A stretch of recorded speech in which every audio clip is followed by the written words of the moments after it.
बस ये change will start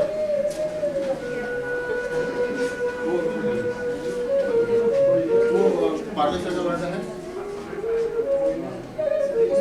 madam अभी और ये तो नहीं ना अभी नहीं वो खड़े चाहिए तो इससे नहीं इंश्योरेंस हाँ हाँ हाँ मैं यही इसको बोल रहा हूँ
उसमें बैग लाया हो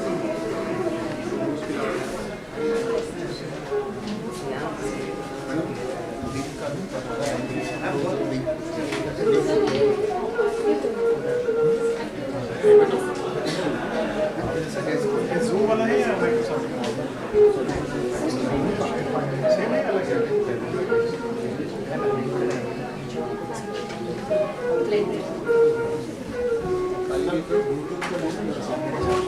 नहीं कट का YouTube लिंक तो है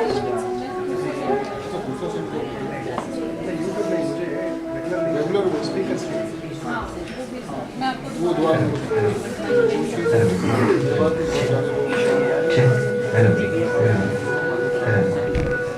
लेकिन mute all except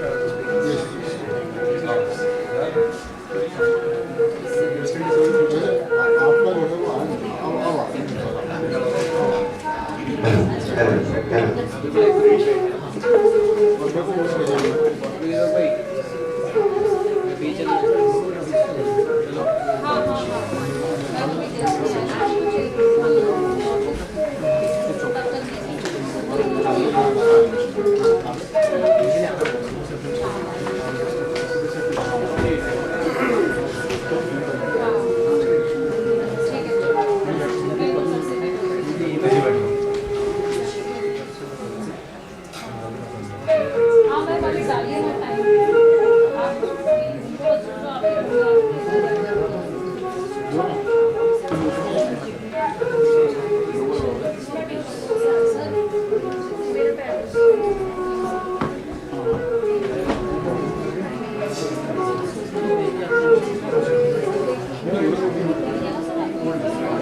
Very good morning to all of you. Thank you for being a part of Icmphql 2022, a 2 days international conference on medicinal plant health and quality life, organized by College of Pharmacy, Grafegera, College of Pharmacy, and jointly organized by APSC. Okay. I think many of you joined today. Yes? Yes, sir. So let me brief the day one. We started yesterday at around 2 p.m. and we started with the lamp lighting ceremony and all those things. And then we started our journey with the message of Dr. Salman, and our chief guest was Dr. MC Lohani, Director of Bhimtal Campus, Dr. Parle sir, President APSC. Guest of honor was Dr. Bukade sir, Vice President APSC, Dr. Hanumanthacharya Joshi sir, Secretary APSC, Dr. Somnath Basu sir, Assistant Drug Controller. So we started with their words of wisdom and released abstract book of Icmphql 2022 and also released APSC bulletin yesterday. And it was such a wonderful program, and we closed our inaugural function at around 4 o'clock, or we can say before 4. And after this, 4:15 onwards in open air theatre, we had a wonderful cultural event. And after that, we had a small APSC general body meeting, and that's all. So finally, we closed yesterday at around 9-10 o'clock. And it was such a wonderful day yesterday. And with all these achievements of yesterday's program, we are confident enough that we will have a wonderful day today. So in this new morning, I welcome all of you once again with full energy and enthusiasm. And we have our main resource person of today's first session, Dr. Parle sir. And I think we'll start with our first session today. And let me tell you one more small information I would like to give you. And those who are here for oral presentations, so after tea break, first tea break, we will distribute. So we'll have presentations, main presentation in this hall, and nearby rooms will have the oral presentations. So that information you can take from any of our staff members, and in every room, main door, your name will be there. So you can, and for every room there is one person who is in charge. So you can contact that faculty member or in charge person. They will guide you, and suppose if you miss your schedule, don't be panicked. We are here to help you, and we will take care of your presentation. And I hope you have come with your wonderful presentations and preparations. And for you, very small announcement in yesterday's APSC meeting, in the leadership of our Parle sir, Bukade sir, Dr. Hanumanthacharya Joshi sir. So what they decided actually, to give 2 travel grant awards. And that amount has to be, we will see and discuss. So why I am here to discuss all these things, because when you present, I wish you can present with your full energy and enthusiasm, so that you must get that award. Okay, so there should be some beautiful outcomes, and this should be one of the beautiful outcome of this conference. And so that when you will return home, you will remember Graphic Era, College of Pharmacy, you will remember APSC, and we are, and our big, resource people are there, and the big team is there who is behind your future to support you in any moment of your life. So we believe any moment if you need any support and kind of scientific support from APSC, we are ready to help you. Okay, thank you. And I think with this small thing, I tell Mr. Jatin to start with today's proceedings. Over to you, Jatin sir. Thank you so much, sir, for bringing us the clarity about the today's events. So, honorable dignitaries, learned delegates, respected teachers and students, a very good morning to one and all. I, Icmphql, feel privileged to welcome you all on behalf of College of Pharmacy, Graphic Era Hill University, Bhimtal, to the second day of International Conference on Medicinal Plants, Health and Quality Life, Icmphql 2020-22. As is the tradition to start off an auspicious note, we always begin with the lamp lighting. May I request our dignitaries to kindly light the lamp. Please, sir.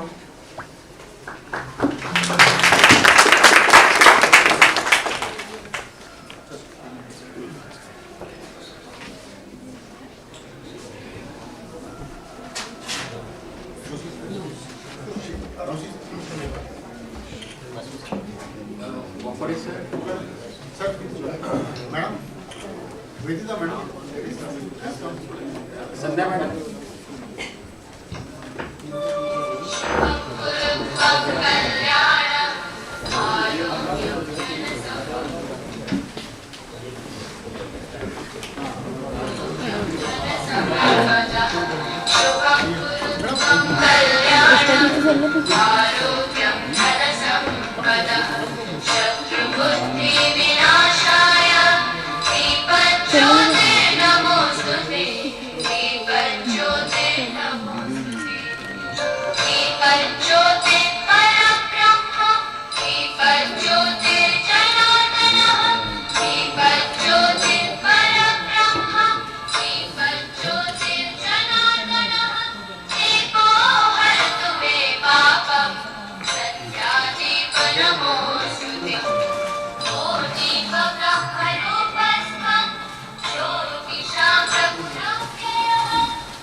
Thank you so much, sir, and all the dignitary members.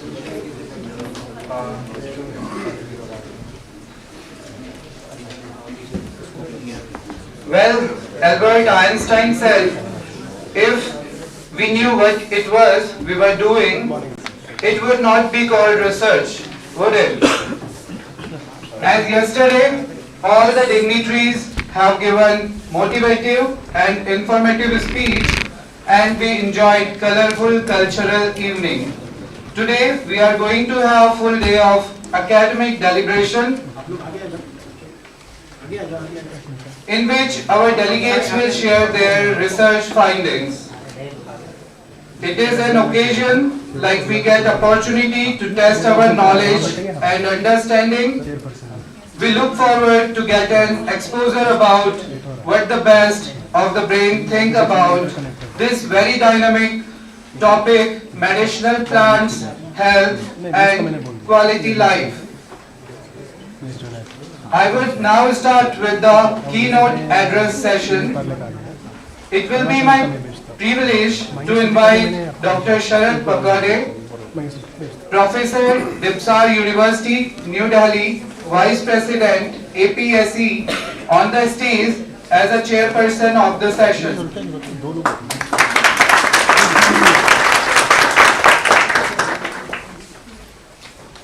Dr. Sharad has a great teaching and research experience.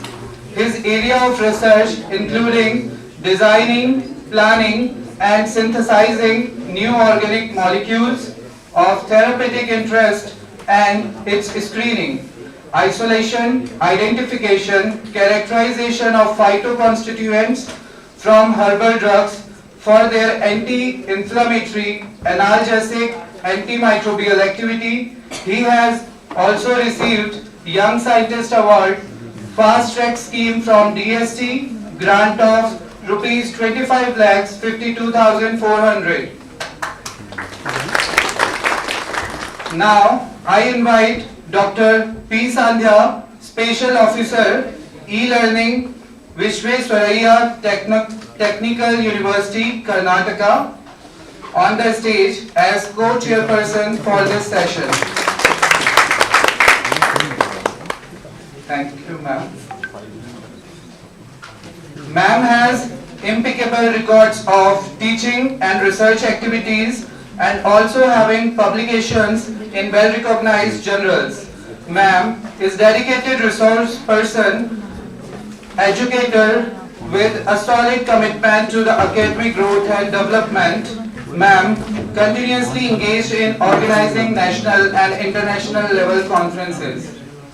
It will be a privilege for me to invite Professor Milind Parle sir, President APSE, former Professor and Head GJust Hisar, Haryana, on the stage as a speaker of the session. The topic of his keynote address is Unraveling the Mystery of Autism. I now request to Professor Milind Parle sir to deliver the keynote address. Thank you, sir. Please.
ये lights सामने के lights हैं वो बंद कर दो सारे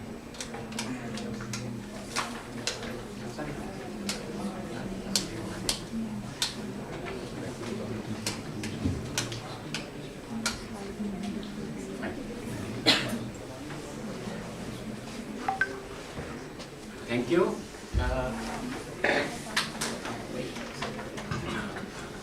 Right. So, good morning, one and all. Right. अभी आवाज आई नहीं है. Please settle fast. जो पीछे बच्चे बैठे हैं सारे आगे आ जाओ. फ्रंट रो तो मैं देख रहा हूँ खाली है. Just occupy those chairs. आप भी आगे आ सकते हो बेटा. मनीषा विक्की पीछे नहीं बैठना है. Life में don't be a back bencher. If you want to succeed, be a front bencher. It's all up to you. Fast, fast. Let us not be late.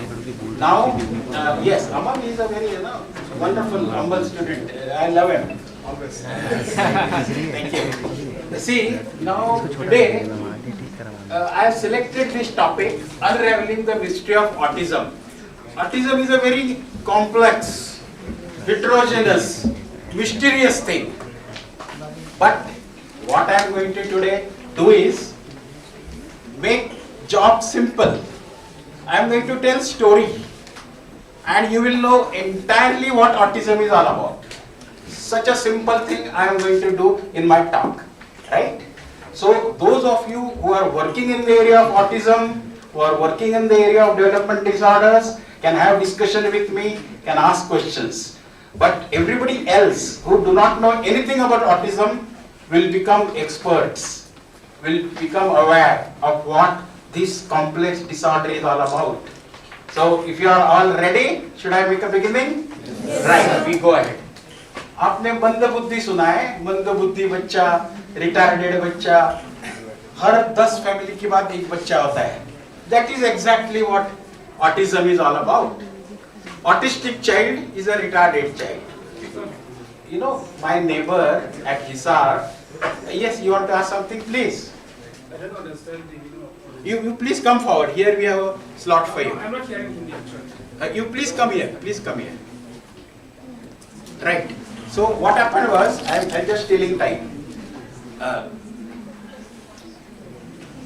I had a neighbor, while I was staying in campus. Please. Right. Most welcome. You are from which place? Nigeria. Nice meeting. What's your name? Okay. You don't understand Hindi? This is what you wanted to say? It will be in English. It will be entirely in English, but then some of them are comfortable in Hindi also. So it will be mixed. I know what is going on in your mind. So क्या हुआ? My neighbor,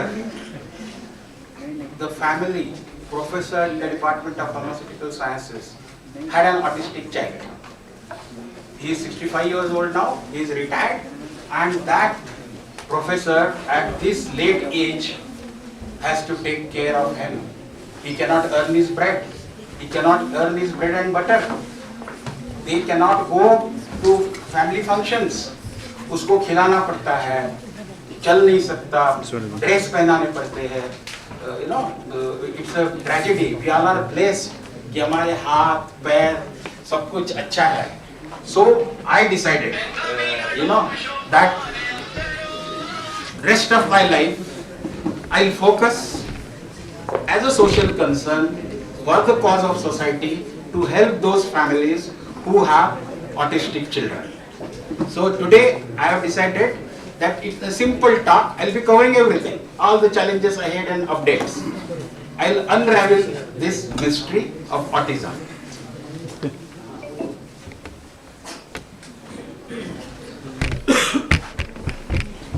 How do you change the next slide? Pointer. Pointer बता दो किसे जी sir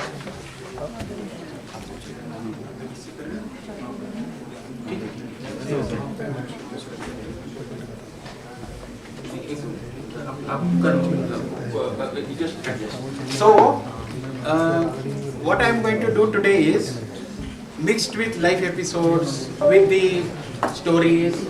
Yes. This is our technology, we have to live with it. Our teaching. Yeah. 2 minute latent time है क्या? आप यहाँ पे slides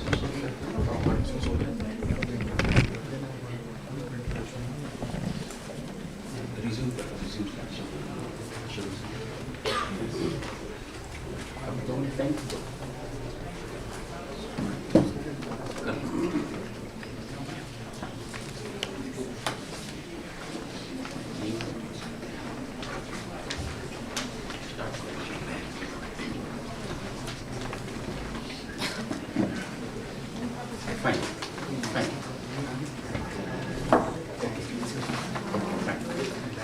Right, thank you.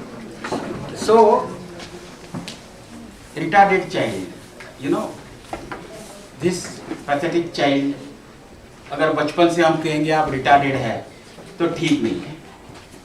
They have some sixth sense. They have some extraordinary qualities. I have interacted with them. They are differently abled. So we'll be using the term differently abled. See, there are several disorders. I have been guiding students in my life, some 20 PhDs, 60 MPharms, and 6,000 BPharm students. I have no personality, you know, I live with them. I dine with them. They are my family, even today. They not all have very high IQ. कुछ average होते हैं, कुछ below average भी होते हैं, इसी auditorium में भी है, कुछ अबव एवरेज भी होते हैं और कुछ हाईली इंटेलिजेंट भी होते हैं. अब कम्युनिकेशन डिसऑर्डर्स में क्या होता है? Language disorders. He said he doesn't understand Hindi. Language disorder. Someone says I am weak in English. I learnt in local Tamil medium. Speech disorder. They are unable to speak. Social communication disorder. When you are in the society, you have a complex. You are comfortable at home, but not in society. Childhood onset fluency disorder. Stuttering, तोतरा. कुछ एक बच्चा इतना talented है हमारा, he sings so well, but you will be shocked. He stutters. Intellectual disability. There are some children, I am talking of childhood disorders, there are several disorders. Attention deficit hyperactive disorder है, pervasive different disorders है, it becomes a different talk. So, out of these several disorders, most complicated disorder, autism disorder, we are going to unravel today. There are limits to a person's ability to learn, reason and function in daily life. There are limits, you know. Icmphql may be having very high IQ, but his colleague may not be having so. There are severe drawbacks in both intellectual functioning and adaptive behavior. These are characterized by deficits in general mental abilities. I was just discussing with some of my students yesterday. I asked this question, which person you will consider as the most intelligent? पता है नाम क्या आया? अपने friends के नाम लेने लगे. मैंने कहा, I repeat the question. What I am trying to say is, I want to know which person is having high IQ, is genius, is most intelligent, which qualities he should have, and then some partially the answers started coming. So what I am trying to tell you is that these deficits result in impairments in communication, social participation, occupational functioning, adjustability in new settings and confidence levels. So the last two parts, adjustability in new settings. You need not be having very high IQ.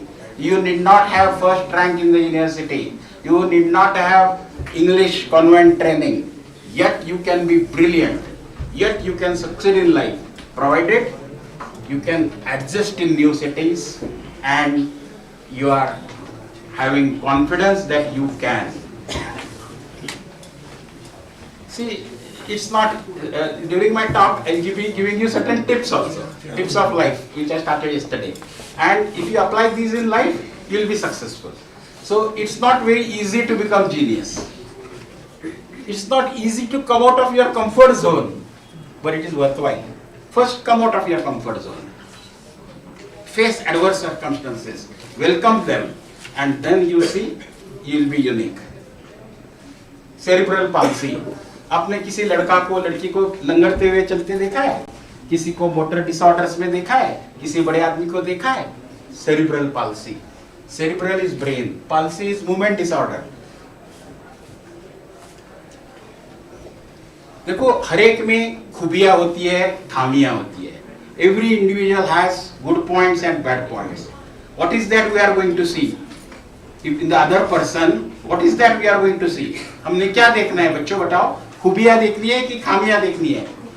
हमने खूबियां देखनी है ताकि वो खूबियां हम में आ जाए, और खामियां कहाँ देखनी है? हम में देखनी है, खुद में देखनी है, ताकि आप जब सोना तराशते हो, गोल्ड तराशते हो, क्या होता है? वो निखर जाता है। जब आप खुद को तराशने लग जाते हो जनाब, जब आप खुद को तराशने लग जाते हो जनाब, हर शख्सियत आपको तलाशने लग जाती है।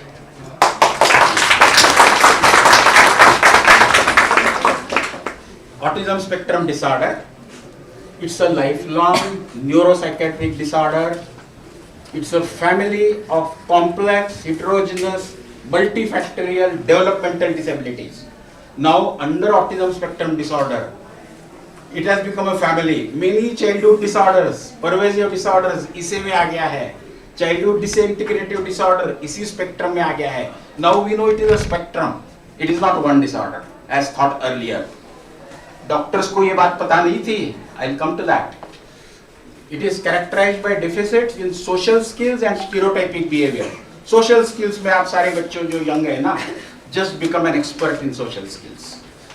थोड़ा सा खुद को sacrifice करके, कमी महसूस करके, तकलीफ उठा के दूसरे को खुश करो, आपको बहुत खुशी मिलेगी।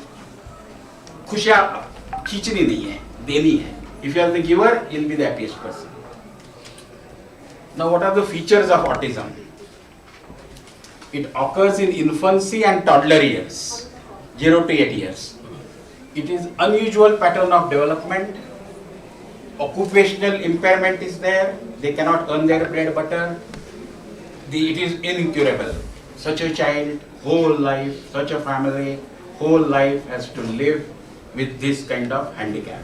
But we are working at it. Entire world wants to develop medicines for this.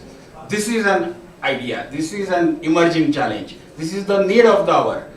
जब 10 फैमिलीज में, हिंदुस्तान में 60 करोड़ बच्चे हैं जो मंदबुद्धि में हैं, दुनिया में बहुत सारे हैं, तो we need to do research on this area.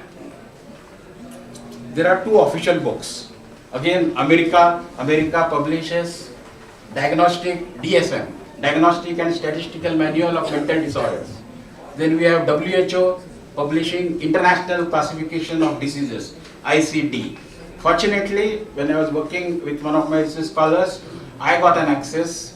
WHO contacted me for adding material in that, and ICD we are revising next month, December in 2022. Last 6 months we have been giving inputs to that. ICD 11 is expected soon.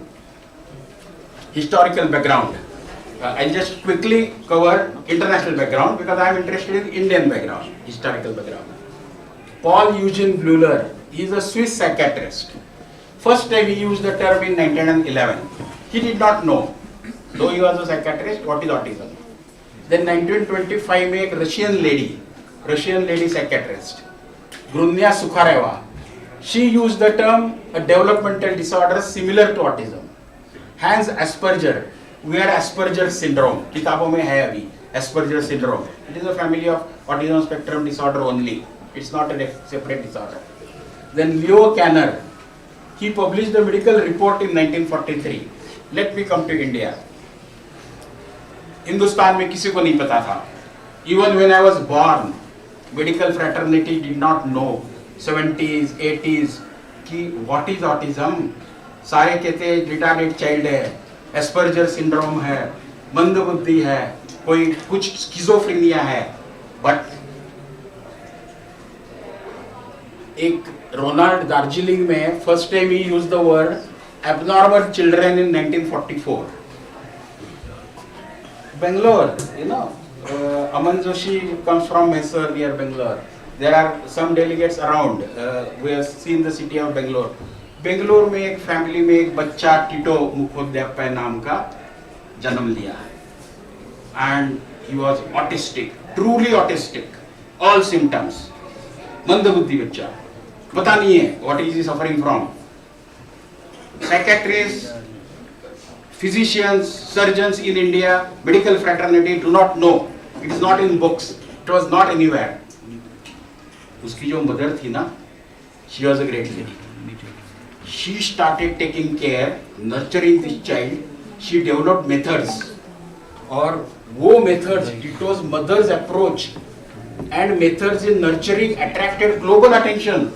पूरी दुनिया कहने लग गई अब, advanced countries में, USA में, Russia में, ये टीटो इतना अच्छा बच्चा डेवलप हुआ है, उसने जो मेजर्स अप्लाई किए हैं, उसकी मदर ने जो मेथड अप्लाई किए हैं, वो हमने सबने अप्लाई करनी चाहिए। और अभी डॉक्टर्स अवेयर नहीं थे तब ये चाइल्ड पर कितना फर्क पड़ा बताऊं? This child wrote a book, speech disorder है, beyond silence, my life, the world and autism. In 2000, the child writes a book. At 11 years, my life, beyond silence, the world and autism. Then in India, all over the world, everybody takes up, autism takes a boom and we move ahead. So this is how the concept evolved gradually. Autistic behavior existed since ancient times. हजारों पुराणों से behaviour था, पिछले सिर्फ 8 सालों में, 2022 चल रहा है ना, 14 में जाके हमें पता चला है ऑटिज्म क्या है। 2014 में, after most of the delegates here have had there PG, PhDs, everything granted. So the concept of ASD evolved after several continual developments, gradual improvements from child psychopathy, infantile spasm, autistic disorder, developmental disorder, and then it is a autism spectrum disorder. America में जो official किताब छपती है, DSM-1, DSM-2, DSM-3, DSM-4, अब DSM-5, now we have ICD-1, 2, 3, 11. इस तरह से continuous development हुआ है। Prevalence. I was talking of prevalence. I'll just there is a sharp prevalence. 8.2 crores globally. देखो 800 crores में 8 crores ग्लोबली प्रिवेलेंट बच्चे हैं। हिंदुस्तान में 60 lakhs है, आउट ऑफ से 120 crores, 0.5%। एंड इंडिया में डॉक्यूमेंटेशन अच्छी नहीं है, there are many undiagnosed undocumented cases. ये तो जो रिपोर्टेड केसेस है वो 60 lakhs का है, surely it will be double. Now what are the risk factors? Now we all should know, prospective mothers, prospective parents, prospective families. What are the causes? What causes autism? हम नहीं चाहते हमारी family में ऐसे बच्चा आ जाए। We want a healthy child. It has become a problem with change in lifestyle, adverse environment, adverse, age of parents, 35 years unmarried, 40 years I want to live alone, 45 years I want to live in relationship. Concepts are changing. Comorbidities. There are several disorders. Recently we had corona. Then we have gas leak. Delhi air quality index is very bad. Prenatal, perinatal and postnatal factors. I think students should understand these terms. Prenatal factors. During pregnancy, the lady is exposed before the birth, since conception till delivery.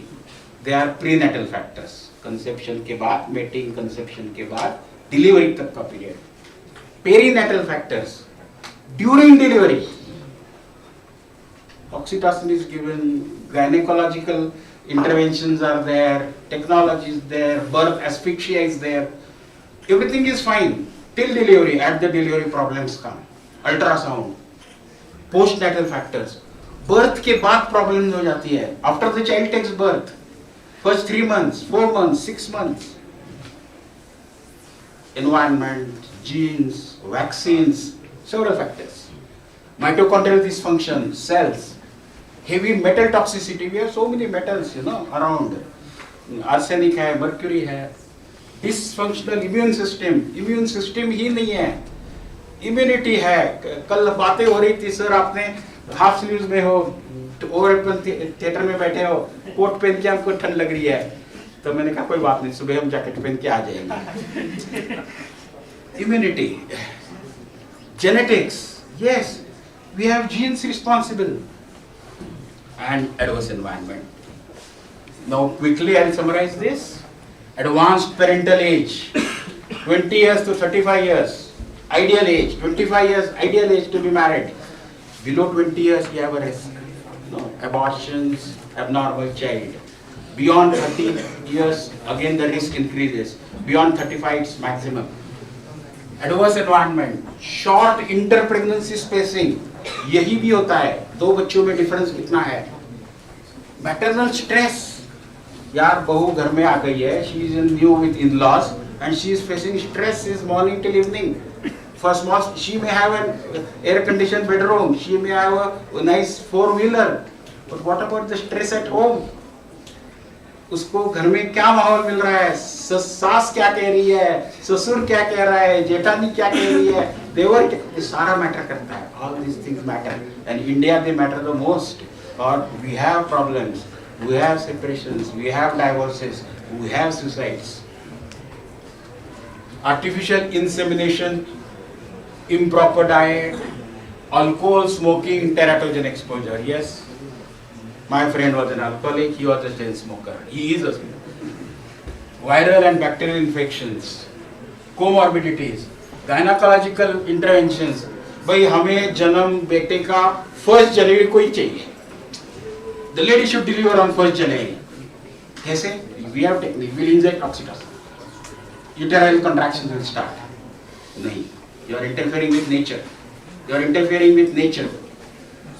Gynecological interventions. Cesarean delivery and birth asphyxia. The surgeon is not expert. The child leaving the womb enters into asphyxia. Then these are the adverse environment. This is a powerful determinant. Powerful. It's not a causative factor, but it's a very powerful determinant. Sensitive periods during pregnancy lead to mental retardation. Genetics. Yes. Yes, it is an inherited disorder. We have identified 400 strongly associated genes and 200 weakly associated genes. If they are present in the lady or in the parent, there is a chance of autism. फिर क्या करना चाहिए? These are the selected genes. Age of parents, there is no clear-cut evidence. Documentation नहीं है. फिर भी 20 years to 34 years is the ideal period. I am coming to this. क्या करना चाहिए? Genes. We do not know. The lady sitting there doesn't know what genes she has. Nobody carries out a genomic mapping, but wants to be a successful mother, happy mother. There are 2 factors: protective factors and destructive factors, causative factors. So risk factors. So if protective factors are in your control, then you can overcome the risk factors also. Which are these? I'll tell you. The protective factors are optimal parental age. This is in your hands. When to get married, when to become a mother. Favorable environment. You should have a favorable environment. Say, Bhimtal, Nainital is a wonderful place. I come from Delhi. मुझे पता है वहाँ 300 है air quality index. I get fresh oxygen here. That makes me not only fresh, active. You are lucky. And of course, Mysore, Dharwad, there are many places in India, Chandigarh. They are very free, pollution free, population less, no adequate inter-pregnancy spacing. There should be positive family backdrop. Family backdrop बहुत जरूरी है. Normally क्या होता है, first pregnancy में लड़की अपने mummy के घर चली जाती है, इसीलिए चली जाती है, family background. No assisted reproductive technologies, proper maternal diet, vitamin D, calcium and iron intake, strong immunity is required, good melatonin levels, नहीं तो हमने बाहर से लेने हैं, good maternal health, normal delivery, go for normal delivery always, no interference, no interventions. With one of my students, fortunately doing research with me, we decided for the sake of society to publish this article. I received an invitation from a medical journal, Journal of Clinical Images and Medical Case Reports. Recently, in 1921, we published the article, The Interplay of Protective and Risk Factors which are linked to autism. So those who are interested, go through this article. It's available on net, and you will know the interrelation between these 2 factors. See, in life, everybody has two options. You know, there are certain things which are not under your control. So you either accept the things that happen to you, that usually succumb to the circumstances. But I go for the other one. You make the things happen. Everything is in your hands. Overcome the circumstances, make the circumstances. These are the symptoms. I'll go quickly. Deficits in social and professional skills, defective communications, deficits in maintaining relationships, poor eye contact, apathy, indifferent attitude, disregard to others. अगर आप देखते हो ना these symptoms, disregard to others, living in the world of your own, you are getting the symptoms. So we have to be opposite of this. We have to see that we become a genius, we become a sharp person. We don't have these symptoms with us. Restricted interests, inability to concentrate, highly routine specific. मुझे सुबह बेटी चाहिए ही चाहिए, शाम को दूध चाहिए ही चाहिए. Don't be routine specific. थोड़ा सा चेंज कर लो, मजा आ जाएगा. Fascination with spinning objects, जो बोरा होता है, बहुत कुछ होता है बच्चे. Now there are, along with autism, it doesn't come alone, you know. It brings other family members with this. There are comorbidities, there are several diseases. We have then depression. Naturally, if entire family has to suffer whole life, depression will come, anxiety will come, schizophrenia, bipolar disorder, epilepsy, Down syndrome, hypothyroidism, ADHD, intellectual disorder, diabetes type 1, hypertension. There are ADHDs, attention deficit hyperactive disorder. Now comes to management, right? So coming to the management, tough task. I have been receiving invitations since I took up this research. What is the management? What is the cure? करना क्या है? How to manage a child? We did an entire literature survey. We are still active at it with some medicines, potential remedies. There is no US FDA approved medication. कोई medicine नहीं है. Comorbidities and age associated symptoms are targeted. चलो जो symptoms है, depression है, will attack the depression. Anxiety है, will target the anxiety. This is how autism at present is being treated. Associated symptoms and comorbidities. Non-drug therapy, yes. CBT, acupuncture, herbal treatments, medicinal plants. This is the treatment. Now, these are some of the drugs, pharmacology interested fans. Atypical antipsychotics, aripiprazole, fluxamine, sertraline, selective serotonin, SSRIs. We have tricyclic antidepressants taking care of depression, clomipramine. We have mood stabilizing agents like lithium. We have psychostimulants like methylphenidate. Then we have norepinephrine reuptake inhibitors. We have alpha-2A receptor agonists. We have hormones like melatonin, oxytocin. We have acetylcholinesterase inhibitors. Memory के लिए, Alzheimer's के लिए, donepezil use करते हैं. NMDA glutamate agonist, ketamine. NMDA glutamate antagonist, memantine. Sodium, potassium. ये एक drug है, bumetanide. It was discovered as a diuretic. Clinical trial success has come. It is in final phase now, not yet released. It is giving good results in improving the mental function of the child. Some promise is there. We do not have complete data. This again, antagonist vasopressin is showing some results.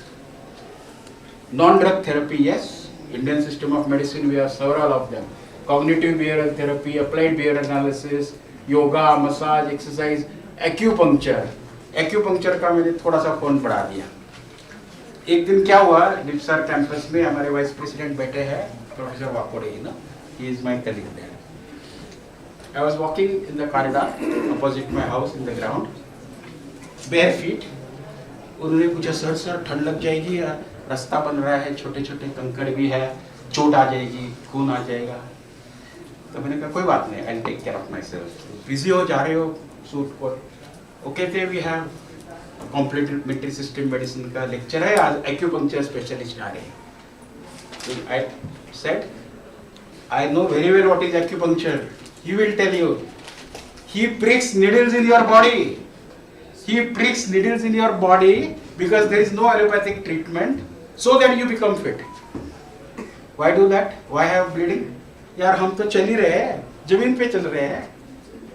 It's much better than safer and simpler than acupuncture, and I do it daily. This is what Aman also observed it in balcony yesterday. Sir, please, अपने sleeper निकालिए. Sir आप पहनो, आप ही मेरे sleeper पहनो. नहीं, I am comfortable. Then we decided, whatever survey we have done for medicines, let it help the society. We worked this article in a neurology journal, very prestigious journal, Strategic Management of Autism Spectrum Disorder, again last year. This article got exemplary award as the best article in that year of that issue. So, strategic management of autistic disorder. देखो, मेहनत तो हमने करनी है, काम तो करना है, जो करना है आज ही करना है. एक अनाउंसमेंट में अभी करूंगा लास्ट में. जिसने कहा आज नहीं कल, बस दिन गया टल. जिसने कहा आज नहीं कल, बस दिन गया टल. जिसने कहा परसों, मान लो बीत गए बरसों. जिसने कहा परसों, मान लो बीत गए बरसों. जिसने कहा आज, उसने किया राज.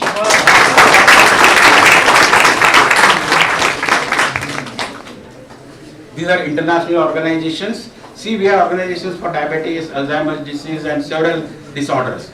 They all took birth after this. Autism was the first. सबसे ज़्यादा organizations autism के हैं, पूरी दुनिया में है. International organizations हैं, Autism Speaks, Autism Society, Autism Research Institute, etc. They are all working for the cause of society to improve the quality of life. We have Indian organizations, many of them, her state में है. We have Action for Autism, Autism Society of India, Project Prayas, Information and Resource Center for Autism, Icmphql, Disha, Care for Autism. इतने सारे organisations काम कर रहे हैं. हम सब ने जो सोसाइटी के लिए कुछ करना चाहता है, ये एरिया है जहां हमने, जिसके बारे में हम ज़्यादा पता नहीं है. We don't know much. See, autism is not the word to be feared. If you have a child in family, you have to live with it. So, you have to love the child. You have to be sympathetic. You have to give full love. Autism in media, yes, producer, directors, Hindi film, Hollywood, Bollywood, बहुत सारी इस theme में pictures आए हैं. और मुझे पता है आपने देखे भी है. जो इंडिया में आए वो आपने देखे हैं. जो इंग्लिश मूवीज देखते हैं वो भी आपने देखे होंगे. I'll give you the names. पहले हिंदी मूवीज में कोई मिल गया, आपने देखा है? कोई मिल गया. Then My Name is Khan slipped out. My Name is Khan is there. Then barfi you have seen? बड़ी सुंदर मूवी है, अवार्ड विनिंग मूवी है recently. Priyanka. See, autism, we know today much more than what we did many years ago. We know today much more than what we did many years ago. Nonetheless, we still have plenty to learn and a long journey to travel. This is our team at Punjab University, University Institute of Pharmaceutical Sciences. Professor Anil Kumar, Priya June, and myself. Then Pharmacological Reports, another prestigious journal, we published a basic article, जो आपको talk हम दे रहे हैं कि autism होता क्या है. तो हमने what is autism? We published an article on this. See, if you believe you can, you are halfway there already. You should feel you can. If you can, you are halfway there. Rest half gets covered. See, this girl says, I am not retarded. I am a human being. I deserve to be treated with respect. So just coming towards the end of my talk, 1 minute में एक छोटी सी कहानी बता देता हूँ आपको, तो बच्चे समझ जाएंगे कितना इम्पैक्ट अपने माइंड का होता है. एक छोटा सा बच्चा इटाली में, he took birth in 1800, और एक दिन क्या हुआ, मिलान सिटी के पास गांव में ही उसके टीचर ने 7 साल के बच्चे को एक लेटर दे दिया कॉन्फिडेंशियल कवर में.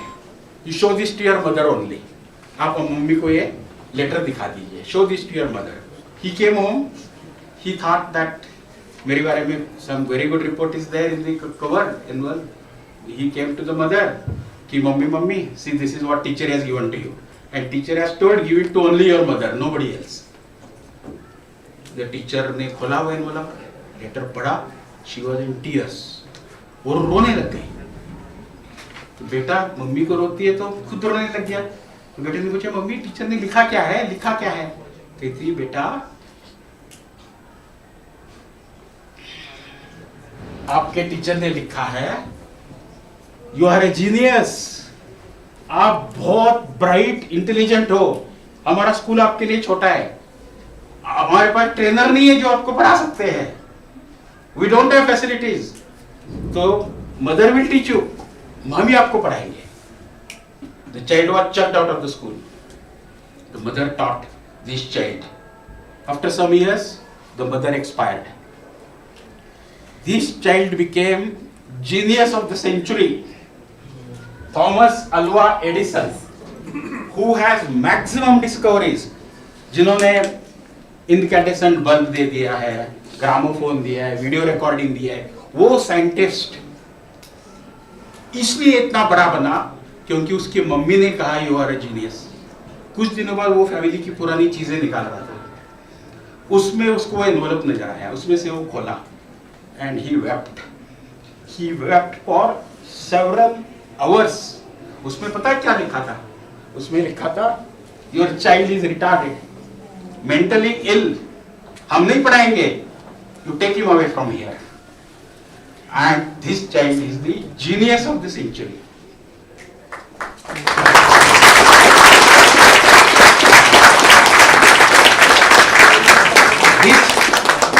Thank you so much. This talk which I have delivered is also published last month. I was happy, by coming here. Last month only in October, issue 10, volume 13, 2022, Scopus Index, good 3 impact factor journal, unraveling the mystery of autism. So this is also now available on there.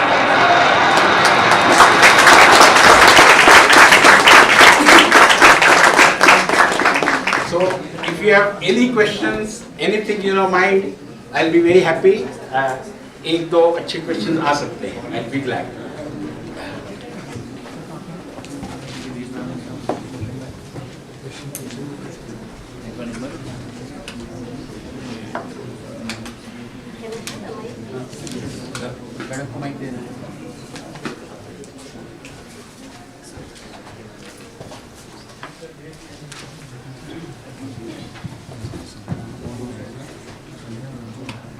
Very good morning to all. Sir, it was a wonderful presentation.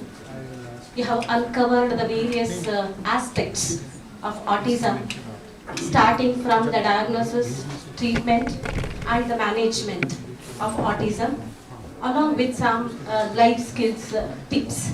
Thank you so much, sir. Here, I have a few queries. Sir, in one of your slide, you mentioned that the most effective treatment for autism is antipsychotic drugs like risperidone and aripiprazole. See, as far as the aripiprazole drug is concerned, it increases the dopamine level and serotonin, which are responsible for the memory. And one of the major side effects of this aripiprazole is nervousness and tiredness. Okay. So if this is the side effect, why this drug is prescribed? And one more query is, does We'll this go one by one. aripiprazole- We'll go one by one. Sure. See, I have my own way. It's a very nice question. Thank you that you have initiated the question answer session. I have my own way of training my students. और बड़े भी होते हैं ना, तब भी उनको हम ट्रेनिंग देते रहते हैं. तो my student working on autism is in the auditorium. I think miss Priya ji, you have heard the question. I'll be happy if you answer the question. Please stand up. Actually, ma'am, the main reason why this drug is prescribed is that there is no cure in the literature or anywhere else for the core symptoms. The core symptoms, as sir has already told everybody, are the social deficits, basically the deficits in the communication and social skills. And the second one is the restricted and repetitive behaviors. There is no drug that can cure the core symptoms, but associated symptoms like depression, anxiety, the drugs are available for those only. These two drugs, that is the aripiprazole and risperidone, they are prescribed and US FDA approved for only the associated symptoms. The literature is present. They have carried out several studies and research on autistic children as well as adults, and the results are quite positive. That's why they have prescribed and USDA have approved these medication for the associated symptoms. Thank you, But Priya. as per the literature studies are concerned, there is a limit on the usage of these drugs. It should not be prescribed between the age, the individual suffering from autism between the age of 6 to 80, right? Hope you agree with this. Actually, ma'am, the preclinical stages and the clinical stages, the dose they have used are quite minute, and they have just for a particular period only they are testing. We can't say that they will be prescribing it for long term or for like whole life. Any drug can't be prescribed for a long period or for a lifetime. They have just told that these drugs are decreasing the associated symptoms. That's what I Thank you, Priya. Next. Thank you, ma'am. I have one more question to you, sir.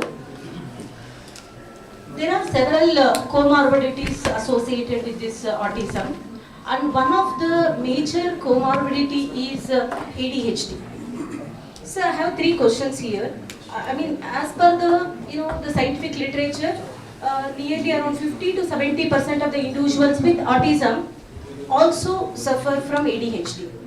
See, the question is, do most people with ADHD also have autism, according to your studies? Then the next question is ADHD still on the autism spectrum? And the third query is, can ADHD medication, can bring the substantial improvement in autism individuals? Right. Very nice. See, madam, she is from computers background, and she has asked such an intelligent question. In the meantime, Priya breathes and settles down. Thank you for helping me. You'll be helping me in future also. I'll answer the question. Yes, the first question is whether ADHD and autism is same. This was the confusion along with ADHD, Fragile X syndrome, PDD, pervasive developmental disorder, cerebral palsy. Doctors thought they are all autism.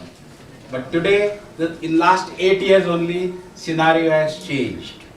If you look into the definition of autism spectrum disorder, ADHD doesn't come into that. For ADHD, we have a separate definition. There, the symptoms are different. The biomarkers are not identified in both. So, the first answer is ADHD is different than autism spectrum disorder. It doesn't come under that spectrum.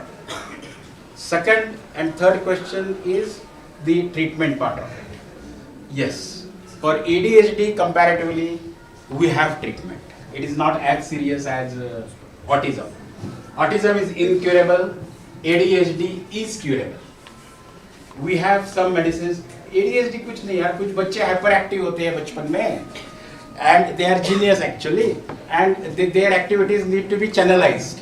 So for them, there are certain drugs which checks their motor activity and hyperactivity. They work. Dopamine antagonist like agents, amphetamine like agents, they work very well. So ADHD is totally different. It is curable. We have medicines for it, and now it is very well defined, different from autism spectrum disorder. Thank you, sir. Yes. Yeah. This autism, sometimes I have found that it is being related with some ingredient in vaccine, especially thiamine. So Is it so? Very good question. I'll repeat the question for Priya. Role of thiomersal in causing autism as a component of vaccine. Please, Priya. Good morning, sir. As you have told, the thiomersal is a component of some of the vaccines. The literature and the research has given results that yes, it is a component which is responsible for causing ASD. In foreign countries, especially US and Denmark, a long-term survey was conducted which showed that the children who were receiving the vaccine, the more number of children were suffering from ASD as compared to those who were not receiving the vaccine. So it was a clear-cut evidence that yes, this component was the main reason which was causing ASD in the children. I'll complete the story. She is. I have just let me complete the story. Compiled in a short. There was a vaccine controversy. What you said, an article appeared in Lancet. Thiomersal causes autism. Again search, again competition. Scientists at work. After 10 years, such a big journal as Lancet withdraws the article. The article is withdrawn. Thiomersal does not cause autism. We have thiomersal in our vaccines which we take, BCG or polio. It is a component of it. It is in such minute concentrations, it does not cause autism. So initially they were finding out the reasons. They were trying to find out that what causes autism. That's why it was attributed to the mercury content of it. Thiomersal कुछ नहीं है, mercury तो है, लेकिन अब पता चला है वो किसी और के कारण है, thiomersal के कारण नहीं है. It is now very well established. In Lancet, the revised article has come. Anyway, very good question. Vaccine controversy. When we were publishing our article, the chief editor sent a comment. You add a paragraph on vaccine controversy, and we added in the article this very para of vaccine controversy. It's available on internet. The session is open for question answers. I am happy, you are interacting, you are learning. In fact, this is the way. We'll close the session because we are too late now. Okay.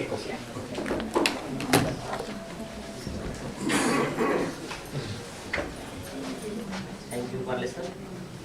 And Thank you for the nice presentation, illustrative, and whatever questions has been asked was very nicely covered. Sir का regular practice रहता है कि sir is special one and different one then other speakers. वो speciality भी हमें देखने को मिलती है कि sir every time he choose some specific topic, एक हटके होता है, एंड उनके जो way of thinking, way of living life joyfully, that is also हटके. So I thanks for him and all the delegates who have listened to the lecture carefully, and requesting them to give a sympathetic view towards the people or students in the society who are suffering from the autism. वो इस lecture का मजा तभी है जब हम उन लोगों को समझेंगे और उनको understand करेंगे, and we will carry them along with us without treating them separately as a mentally retarded or different thing. Only disabled friendly treatment और उस तरह से ऐसा ना करते हुए हम सिर्फ उनको अपने साथ में लेके चलना है. We should consider them properly and ask their families to contact the respective doctors, physicians, which are very rare. Even I have seen that one of my friend from Maharashtra came all the way to Delhi to take advice from the doctors. उसके doctors ही बहुत limited है, doctors को भी idea इस पे बहुत ज़्यादा नहीं है. So at proper age it should be contacted to the respective doctors and treatment should be carried out so that they will live a normal life. Thank you very much. Thank you. thank you very much, sir, for such an informative session, and your thought-provoking address set a platform for our speakers to deliver their presentations. Thank you so much. In this continuation, as yesterday we were not having Dr. P. Sandhya with us, I request our convener of this event, Dr. Icmphql Joshi, to welcome her.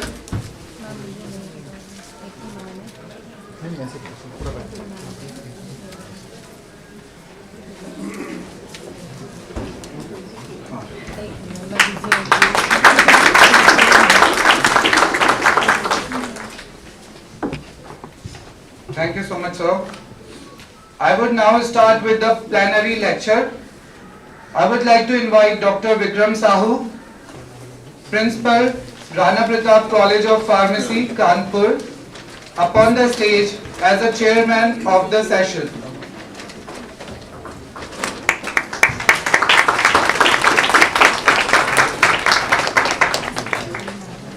Thank you, sir. Let me now invite Dr. Vedita Desai, Goa College of Pharmacy, upon the stage as a co-chairperson of the session. Thank you, ma'am. I would now take the opportunity to invite Dr. Hanumantachar Joshi, Principal, Sarda Vilas College of Pharmacy, Mysore, Secretary, APSE, as the speaker of this session. The topic of his plenary lecture is Herbal Options for a Healthy Brain.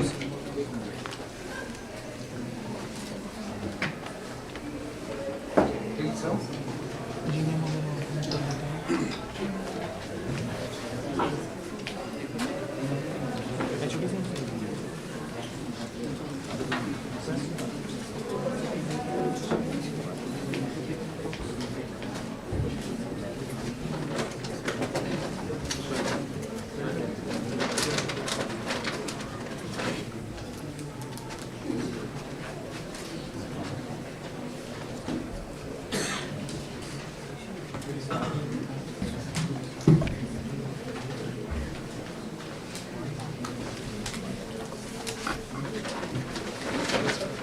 Yes, sir.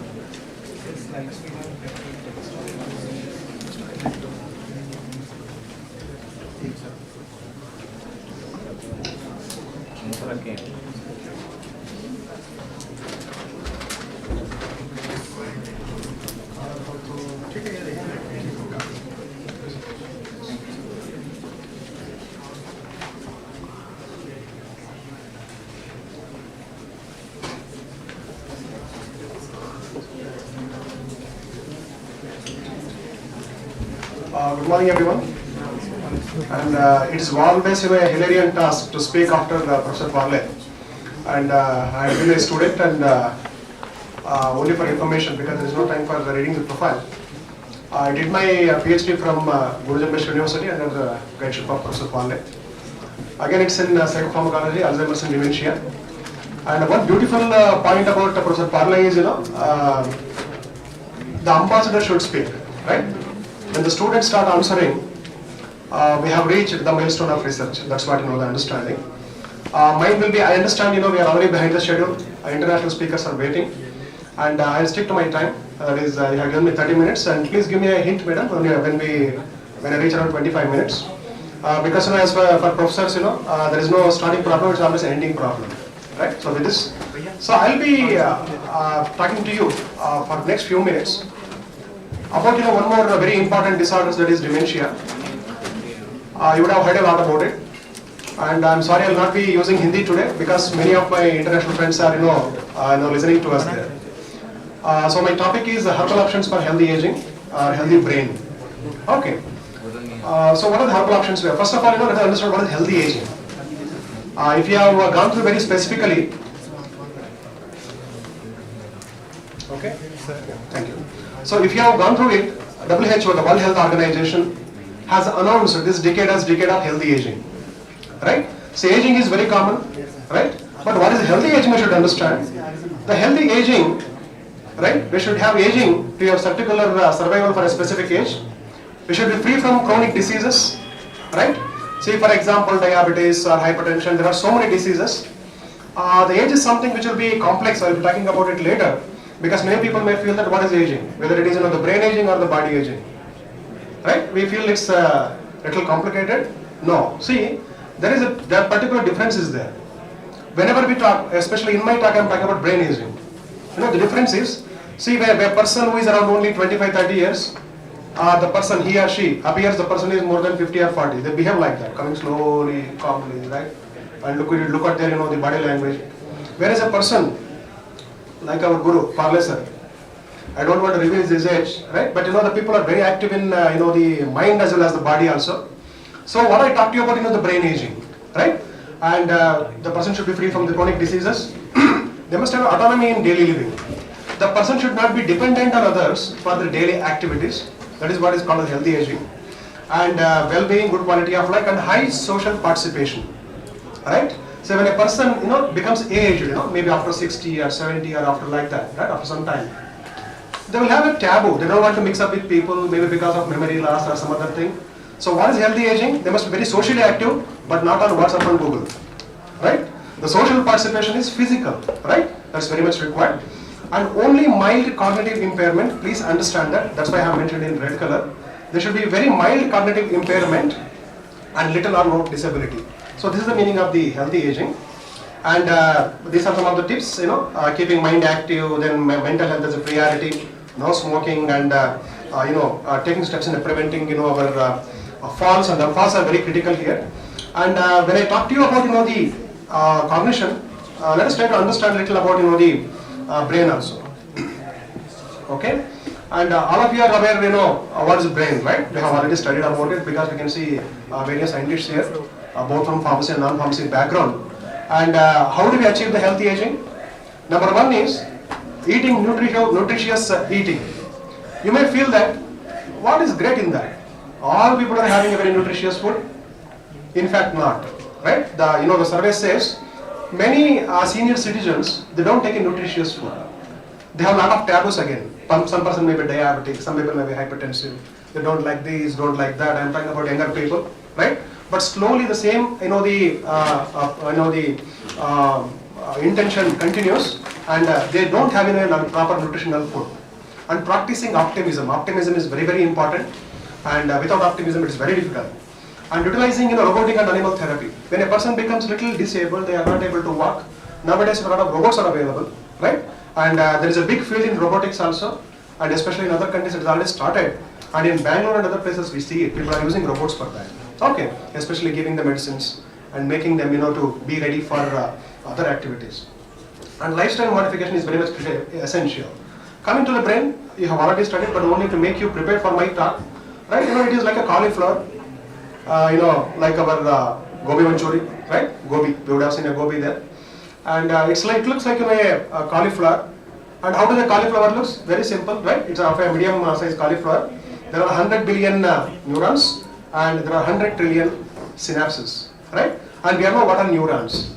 Neurons are, the functional cells of brain, which are very much important for all the activity. And that's why we say, who is the master of, who is your master? There is a question.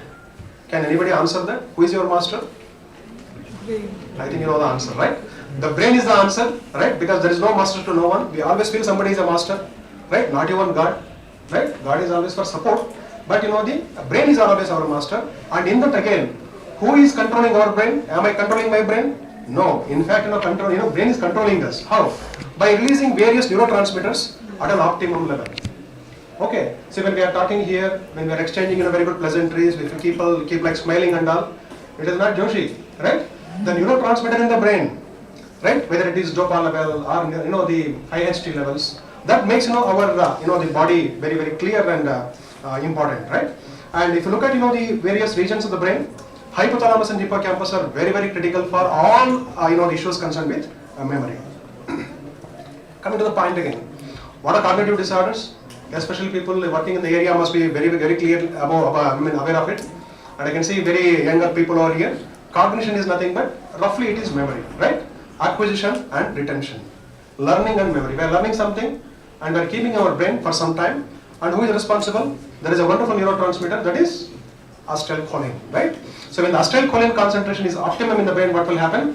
The memory is intact and we can remember good things. Good things or bad things, we are going to remember that.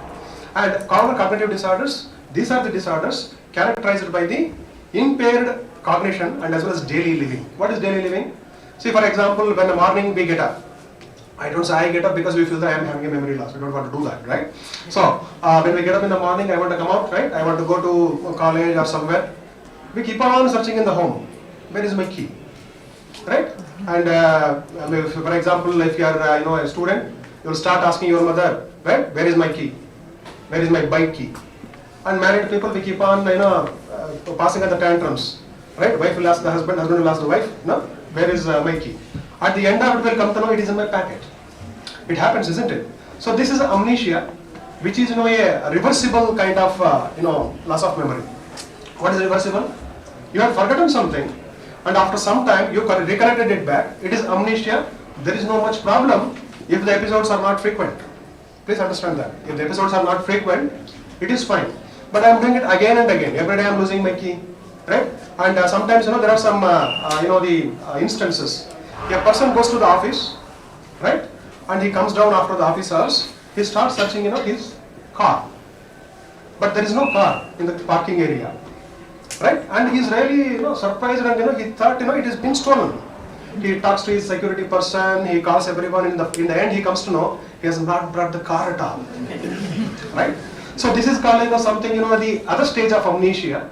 Okay, so small amnesic activity, like nothing but mild cognitive impairment, leads to a condition called as dementia. About what I am talking today, dementia is an irreversible loss of memory, right? Let us try to understand. Amnesia is a reversible loss of memory. We have forgotten something, then we are recollecting, for example, structure of cyanocobalamin. I can see the tension on the faces of the students, right?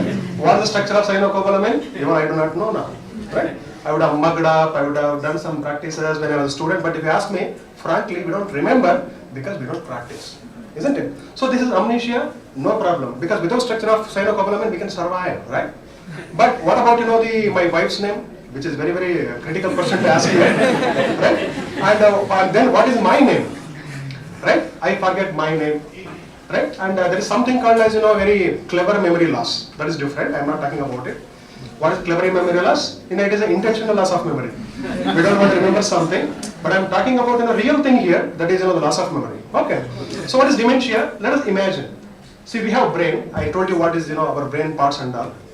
Let us think. Our brain is like an empty paper, empty white sheet of paper. We are writing something with pencil. We are writing something, right? My name is Joshi. Hanumanta Acharya Joshi, because there are so many Joshis here, right? Right. And then my wife is so and so, my son is there, my father, my mother, my entire family, my qualification. I am writing everything there because we are registering everything in the brain, right? And the pencil is a neuron. Are you getting it?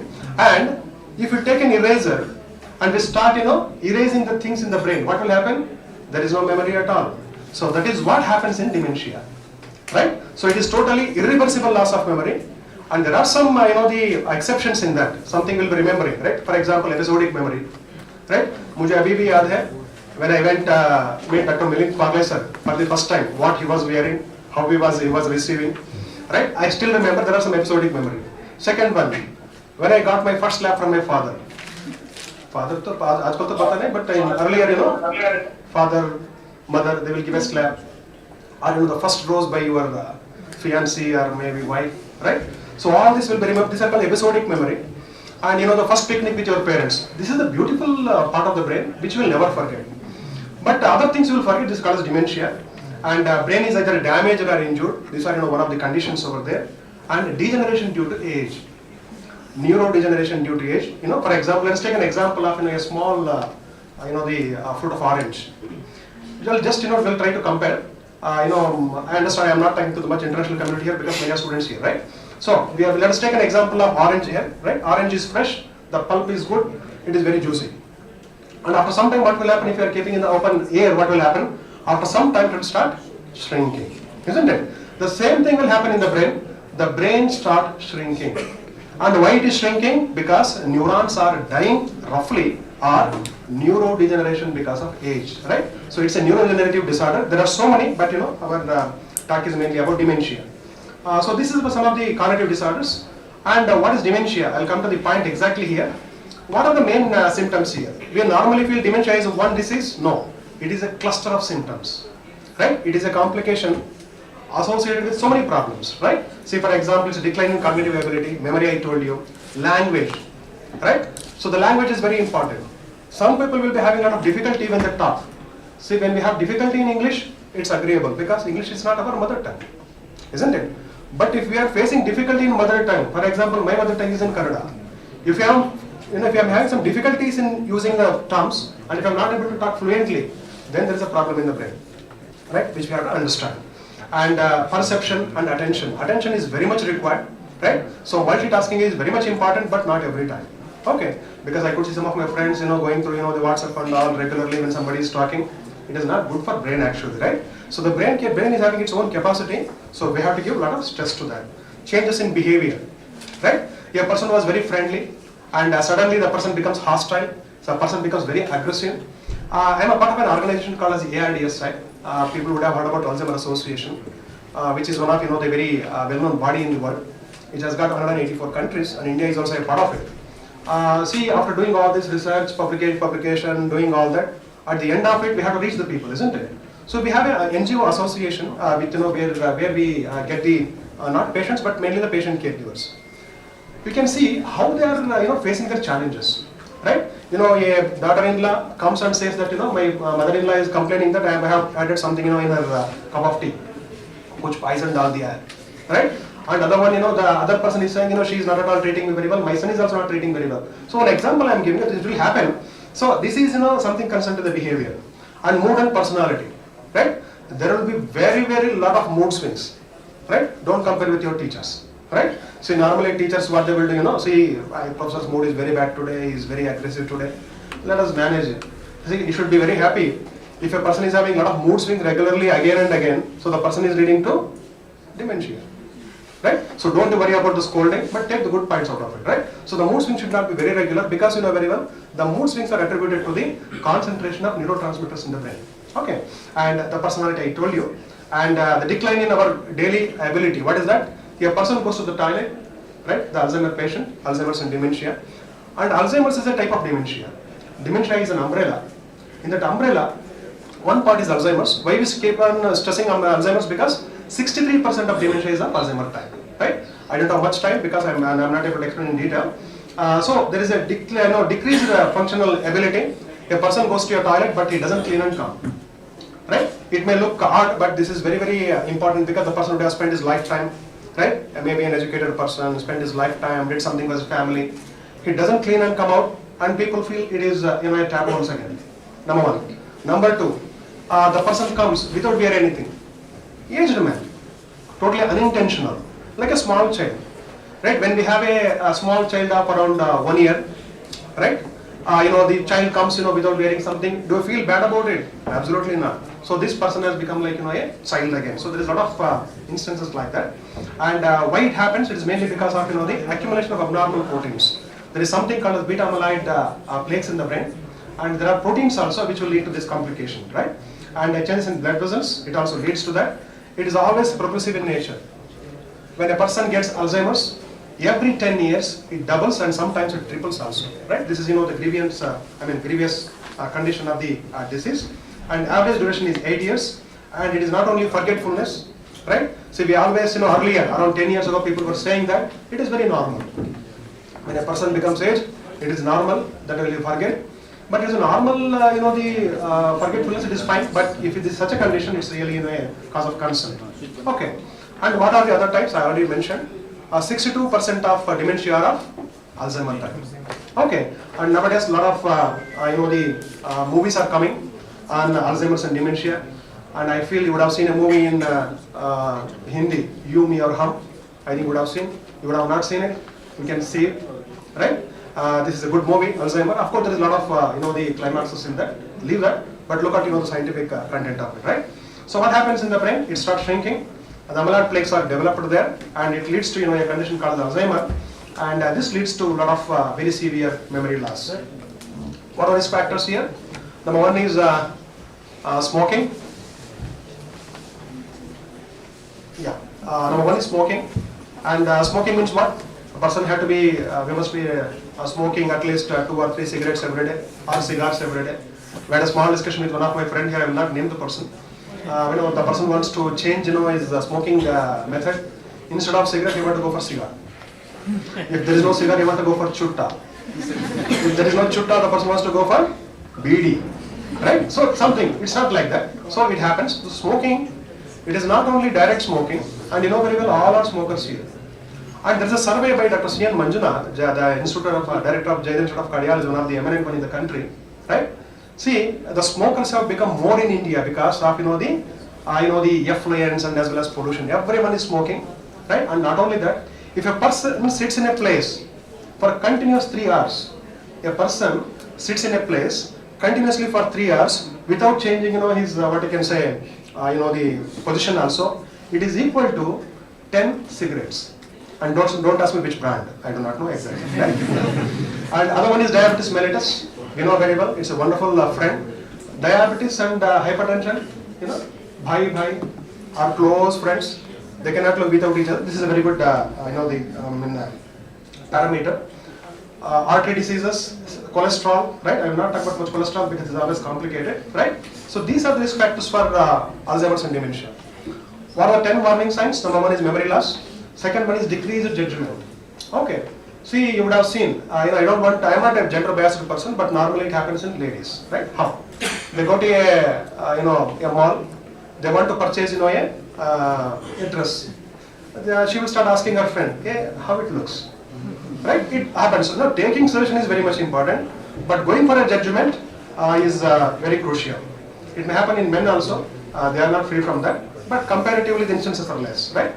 And difficulty in performing task I mentioned, problems with language I already told you, the language is very, very important, and disorientation to time and place. If you ask an Alzheimer patient, what is today, right? What is today? We can always say, today is the 26th of November, day, right? Month, year, everything we can mention. But this is what lacks in an Alzheimer patient. Small things they cannot remember. We cannot blame them. It is because of, the problems in the brain. Loss of initiative, right? Some people are always dormant, right? They don't want to take up anything new, right? So every person should take something new. When a person becomes more than 40 years or 30 years, they must start something new. So initiative is very much important. Am I reaching the time, madam? Yes. Yeah, okay. I'll be closing it down, right? Yeah. So misplacing the things I mentioned, mood and behavior, change in personality I already mentioned. And coming to, the medicinal plants. We know very well it's 60,000 years ago medicinal plants were used, right? A small instance in Harappan, the civilization, the plants were found along with, the skeleton, which indicates that plants were used a very long time back, right? So this is one of, the excellent tips from, our traditional system of medicine. And when you talk about, the medicines, it is concerned with everything. Okay, it is not only allopathy, all kind of therapies. And normally, many of, the metabolic disorders, right? Let us not talk about diabetes because my friend will be talking about it later in detail. Okay, and what is, our therapy? Our therapy is, normally we always talk about medicines, right? For example, fever, take paracetamol because we don't have any other choice. And what about the, the memory loss? And what about, other, conditions? For example, stress, give an antidepressant. Right, like that. So, but this is a completely, a final option. So, what is the option actually? Number 1 is ahara. What is ahara? We have to modify our diet. We have to modify, our food in such a way many diseases can be delayed, if not completely cancelled, right? And if you are not able to manage with food, for example, diabetes itself, isn't it? We keep on taking metformin, and the people take, the glibenclamide, glimepiride, isn't it? Many a times it can be delayed. I cannot say it can be completely taken off, right? And if you are not able to deal with the disease, then we have to go for vihara. What is vihara? Go for picnic, right? So attending this conference has got 2 motives. What is that? Meeting my very good friend Himanshu, participating in the conference, and at the same time we are going for a wonderful sightseeing tomorrow, right? So what will happen when you go outside? What will happen? Your neurotransmitter levels are excellently released. That's why in India or maybe in other country, the picnic was replaced by pilgrimage. Right? So when you go somewhere, and if you can look at, the temples and all of them are a very good place, right? They are in very good natural areas, right? Nature is very important there. So when you are not able to manage with ahara and vihara, other one is vichara. What is vichara? Thinking. Optimism. Positive attitude is very, very important. When a person starts thinking negative, then all these diseases will start, right? So when you are not able to manage with ahara, vihara and vichara, then we have to go for aushadha. What is that aushadha? Where we are experts, right? So this is, the modality of treatment. This I will skip because Ayurvedic people know very well. And yeah, so this point I would like to add because, we are in Devbhumi, that is, nothing but our Uttarakhand, right? Which is, a very good source of medicinal plants. But what's happening, we are skipping, our regular, the foods and everything. Ritucharya is very important. I will not come to all the points, but only Ritucharya. What is Ritucharya? For every Ritu or a season, some food must be avoided, some food must be taken. Earlier, the people were not, identifying, especially in the Western world. They were saying, these people are very, what you can say, having a lot of, the blind belief, right? When people were doing upas, fasting, almost everywhere in the country we do, isn't it? In different way. Maybe Ekadashi we do, or some other one Sunday, Monday somebody will do, Monday they will do. I'm talking about particular Nirjala Ekadashi, not even water. Morning a very strong upito, or some the snacks and all. Evening I'll not eat something. It's not like that. So for that only the person got into the Nobel Prize. The entire world is accepting it, right? So Ritucharya is very, very important. So we have to leave some food and we have to take the same food. Let us go to the basics of it. It will very much helpful for the very good brain age, right? And this I'll skip. There is a Sanskrit shloka from Sushruta Samhita. It was very clearly mentioned almost a long time back, right? And global medical systems. We talk about Western medicine, which is hardly 200 years old, or maybe 200 plus. Then earlier, whether the people were not they were not using medicine. No. See, these are some of the the examples here. One is the Greek medicine. The center one is the medicines from some other country. They were using it regularly. And how these systems were prevalent in India? Earlier it was Ayurveda, Unani, Siddha. Then doctory was started in the 18th century. It was called as doctory, right? Only 6 months course. A person will have some time with the doctor and will become a doctor. And so this was the idea behind that. And Ayurveda, you are aware. And purifying the body, which was not only in traditional medicine, our Indian traditional medicine, which was already there. Because my topic is herbal options for healthy aging or brain aging. Okay, do we have any herbal answers? Definitely we have. What are they?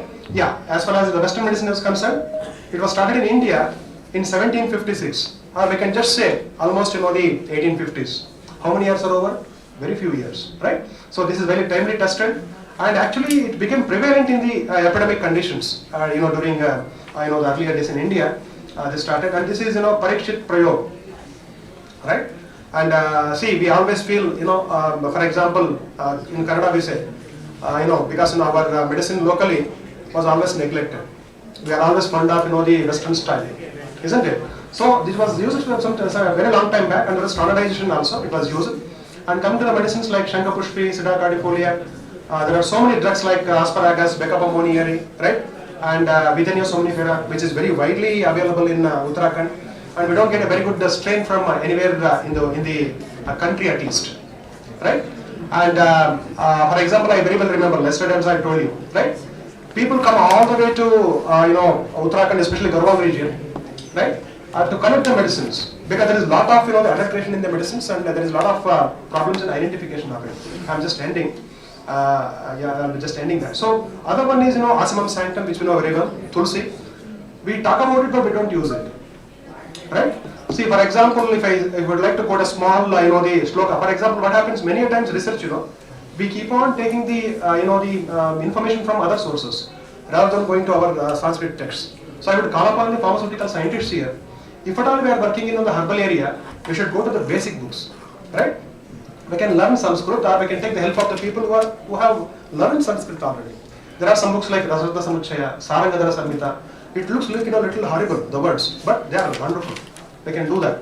So in that it is clearly said, Tulasim Hemarupancha, Ratnarupancha Manjarim. I think people must be remembering. When you do the puja, when you go to Tulsi plant, when you offer the the water to that, Tulasim Hemarupancha, Ratnarupancha Manjarim. Bhaumoksha Pradantubhyam Arpayami Haripriyam. What is the meaning? Simple. Tulasim Hemarupancha. Long time back, 5,000 years ago. What they said? Tulasi is equal to gold. Hema means gold. Tulasim Hemarupancha, Ratnarupancha Manjarim. It is equal to emerald. It is equal to diamonds and all. It is so important. Ratnarupancha Manjarim. Bhaumoksha Pradantubhyam. Right? If I am worshipping, and if I am eating, and if I am taking the tirth also, right?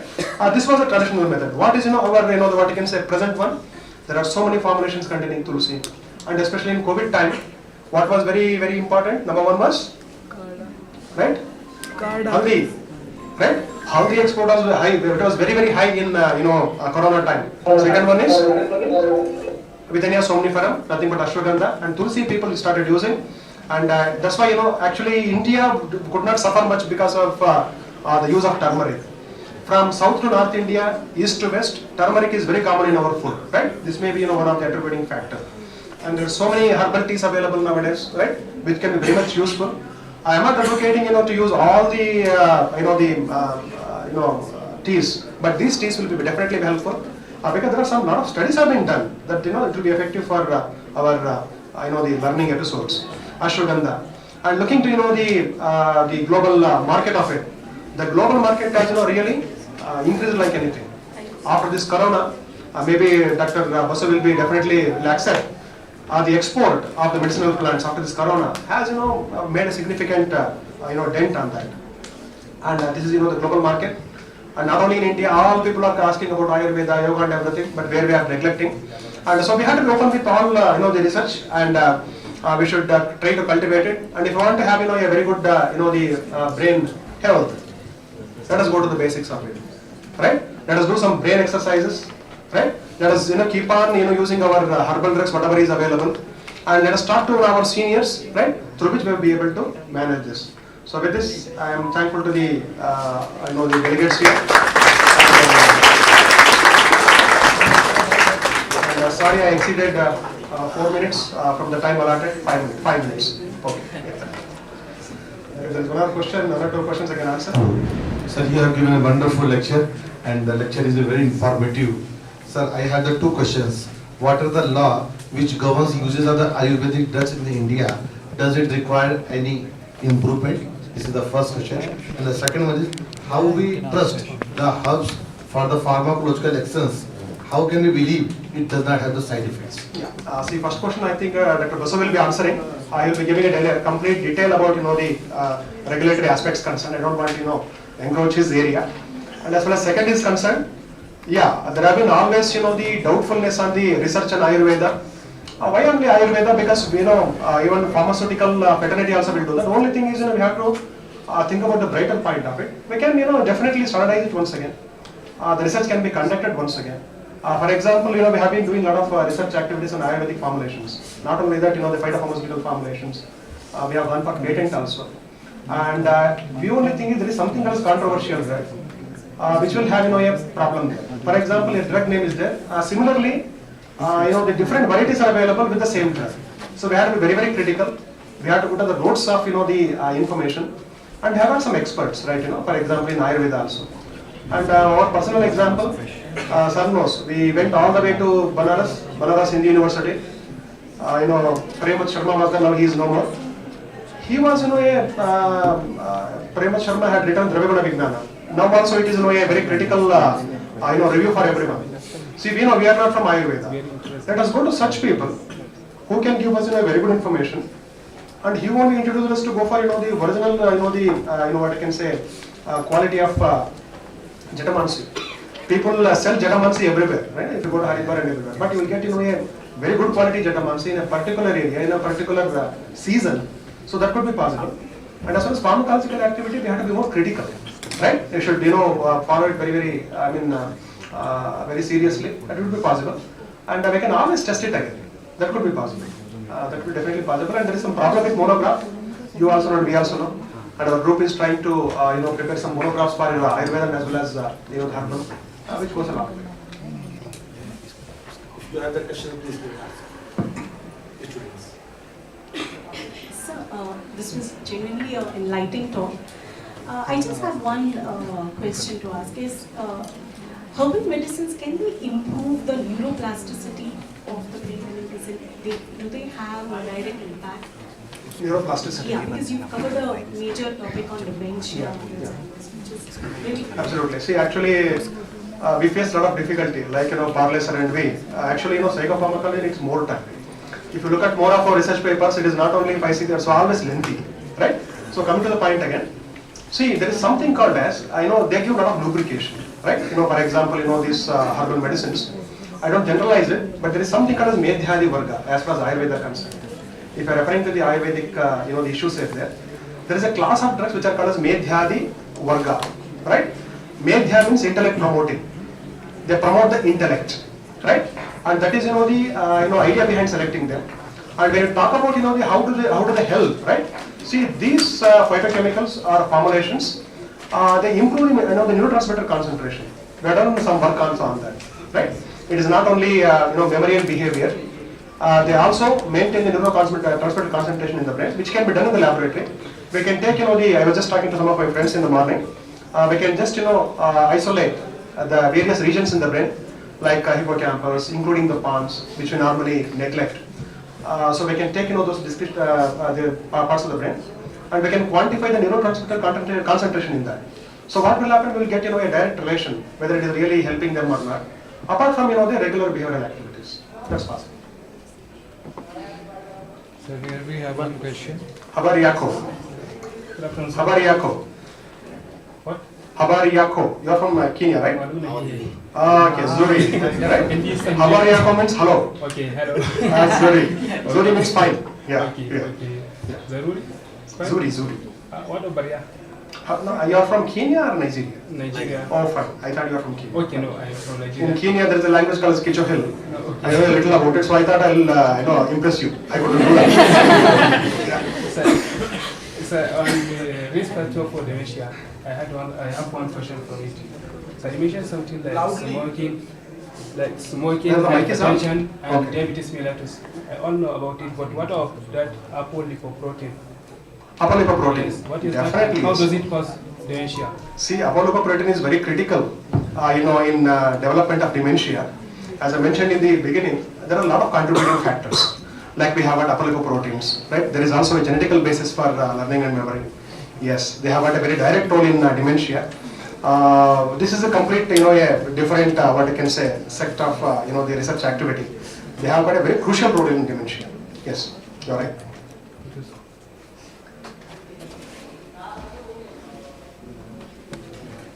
Any questions? Okay. I would now request two chairpersons to conclude the session.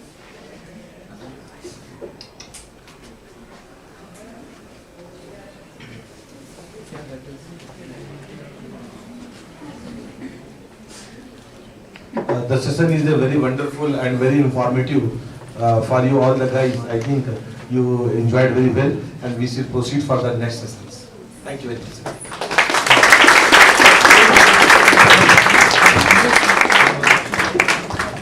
Thank you so much, sir, for such mind-stirring session. I believe this information will help all of us in developing new insight into the domain of research.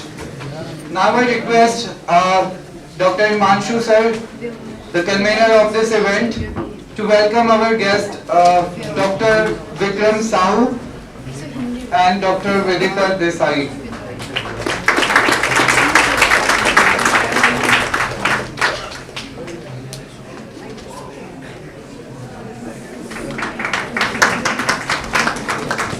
So now it's the time for the tea break. I would like to request all our guests to move towards the canteen. Tea is waiting for us outside. We will resume here after 15 minutes. So please be here by 12:25. Thank you so much.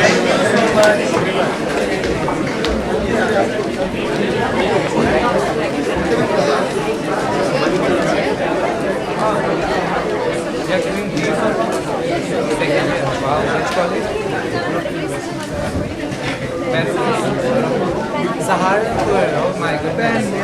How did you find this in Saharanpur? People rarely use Saharanpur. They are friendly.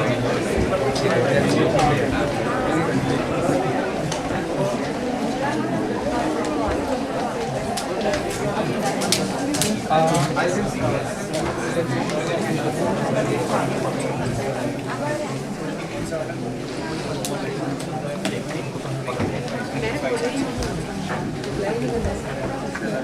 Take care while. Take care while causing this while, okay?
Actually, it's already.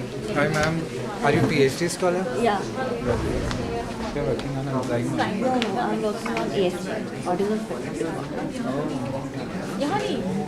That's why he's not telling me to answer the guide question. Yeah, he's my tour guide. अच्छा Google. Yeah. And who's the guy? Professor Anil Kumar from Punjab. You're doing it from Punjab. Yeah. Are you from Punjab? No, I'm from Haryana. But I'm studying there, pursuing PhD there. My masters have been done from Punjab only. Moga. Okay, ISF Moga. होगी उनसे बात होगी Indonesia से बात होगी आप हैं Indonesia से कनेक्ट होने वाले आप बाहर जाके प्रेजेंटेशन माइक ऑन करिए अभी तो उसका माइक बंद नहीं मत बंद करिएगा, कल गड़बड़ होगी। नहीं उसको वहाँ से म्यूट करो ना आजा चल गई मैंने कर दिया। केवल निकाल दो आप YouTube पे देखो ना। थोड़ी देर नहीं YouTube पे तो देखो। में तो टाइम लगेगा लाइव पे चलता रहेगा यूट्यूब एक बार देखिए सर क्या आ रहा है उसमें क्या आ रहा है आवाज देखो ना तेज करके। आवाज है ये तो मैम आप करिए मैं यहाँ से माइक ऑन करूँगा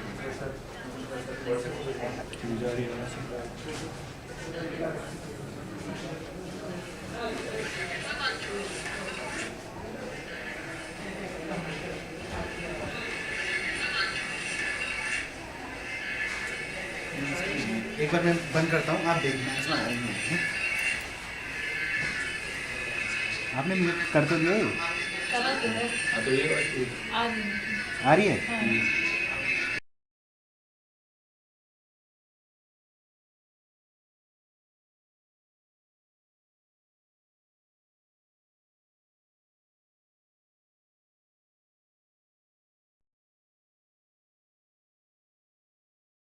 अभी किया ना तो सबको क्यों हैंग सर इसको बीच में रख दें नहीं क्या जा रहा है ठीक है अभी आवाज बंद हो गई ना।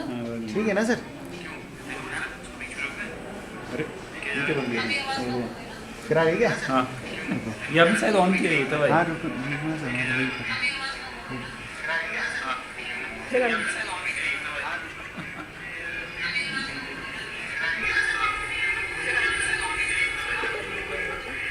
सब बंद हो गई।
Hello hello hello yes ma'am hello hello hello hello madam hello hello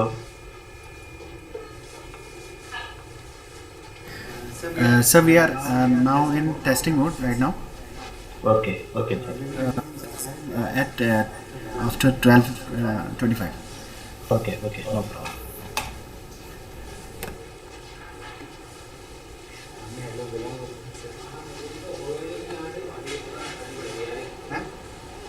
करिए ना नहीं तो यहाँ से आ रहा ना यहाँ से तो आउटपुट निकल रहा है और वहाँ से आ रही ना इससे आ रही इको तो नहीं कर रही देखना है ना नहीं कर रहा यूट्यूब रेगुलर बोलना पड़ेगा। नहीं यूट्यूब पे तो चला रहा हूँ। नहीं अभी तो उससे आई है भाई, मैं कह रहा हूँ कि यहाँ से जो लाइव है सर। लेकिन मैं एक बात बताइए, जब वो प्रेजेंटेशन देंगे सिर्फ वहीं से बोलेंगे ना, यहाँ से तो कोई नहीं बोलेगा। अगर यहाँ से बोलने वाला होगा तो वो कैसे जाएगा? अगर यहाँ से किसी ने क्वेश्चन पूछा क्या ऑन कर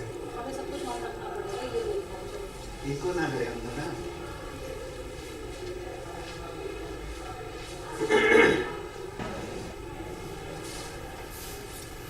Hello. We are testing. Hello ma'am. अच्छा भाषा वाले नहीं मैम कोई कहते भाषा। Hello. We are in testing mode. Hello. We are in testing mode. Hello. Hello. We are in testing mode. Clear है? Hello. We are in testing mode.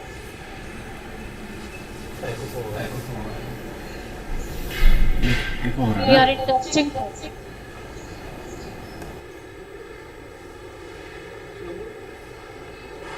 We are in testing mode.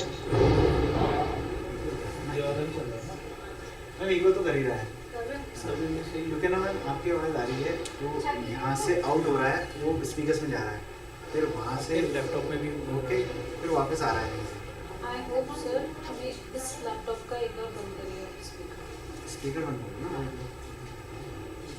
Speaker बंद अगर आपको ऐसे बंद कर दूँगा आप speaker बंद कर दो। स्पीकर और अब देखिए स्पीकर भी बंद कर दीजिए और आउटपुट भी बंद कर दीजिए। हाँ आउटपुट बंद कर देंगे, आउटपुट वही स्पीकर के थ्रू है, मैं भी बंद कर ये वाले लैपटॉप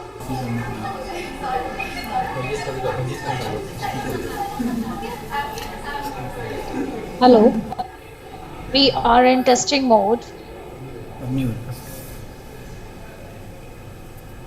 Hello. जी We ma'am. are in testing mode. Hello. अरे मैम अभी इको नहीं हो रहा है। ऑन तो करना पड़ेगा ना।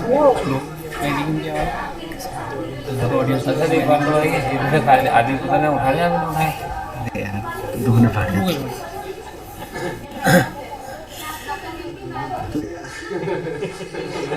उठा दे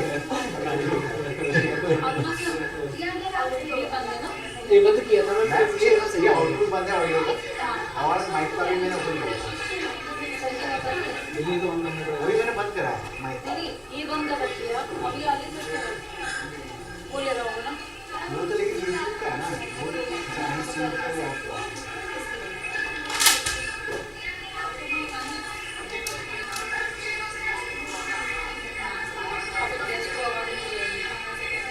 इसका माइक ऑन करो,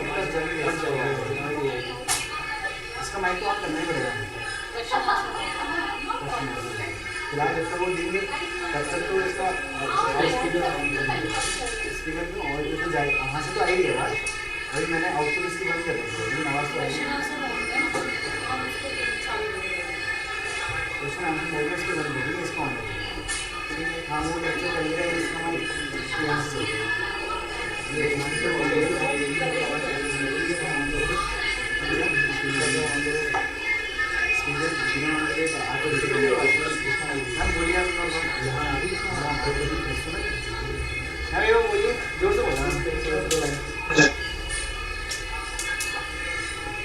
Hello. Hello. ओपन ही आया लैपटॉप में आ गया। Hello. हाँ बोलिए। Hello. खाली लैपटॉप आ रही है। Hello. Hello. Hello. Hello. Hello. Laptop में आ रही ना, देखो बंद करना। अब देखो जरा, अब आवाज नहीं होगी। यहाँ पे रखे हैं। Hello. We are in testing mode. Hello. Hello. Hello. Yes. अब आ रही है। मैं बोलिए। गूगल का कौन गूगल का वो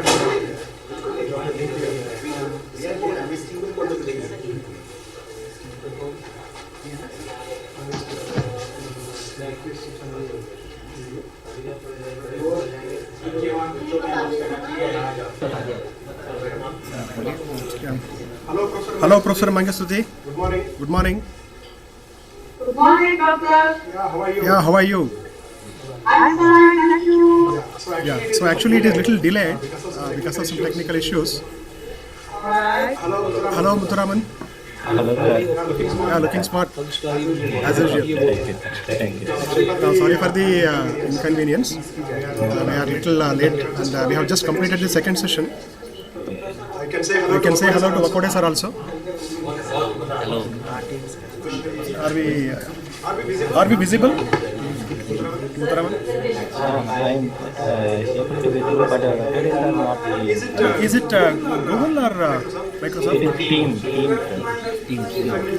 This is Teams, okay? Yeah. Good morning all. Here's the camera. Vakode here. Super. Yeah. Good. Very good. Parlez. Hello, sir. Yeah, please. Yeah, Good morning. Good morning. I can't turn on the camera. No, you can do that. You can do that. You can do it from your side because we have not restricted anyone. What I would request, please log out and log in again. Input कौन सा You tried, okay. Can you help it? Can you help from your side?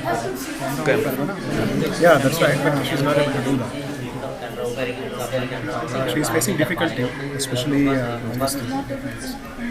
अच्छा camera open नहीं कर पंजी बार settings में जाके camera on to switch on the cameras.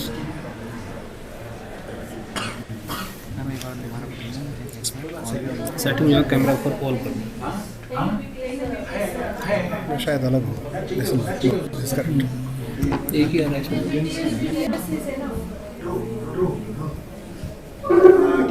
Can you try once from your side, Professor? Can you log out and log in once again? Yes. Please do that. No, you please log out and try once again. You join once again so that you can join. Yeah, please log out. Because all okay from this side.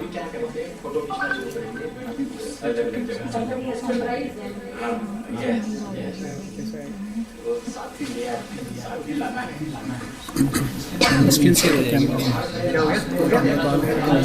Screen से screen से इसका ना यहाँ पे हाँ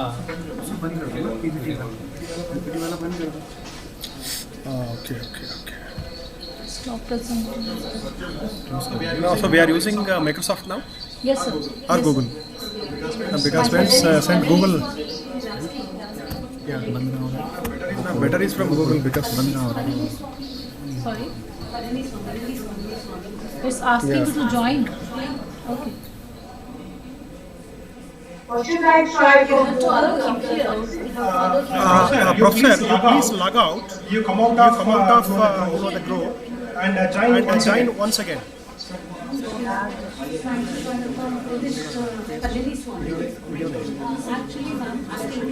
Log out and join.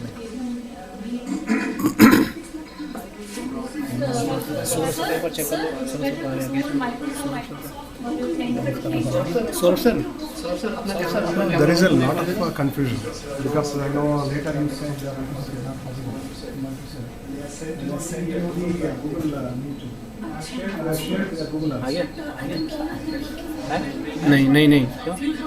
नहीं है setting में प्रॉब्लम है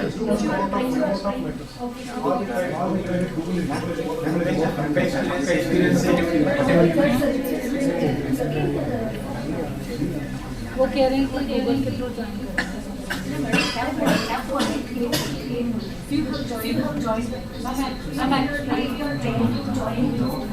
Leave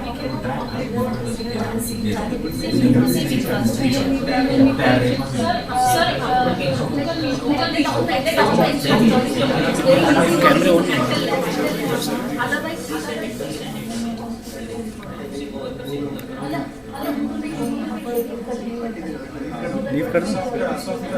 Please type a message in that through Microsoft. So let us join with You can drop a message in the group. No. मैं लिंक दे रही मेरे गूगल मीट का। आपका topic online में प्रॉब्लम आई तो otherwise Mukesh ji का कर देंगे। Hello, hello everyone. Dr. Muthuraman. बच्चों को बिजी रखना है।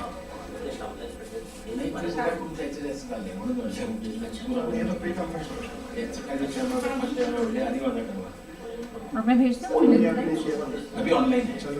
Foreign speaker now. Kamlesh sir. एक मिनट मैम, ये मैसेज तो Mukesh G be around. Display कर देते हैं सीधे। Dr. Muthuraman. Sir. Hello. Yeah. See, some people are finding difficulty to join through Microsoft. We have shared the Google link. So I request all the resource persons who have joined through Microsoft. Please join through Google. I have already shared the link. So which is more easier for everyone. Okay. Thank you. Microsoft बंद कर दीजिए, Google open कर।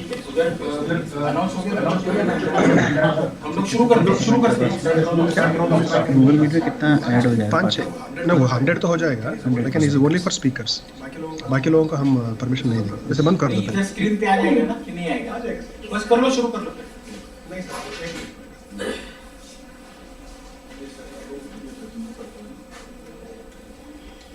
Who has the right? जल्दी free कर देना है। Google meet का right slot आपके मिलेगा पास। ना? लिंक सेशन नहीं, मीटिंग नहीं है, पहले से हो गया लिंक है। व्हाट्सएप ऐड कर दो। Link is already available. Already. No need to create link. No, that's what I'm saying. Number बोलो क्या? व्हाट्सएप कर दो। सेम लिंक इनको देना है। किसके आईडी से बना है?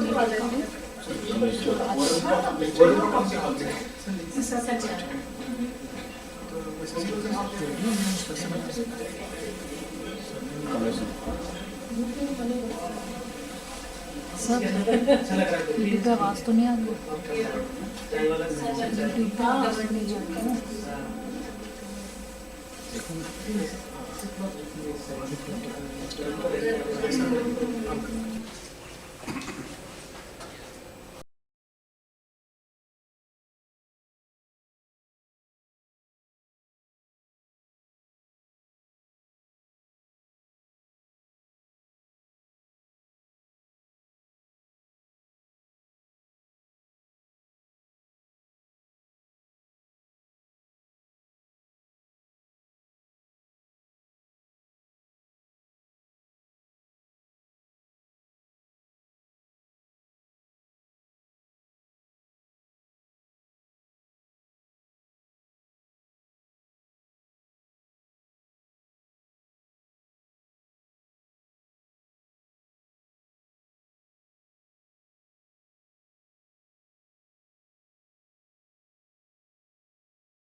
Yeah, But in my screen it is presentation mode showing.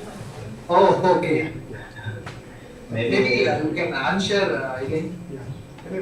stop sharing.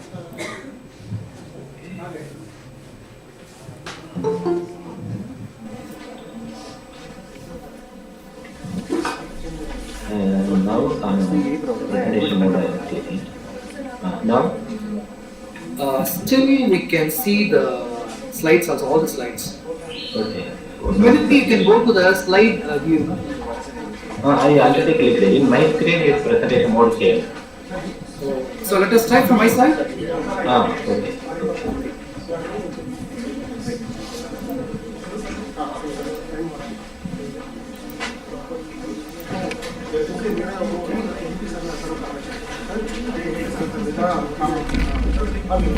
आप बता दें। Can you please help them? Can you see my slides? I think still opening. Wait PowerPoint only, not any text. Perfect, right? No. Observe.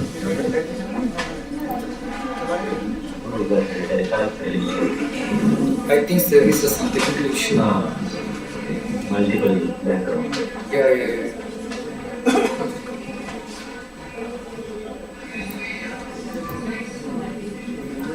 You are entering via window or I'm adding one window. Now I am trying with the entire screen.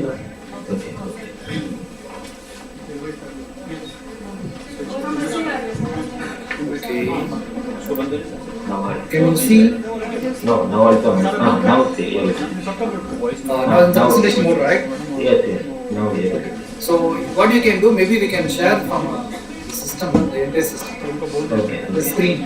I will also try once again. Hello, Dr. Muthuraman Palani Swami. Request you to kindly mute your system. Because now we have a talk from Dr. Basu. Once it is over, we'll start with the regular session, international. Please mute your. Thank you. Thank you.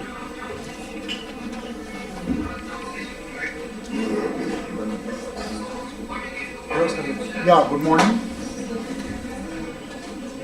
Good morning. Yeah, we'll start our another session. We have with us Dr. Anita Singh, Professor and Head Department of Pharmaceutical Sciences, Kumaon University, Icmphql.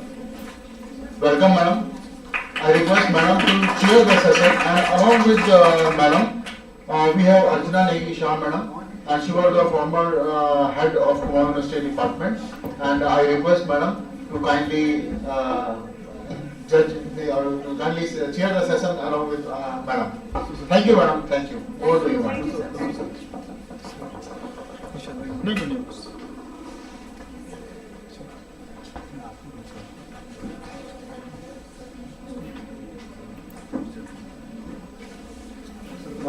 Sir एक minute sir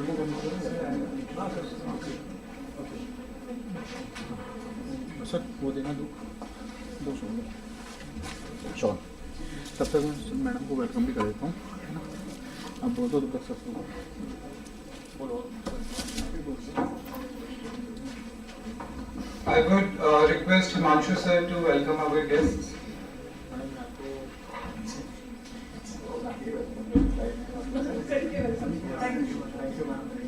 Thank you so much.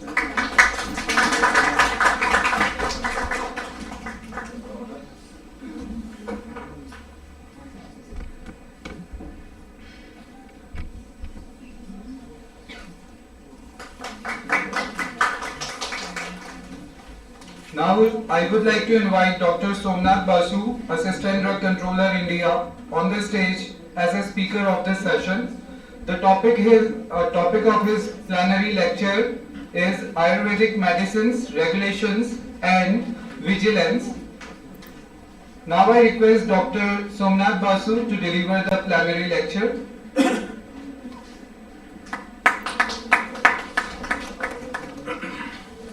Thank you very much for giving this opportunity at this Grafi Hill University in such a beautiful Himalayan town, Icmphql. Actually, long back, almost 25 years back, I came to Bhutan as a tourist. That was from Calcutta to Lucknow, and then there was a small narrow gauge line used to go meter gauge from Charbagh station, Lucknow to Kathgodam. That railway line is no more. Now it is broad gauge. And Bhimtal has been occupied by many Delhiites even. I am also Delhi for last 30 years almost. So I came to know that many Delhi people are now coming here and they are purchasing the land and making the flats, everything. So anyway, I think there is a time limit also, should not extend, because I was just waiting that students are not come. Most of the students, no problems. I can start. So there is a disclaimer that this piece of information is not from my organization, but it is from my own point of view. See, as you know, Ayurvedic system is a natural system of therapeutic and therapy. Originated in India more than this, I have collected from NCEB, US, this information. So authentic information that 3000 years ago, more than 3000 years ago, it was originated in India. And two Sanskrit words, Ayur means life and Veda means science of knowledge. So Ayurveda translates to knowledge of life. So that happened to be in India. We can imagine, going back up to 3000 years ago, there was no paper, no computer, no electricity. So this Charaka and Shushruta and other learned person of that era, they used to percolate their knowledge to their descendants, like their sons and then students. So by mouth it used to come. Then Charaka Samhita, I got this piece of information. This is also from, actually it cannot be, if you can elaborate it. This is coming from Calcutta somewhere. This Charaka Samhita, original print in English. The Indian Medical Gazette, it was published in 1919. And author was W.B. Sutherland. Charaka was one of the principal contributors to Ayurveda. Actually, Charaka also compiled all this information from Atharva Veda and Yajur Veda and the oldest one, the Rig Veda. So Charaka was one of the principal contributors to Ayurveda, and Charaka also mentions wandering physicians of Kashmir. Charak means may not be an individual person. He may be a group of persons. Like let's say for 100 to 200 years, they used to percolate their wisdom, and they were called, like we call Pandit, charts like that. Charaka was a group of persons. So it dates back to 100 to 200 BCE, and he wrote the earliest medical doctrines. That was named as Charaka Samhita. Charaka studied the anatomy of human body and various organs. So that is a beauty, that maybe the dead bodies he dissected. But the masterpiece was Shushruta. Shushruta was master in surgery. But Charaka also studied the anatomy of the human body and various organs. Charaka was the first person to say that a physician who fails to enter the body of a patient with the lamp of knowledge and understanding can never treat the disease. This is very important, vital information. That a physician or a doctor has to enter into the body of the patient with a lamp of knowledge. But he should have knowledge first, then he should have understanding of the disease. Otherwise, he cannot treat the disease. He should first study all the factors, including environment, which that influence the patient's disease. In fact, in Delhi, we are finding that we are in the dusty weather. The QI is very high, and there are many diseases, respiratory disease, distresses are going on. So this is the environmental factor is also important. So the physician should know the environment also, where the person is residing. And in Bhimtal, you are in the pure air, which influences a patient's disease and then prescribe the treatment. It is more important to prevent the occurrences of the disease than to seek a cure. Now, as we know, prevention of the disease as corona, we have developed the corona vaccine, Covishield, and of course, this vaccination that time was not there, but I studied that vaccine actually dates back to India and Oriental China. They used to give the pox by percolating the poxes, pustules, into the skin of the children. And that was the oldest form of vaccine. We know that Edward Jenner, he first invented the cowpox vaccine. But no, actually, historical fact is that the vaccination, the idea of vaccination actually dates back to India and Oriental China. It is not in Edward Jenner cowpox vaccine. The idea actually came from India to England. Anyway, this is the statue of the Sushruta at Royal Australian College of Surgeons in Melbourne, Australia. So they also give importance that Sushruta was a big surgeon in Indian country. And these are the photos. That's all. This also I collected from the American journal somewhere. So these are the oldest form of the surgical instruments, the metallic the threads and these things. So this is another photo I got from NCI. Now, principle of treatment based on the idea that disease is due to an imbalance of stress in person's consciousness. This is the idea of Ayurveda. The basic idea is imbalance, and that is Vayupitta Kapha. So it is the imbalance of the human body that causes disease. Now, Ayurveda encourages certain lifestyle interventions and natural therapies to regain the balance between body, mind, and spirit and environment. This is the basic principle that environment and the disease is due to imbalances of stress in the person's consciousness. Ayurveda treatment starts with an internal purification process. As we know, some of the treatment centers are already available in Kerala and southern part of the country. There are a lot of purification process. One photo is here, I have collected from the Google search. So those things are like Ayurveda treatment starts with an internal purification process followed by a special diet and herbal remedies and massages therapy and yoga and meditation. So Ayurveda does not mean some medicines and Himalayan drugs is marketing it all over the world and India. That is not. The whole lifestyle treatment is Ayurveda. Now, concepts of universal interconnectedness, this is also another principle. Body's constitution, prakriti, and life forces, dosas. This is the Sanskrit word, dosas, and prakriti is the constitution, are primary basis of the Ayurvedic medicine. So it's may some Hindi terms are there. Actually, pitta dos, vata dos, and kapha dos. These are the dosas.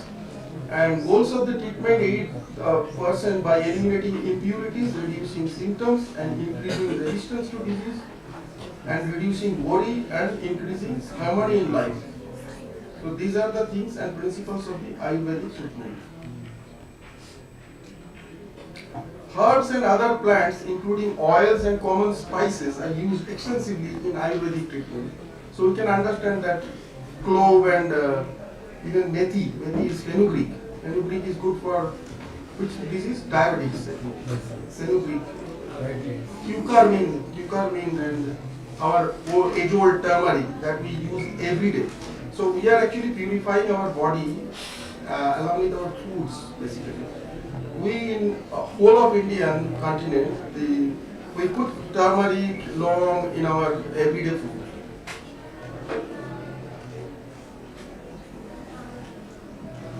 India, Ayurveda is a form of a medical care and equal to conventional Western. Now I am talking about what is the status of Ayurvedic treatment or Ayurvedic medicines in India and other countries. I am coming up one after another, the other countries, what is happening. Ayurveda is a form of medical care here. But in USA, it is a form of supplementary, food supplement. That is the surprising thing. In US, first of all, they don't call it Ayurveda, they call it traditional medicine. They will be from Chinese source or from the Indian source or some other traditional source. So they call it, they regulate it like a food supplement.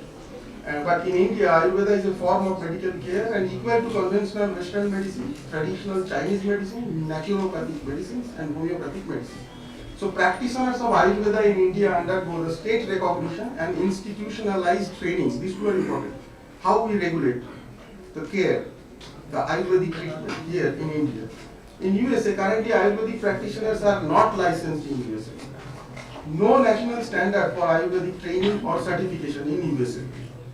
Ayurvedic schools have gained approval as educational institution in some states of USA. So not in all states. Now we have our Ministry of Ayush. You can go to the Google and search on Ministry of Ayush portal. You will find that there are things like USA Ayurvedic medicines are regarded as a dietary supplement, as I told you earlier, not as a drugs in USA. But in Australia, it is a drug, traditional way of medicine. There are not required to meet the safety or efficacy standards for conventional medicines. Like conventional medicine by US FDA, it is not that Ayurvedic has to meet the safety efficacy standards, but it is. But yes, everything cannot be sold there. Some regulation is there. These medicines can interact to work against the effects of the Western medicines. Investigate the training and background of the Ayurvedic practitioners whom you intend to use. So some of the Sanskrit are slokas, and they are slokas. Actually, used to Charaka used to make slokas. So in Sanskrit words, and what is the English translation? The effect of the treatment always depends upon proper judgment of the factors, including right time and doses, etc. A drug of unknown may be fatal, like poison, or like a weapon, or like a fire and thunderbolt, while known is a vitalizer, like nectar. A drug unknown by the name, form and property, actions, and badly administered are responsible for complications. Now, India, herbal drugs are regulated under Drugs and Cosmetics Act. This act is a very old act, Colonel Icmphql committee during the British regime. It was formed and they studied the drug status in India. So before independence, it was enacted. And simultaneously, the law was also enacted.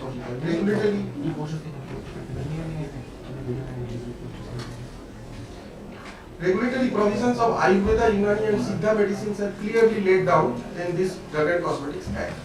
And there is a Department of Ayush, regulatory authority. They give the manufacturing licenses. It's mandatory for the manufacturing and marketing of the herbal. These herbal, these Himalayan drugs and Jandu, Dabur, they get manufacturing license for their factory and then they produce. Control over licensing, formulation, composition, manufacture and labeling, packaging, quality and export. So we do control like this. But if you will find Philippines, there is a different control. So because there are lots of the things are imported. We do control by licensing, formulation, composition, and then manufacture inspection, periodic inspection, and labeling also we check. We do some standards that labeling should be like that. So that is the control mechanism of regulator. Now there are another sloka. I will intermittently do some slokas in English translations during this conventional slides. Like drugs may react in different manners after administration. Sometimes they may respond excessively and sometimes mildly. So these are Sanskrit slokas that was given long back, mildly, and sometimes they may not show any effect. These I have collected actually from the from Ayur Shuraksha. There is a site, Google, you can look at. That is a pharmacovigilance for this Ayurveda drug. So there these slokas are presented by Government of India. Collected. I got it fascinated. So the drug which applied wrongly acts as a poison, while rightly administered as a nectar, like Sharpagandha or Kalmega, or these drugs are well-known Ayurvedic drugs, but Sharpagandha, Dhapura cannot be given. The right dose is important. So there is a requirement of research and documentation. We always forget documentation. We believe that Ayurveda is good. That is not correct. What I came to know, like Giloi, during Corona, many people they used to make nectar by hot water boiling or something. And this Giloi they cause, now later I came to know that AIMS Delhi, they got a lot of people coming with the digestive system tract problem. This Giloi and all that.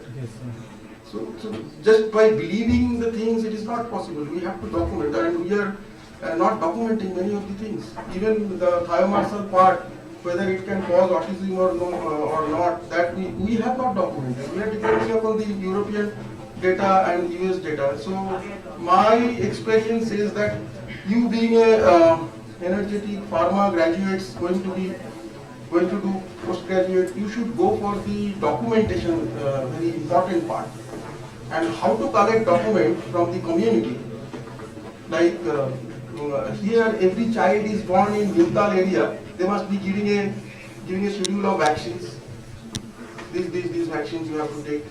and even latest HPV vaccine has been incorporated, rotavirus long back incorporated. Some of the vaccines are containing thiomersal. So as said that in Lancet there was a publication, thiomersal is responsible. Now after that it was withdrawn. So those things.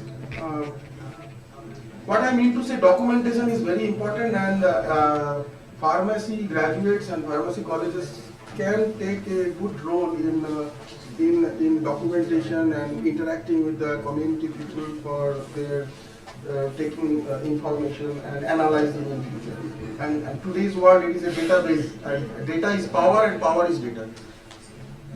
Now, Schedule T is in Drugs and Cosmetic Rule. There, these norms of the good manufacturing practices for manufacturing of herbal medicines are given. Official pharmacopoeias and formularies are available for quality standards of Ayurvedic medicines. So we have come to the point that pharmacopoeias has been even published for Ayurveda. And first schedule in Drug and Cosmetics Act, there are two schedules. Drugs and Cosmetics Act, it is not rule, Act.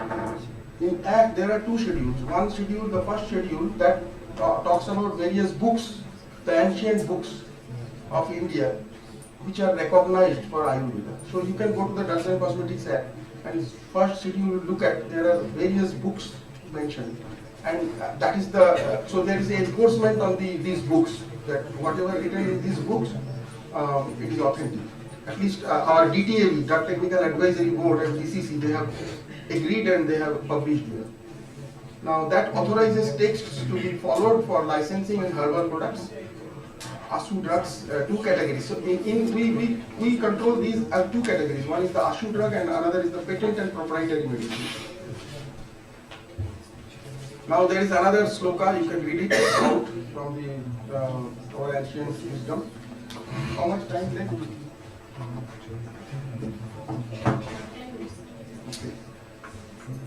Now Malaysia, what is happening, herbal products are regulated products. It is not that everybody can import anything and they can take it. No. Malaysia require registration of the herbal products before marketing. Almost all the small countries, South Asian countries, there is a registration procedure. There is an authority like I use our authorities, and there is a registration procedure. You want to business in Malaysia, you have to register your, first of all, you have to open an office in Malaysia, Kuala Lumpur, and then you have to get registration of the, as per their documentation requirements.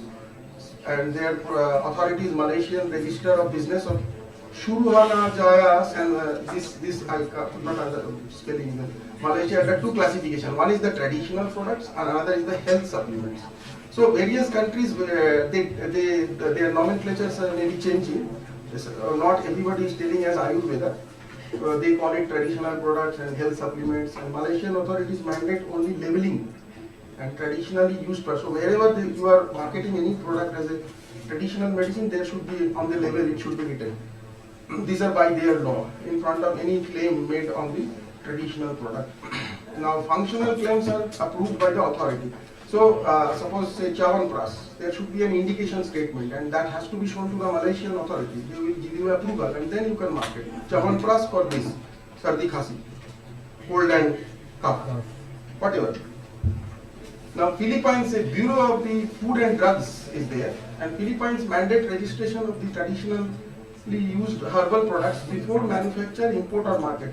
So almost the same thing. Anything you want to market in Philippines and these countries, there is an office and you have to go to their website, and there is a requirement of list of documents. So accordingly you have to comply, and then you can import and market. BEAD control brand names of the traditional herbal products.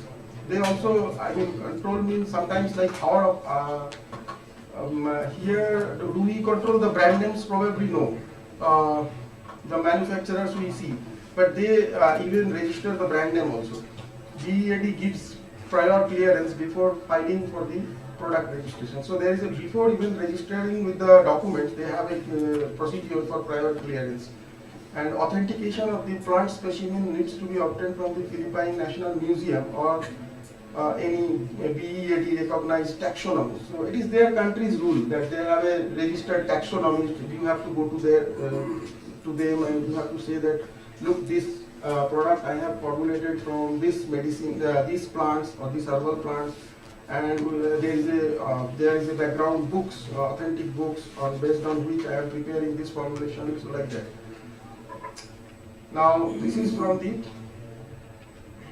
traditional experience of this. I am talking about this Philippines. Philippines is the traditional experience of long usages. There are certain conditions that they 5 or more decades. Say, let's say for formulation, one formulation is being used somewhere with a database and the books authenticated that 50 years at least it is under use. So that will be considered as a traditional medicine, and you can go to the office of the Philippines and get approval. Pharmacopoeial standards to be maintained, and DEAD also mandates that supervision of the physician is not needed on product indications. So it is their country's requirement that indication part they will approve, but after that the physicians may not be regulated that what you are for prescribing. For import, certificate of authenticity of the plants from authorized government agencies of the country of origin. Like let's say Himalayan drug is exporting some product to the Philippines.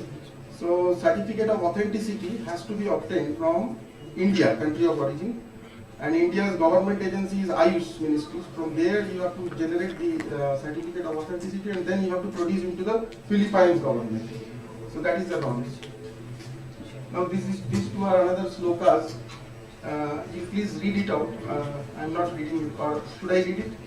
A drug of unknown is petal-like position. While fixing a dose, a wise physician should exert various factors like the stage of the disease, certain conditions of the patient, etc. So this is the Sanskrit sloka. Now Nigeria is the trade of herbal products is regulated by National Agency of Food and Drug Administration, your Food and Drug Administration and Control, that NAFDAC they call it. Our agency is CDSCO, so we control the modern medicines, not the Ayurveda. We have a separate department, Ayush Ministry. So Nigeria classifies these products as a herbal medicines and related products. So they don't call it Ayurveda, they call it herbal medicines and related products. Mind the words also important. Philippines is telling traditional medicines, while Nigeria is calling it herbal medicines and related products. And pre-marketing registration is required. It is always there in any country. It is not that you can import anything to the country and sell it on the shelf. No, there is an authority. So all advertisement requires a pre-clearance. Even NAFDAC is so strong, their advertisement is also controlled by NAFDAC. Whatever you advertise on the billboard or anywhere, that has to be approved from NAFDAC. No advertisement can be made as a cure for any disease conditions listed in Schedule 1. They have a Schedule 1 in their Food and Drug Act 1990, Nigeria. So in that Schedule 1, they have enlisted certain disease where you cannot cure. Like in our case also, we have a drug and cosmetic rule. We have a schedule. I think Schedule G. Schedule G states that this disease, alopecia, you cannot claim any medicine can cure the alopecia. Like that. So they have a disease list. Now Saudi Arabia herbal products are classified as traditional products. Again varying words. They said herbal, now it is traditional products. And again, minimum 50 years experience is required for registration of the product in Saudi Arabia. This photo is the Saudi Arabian authority. Dose and method preparations must be same as traditionally used. So one thing is the tradition, where it is written, what is the authentic document, where is the authentic books. You have to produce to the regulatory authority. Look, this is the book. Here it is written. By this method it is produced. And I want to market this product in your country. Would you give me the permission? That is the things. Everywhere. Now pharmacopoeial evidence. Pharmacopoeia, as you know, Indian pharmacopoeia is for modern medicine available. And now in the Indian Pharmacopoeia 2022, there we have incorporated many herbal products also. Non-pharmacopoeial evidences, some products may not be written in the pharmacopoeia because that may be a new one or that is still under examination. In that case, non-pharmacopoeial evidence for traditional product, you have to give it to submit to the Saudi Arabian authority. Then they may agree. Then pharmacopoeial, if it is a pharmacopoeial, then to comply with the medicinal ingredients, quantity, recommended dose, route of administration, duration of use and dosage form and directions for use and risk information. So they are so much stringent, even Saudi Arabia, that you have to give the risk information.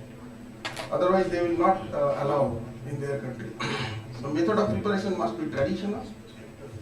And then non-pharmacopoeial case, they have categorized two things. There may be certain products which are non-pharmacopoeial. Any two independent references supporting the safety and efficacy of the product from the clinical studies, pharmacopoeias, and textbooks references, peer-reviewed published articles, and data from the non-clinical studies, applicability, toxicity information, reproductive effects. They have gone such a long way, like modern medicine, reproductive effects also they are asking, teratogenic effect also they are asking, potential toxicity, carcinogenicity. We generally do it for the modern medicines, in preclinical studies, mice and rabbit model we do it. So, as you know, thalidomide case, anyone knows? Everybody knows. What was thalidomide? Now it is approved in disaster. In disaster what? Thalidomide was approved primarily for what? Let us interact. Morning sickness of the pregnant ladies, yeah, correct. But thalidomide, they did not found any, and they did not found any remarkable range of the concentration that could create teratogenicity during the preclinical studies. So that was missed out. But one country did not allow thalidomide, and they were safeguarded. Which is that country? What is that country? Anybody knows? Thalidomide. Thalidomide first reported from Australian doctor. I have some slides, but here it's a separate context. So, and thalidomide was first produced by in which country? The country of origin? Germany. Grünenthal. But thalidomide mein problem tha. Thalidomide was first reported in Lancet by Australian doctors. I think in D-Day or something. But one country, do you know? Anyone knows that one country they did not permit thalidomide in their country? Only one country. It is USA. And USA, that lady, he was a doctor from Columbia, British Columbia. His name I am forgetting. Some 5 years back, she died. She was given the highest civilian award for not permitting this drug by John F. Kennedy. Yes. Kelsey. Rodham Kelsey. Full name, you can search it in Google. Rodham Kelsey. She is a medical MD pharmacology, and she was posted as a reviewer in the US FDA. And she was so much adamant that every time the German company was insisting that you permit it in USA, she was not agreeing. Somehow she was not satisfied with the data generated and submitted to US FDA. And she did not permit, and ultimately it was true that she could safeguard all US pregnant ladies from teratogenic effects. Now, but Ayurvedic medicines, are they safe really? There are many articles, like Hindustan Times, it is finding that Ayurvedic medicines, you cannot believe that they are safe. First of all, we take a lot of Ayurvedic medicine. Turmeric we are taking in a boiling soup or dal or lentils. So turmeric not taking much, 1 spoon, teaspoon. I don't know what will be the effect if we take more turmeric, a glass of turmeric. Maybe it is forgetting, we don't know. So the documentation is important, observation and documentation. Critical observation, minute critical observation, collection in a format and documented. And today's life, we are getting the electronic platform. So it is very easy for pharmacy students to get into the app-based or wherever you make documentation. Now you see, Ayurveda expert Dekha Radhamani in her recent Instagram post says, much like allopathy, Ayurvedic herbal medicine should also be taken without any expert's advice. Okay, without any advice, like Giloy, everybody is taking. Giloy is good for you. And papaya leaves, boiling papaya leaves is good for dengue. Platelet. Who knows? Where is the data? We don't know. Even my daughter was affected with dengue. Doctor said, no, don't take all these things. You take normal food and shoes. Even spinach also may increase your platelet. Well, of course, Nimtal you may not be interacted with dengue, but we in Delhi interact with dengue. So these medicines can cause several side effects. See also Radhamani, Dr. Rekha Radhamani, several side effects. He also revealed how the long-term usage of herbs like Sarpagandha, that is recommended for controlling blood pressure, can cause the depression. And regulations of the Ayurvedic medicines are not as stringent as allopathic medicines in India. Most of the medicines are available over the counter without prescription. This leads to buying and consuming these medicines mindlessly without knowing it's suitable or not, writes Dr. Radhamani in Instagram post. This I have collected from Hindustan Times one publication. The Ayurveda expert goes on to add that ashwagandha is a very heavy toxic herb, and shatavari, if not given by a doctor and if it is not suitably for you, it can cause menstrual irregularities. In fact, tulsi is good, but tulsi I came to know from one of my he is associated with Ayurveda that if you take more tulsi, it is a mercury is there. Mercury content will come. Huh? Oh, time to conclude, okay. So where are the problems? Now it is by vigilance part, so it will be concluded. Ayurveda have positive effects when used as a complementary therapy in combination with the standard conventional medical care. Lack of thorough study in the Ayurvedic material is the problem. Ayurvedic medicine contains herbs, metals, minerals, metallic acids, and these may be harmful, used improperly, without the direction of a trained practitioner. Then what to do? Consult the doctors of Ayurvedic treatments. Pregnant and lactating women, especially, they have to be cautious. Children should consult their healthcare provider. Diagnosis of the disease condition is critical, and trained, experienced Ayurvedic practitioners should be consulted. Ayurvedic medicines can be given as a concomitant medication with the standard and conventional therapy. This is very important that many Ayurvedic drugs are now being prescribed for with the conventional modern medicines. Like fenugreek with the metformin, the diabetic type 2 diabetics mellitus with the metformin. Fenugreek is also some doctors recommend. Now this is the European condition. In Europe, 20th September 2016, they have a committee on herbal medicine products. Patients leaflet template concerning the advice on the preparation of the herbal teas as a traditional herbal medicinal products by end users. So Europe, there is a guideline, that number is presented here. You can search it on Google. You will get it, and there is a committee for herbal medicinal products. And in Australia is very stringent. Australia, Ayurvedic traditional Chinese medicines are classified as complementary medicine. Again, the terminology is changing. Complementary medicines. These are generally required to meet the same standards of quality and safety. US, these products are mainly dietary, as I told earlier. Regulation in USA for these products is very different to the Australian system. And so here I am. TGA. TGA is the authority in Australia. Therapeutic Goods Administration is their authority. Like we, CDSCO, there is a Therapeutic Goods Administration. So they periodically publish various guidelines for assurance that medicines are high quality and safe.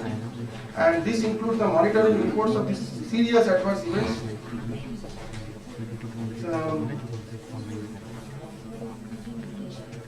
So there is an Australian expert government committee. I am just looking at where is the end of this. One particular thing it surprises me when searching that egg, is it recommended in Ayurveda? So found that yes, there is a description of eating egg in Ayurveda, and that has been described by Vajikarana chapter in Charak Samhita. That Vajikarana or Vrishya Chikitsa is one of the 8 major specialties of the Ashtanga Ayurveda, and this subject is concerned with the aphrodisiac. So this is a kind of aphrodisiac, virility and improving health of progeny, where egg is recommended. Even reference is also given here. So thanks for patient listening, and you can ask me questions.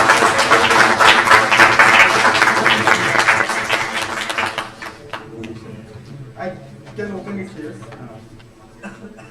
Actually, pharmacovigilance, you can go to the Google and you can search here. The link I have given, this Ayur Suraksha. Your mobile, you can open it. Ayur Suraksha. Pharmacovigilance is very important. I repeatedly told that there is a requirement of the documentation, and first of all, what to document? You have to make a format, kind of format, and very thought over format. What kind of information you have to collect from the community? Let's say from Icmphql community. How many inhabitants here? 1 lakh? 1 lakh inhabitants, some are aged, children, so what kind of information, and there is a ethics involved. Everybody's information you cannot collect and open it for everybody. It should not be public. So considering the ethical part, you have to collect some format. It may be electronic format even, by WhatsApp or anything, and then a platform has to be created. This demographic study and epidemiological study is very much important. Just to know, and it will be helpful for the government policy makers to know what kind of disease is prevailing in this community. How many diabetics, how many have a macular degeneration in eyes, so those things. So every time I am just stressing upon the documentation part and information collection. That can be done by your pharmacy graduates. This is my belief and my experience. May not be every time doctors are available. Please, question. I want to ask you one question. As you said, we Indians, being Indians, we use different condiments in our food, like spices. Spices, yeah.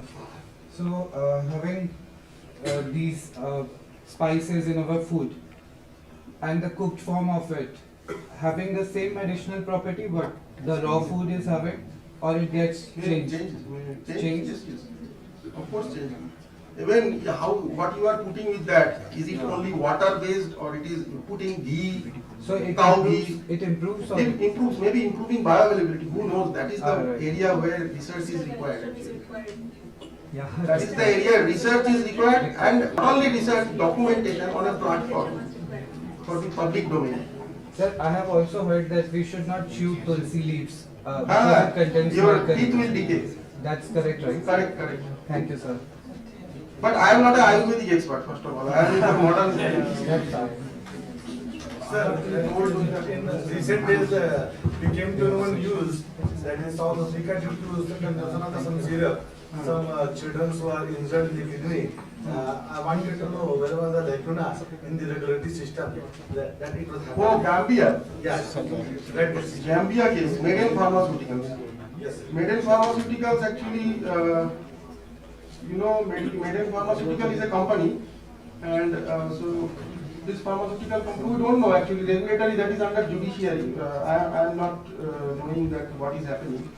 So this is for your information. I have collected, I have many slides, so this is CDSU function. I just want to show you what we are doing. This is my part, this is not Ayurveda. We do it vaccine, Covaxin, Covishield, we approve. And the blood banks we license, and then we have a drug inspectors, group of drug inspectors. Right now it's maybe 2,250. So then we do the amendment of the Drug and Cosmetics Act, we also ban the drugs, and we have certain laboratories, CDL, Kolkata, Kasauli, NIP, etc. And this is the state drug regulator system. So this is just to have a look, not Ayurvedic. This is the regulatory pathway I wanted to show you. This slide I have prepared for the modern medicines. The company, they will generate R&D studies, preclinical studies, because if you go to the Ayurveda, preclinical studies is almost negligible. If you put mice with neem extract, then mice will not die. Or maybe you can dissect the mice and you can look at the pathology, histopathology of liver and kidneys of mice, but probably very less. Probably. But anyway, these are all research questions. So in modern medicine, what is happening? R&D study, then preclinical, then human CT study, phase 1, phase 2, phase 3, then submission of the data, regulatory submission here, regulatory submission to the authority, national drug regulatory agencies of various countries like NAFDAC in Nigeria. And of course, their infrastructure may be different from India, or our infrastructure, even our infrastructure is not much better. It is US FDA. They have 10,000 people, reviewers and all that. We don't have it. So approval and licensing, and then phase 4 study is important. So in Ayurveda, you can do this phase 4 study and active surveillance. These two are important for Ayurveda also. If it is not there, this is. And data generation, and data will go back to the company, and then CIOMS is the Confederation of International Organizations of Medical Specialties. This is in modern medicine. They do the ICSI, individual case safety reports, and they do the PSUR submission. So exactly not copying them, Ayurveda can think of some kind of documentation here. I am just throwing these questions for your thought process. Yes, sir. Okay, thank you. Thank you very much, sir. Your presentation very nice, very informative in each field of the Ayurveda, like this standardization, rules, regulation, everything. Very nice. Questions? Question maybe I don't have any question, but one question Students, is there. please question. Sir, If you don't question, that means you are either you are not understanding because or of the time. maybe I could not sensitize you because your maybe level of understanding is somewhere. Could not knock the head. Sir, I have one question. Sir, what are the regulatory guidelines for polyherbal formulations? Like Chantras is there, and most of the Ayurvedic formulations are polyherbal formulations. Polyherbal. Even polymodern medicine is also Yes, there. sir. So is there any So many regulation vitamins for- are in nowhere in any country it is approved. Lycopene Yes, sir. Even Chantras we are from having. tomatoes. Yes, sir. Sir, even Chantras we are having. Is there any regulation for this formulation? Ayurvedic medicines they approve it. But only same procedure that you have to show an authentic book that these products I am using in this formulation, they have a background of authenticity in this But book. nowadays they are adding some more ingredients on these formulations. See, regulations there is a weakness also, but I do not know, I cannot comment on their domain, the Ayush Ministry's domain, how they are approving.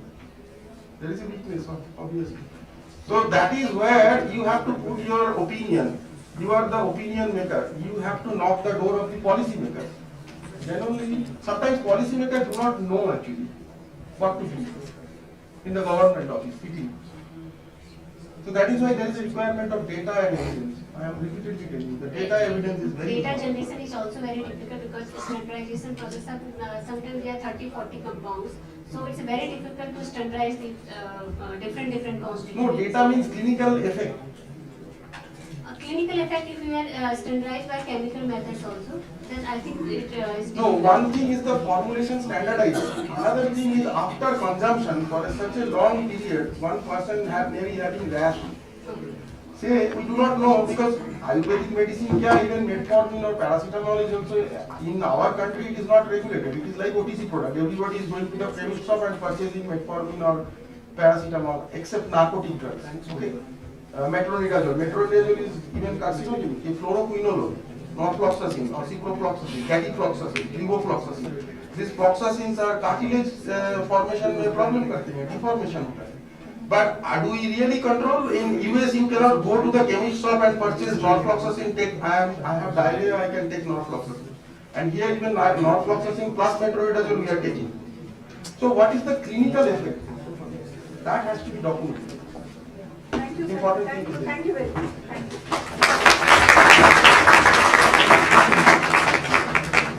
Thank you so much, sir, for sharing your knowledge with us.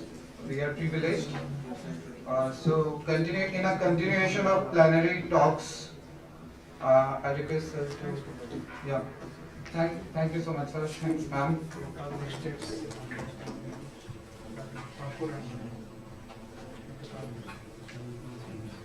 So I'll invite Dr. Kumbat Upadhyay, Professor Head of Pharma, Cognosy.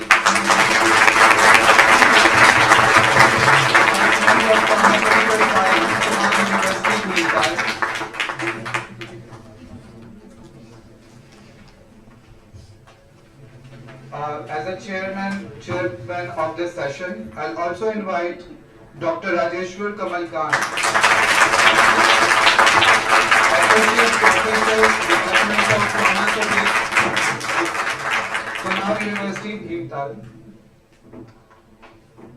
as a co-chairperson for this session.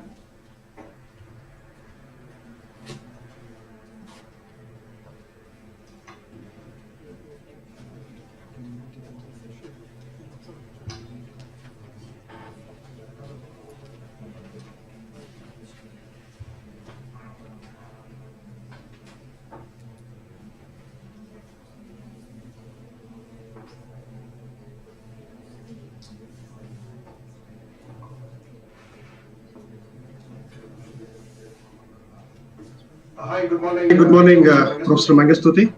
Can you hear us? Hello. Hello.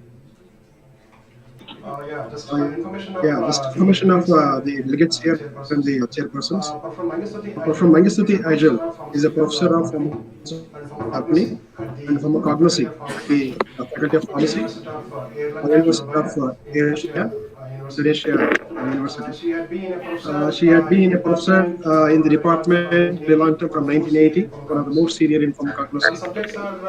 The subjects are pharmacognosy, botany, then traditional medicines, hydrotherapy, aromatherapy. Due to the scarcity of time, I'm not able to read your entire profile, Professor. And we welcome you on behalf of the organizers here. Welcome to Professor Mangastuti. Now, it's all yours, Professor. Thank you very much. Good afternoon, Excellencies, participants of the conference, ladies and gentlemen. First of all, I would like to thank for giving me this opportunity to be part of the speakers. Special thanks goes to Dr. Joshi for this very important opportunity. So my presentations is entitled Understanding the Power of the Medicinal Plants for Better Health and Quality of Life. Next, please. Next, please.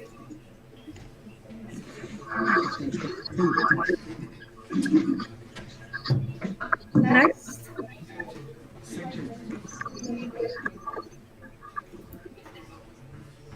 Next, please.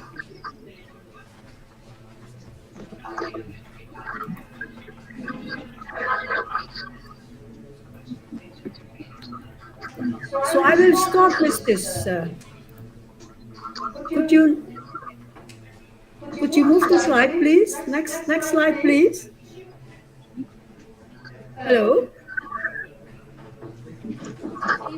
Please wait. We are trying. Please. Next slide, please. Ma'am, please wait for some time. Okay. No, the second slide, please. Ma'am, kindly wait for some time. Second slide, please. Slide number 2, please.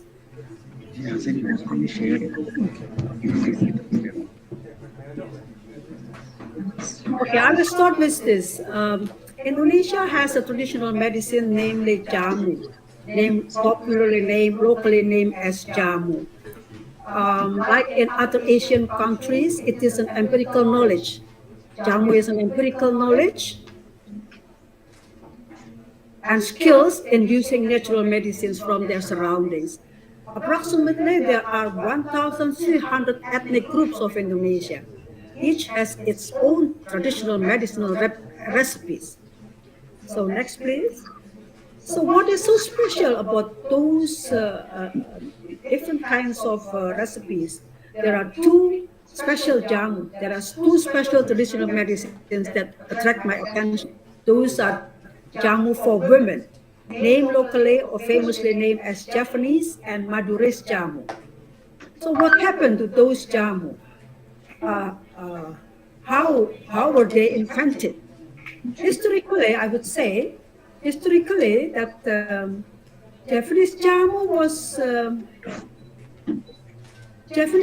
was for part of jamu that was invented by a famous king during the centuries of 16 and 17 in two famous kingdoms, Yogyakarta and Surakarta in central Java. At that time, kings had given instruction to their assistants to create medicines for the royal family in order to help them to always in a good health. At that time also, all recipes were kept in secrecy, but later on, they disseminated to the common people. So that was the first, in history, I know how jamu for women was invented. It's in Java Island. But for the other one, Madurese jamu, there is no written information about the invention.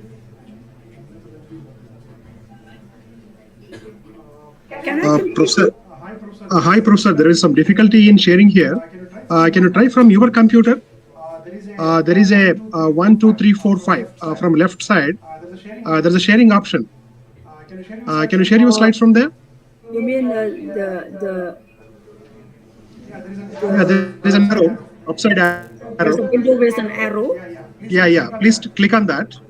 Click on that, and then Yeah, you please upload your presentation. I click first, and then I just click the slides. Yeah, please click it. And what else? What should I do? No, you just share your screen on your laptop. I'll try already. I already shared, but it's not there. It's different with the Microsoft. I try. Let me try. Let me try.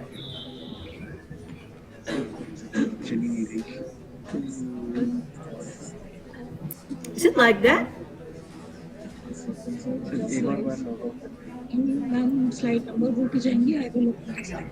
Yeah, see, what we will do, Professor, Yes. will be presenting and you just tell the name or number of the slide, we will change it. I beg your pardon?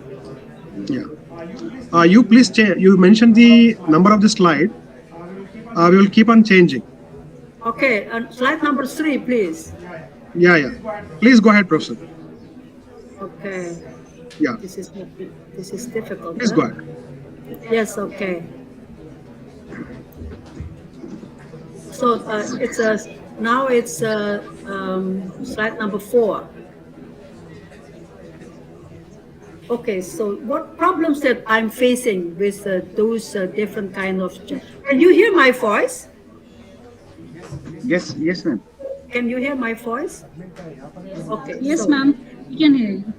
Back again to the two jamu for women that I mentioned earlier, we still have a problem, especially with Maduri's jamu. We call it Maduri's jamu. There is no written information about the invention. Ancient manuscripts are hardly found. So healers and jamu makers just memorize all recipes. And what is more, there is a decreasing number of jamu makers. While Japanese jamu has their own manuscripts kept in palaces. So this here is the map of Java Island, where Yogyakarta and Surakarta are located.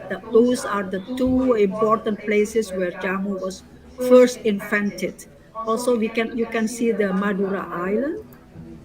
Also, okay, since I am intended to learn more about women's health, I decided to do ethnomedicine study on those jamu for women, on those traditional medicine for women, Japanese and Madurese.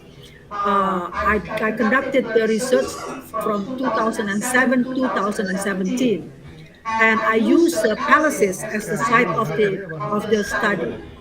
In Madura, for example, I took Sumenep Palace, and as informant are members of the royal family who live at the nearby palace. And for Japanese jamu for women, the palace of the site of the study was the palace of Surakarta, and as informant are members of the royal family. I conducted the direct interview and observation.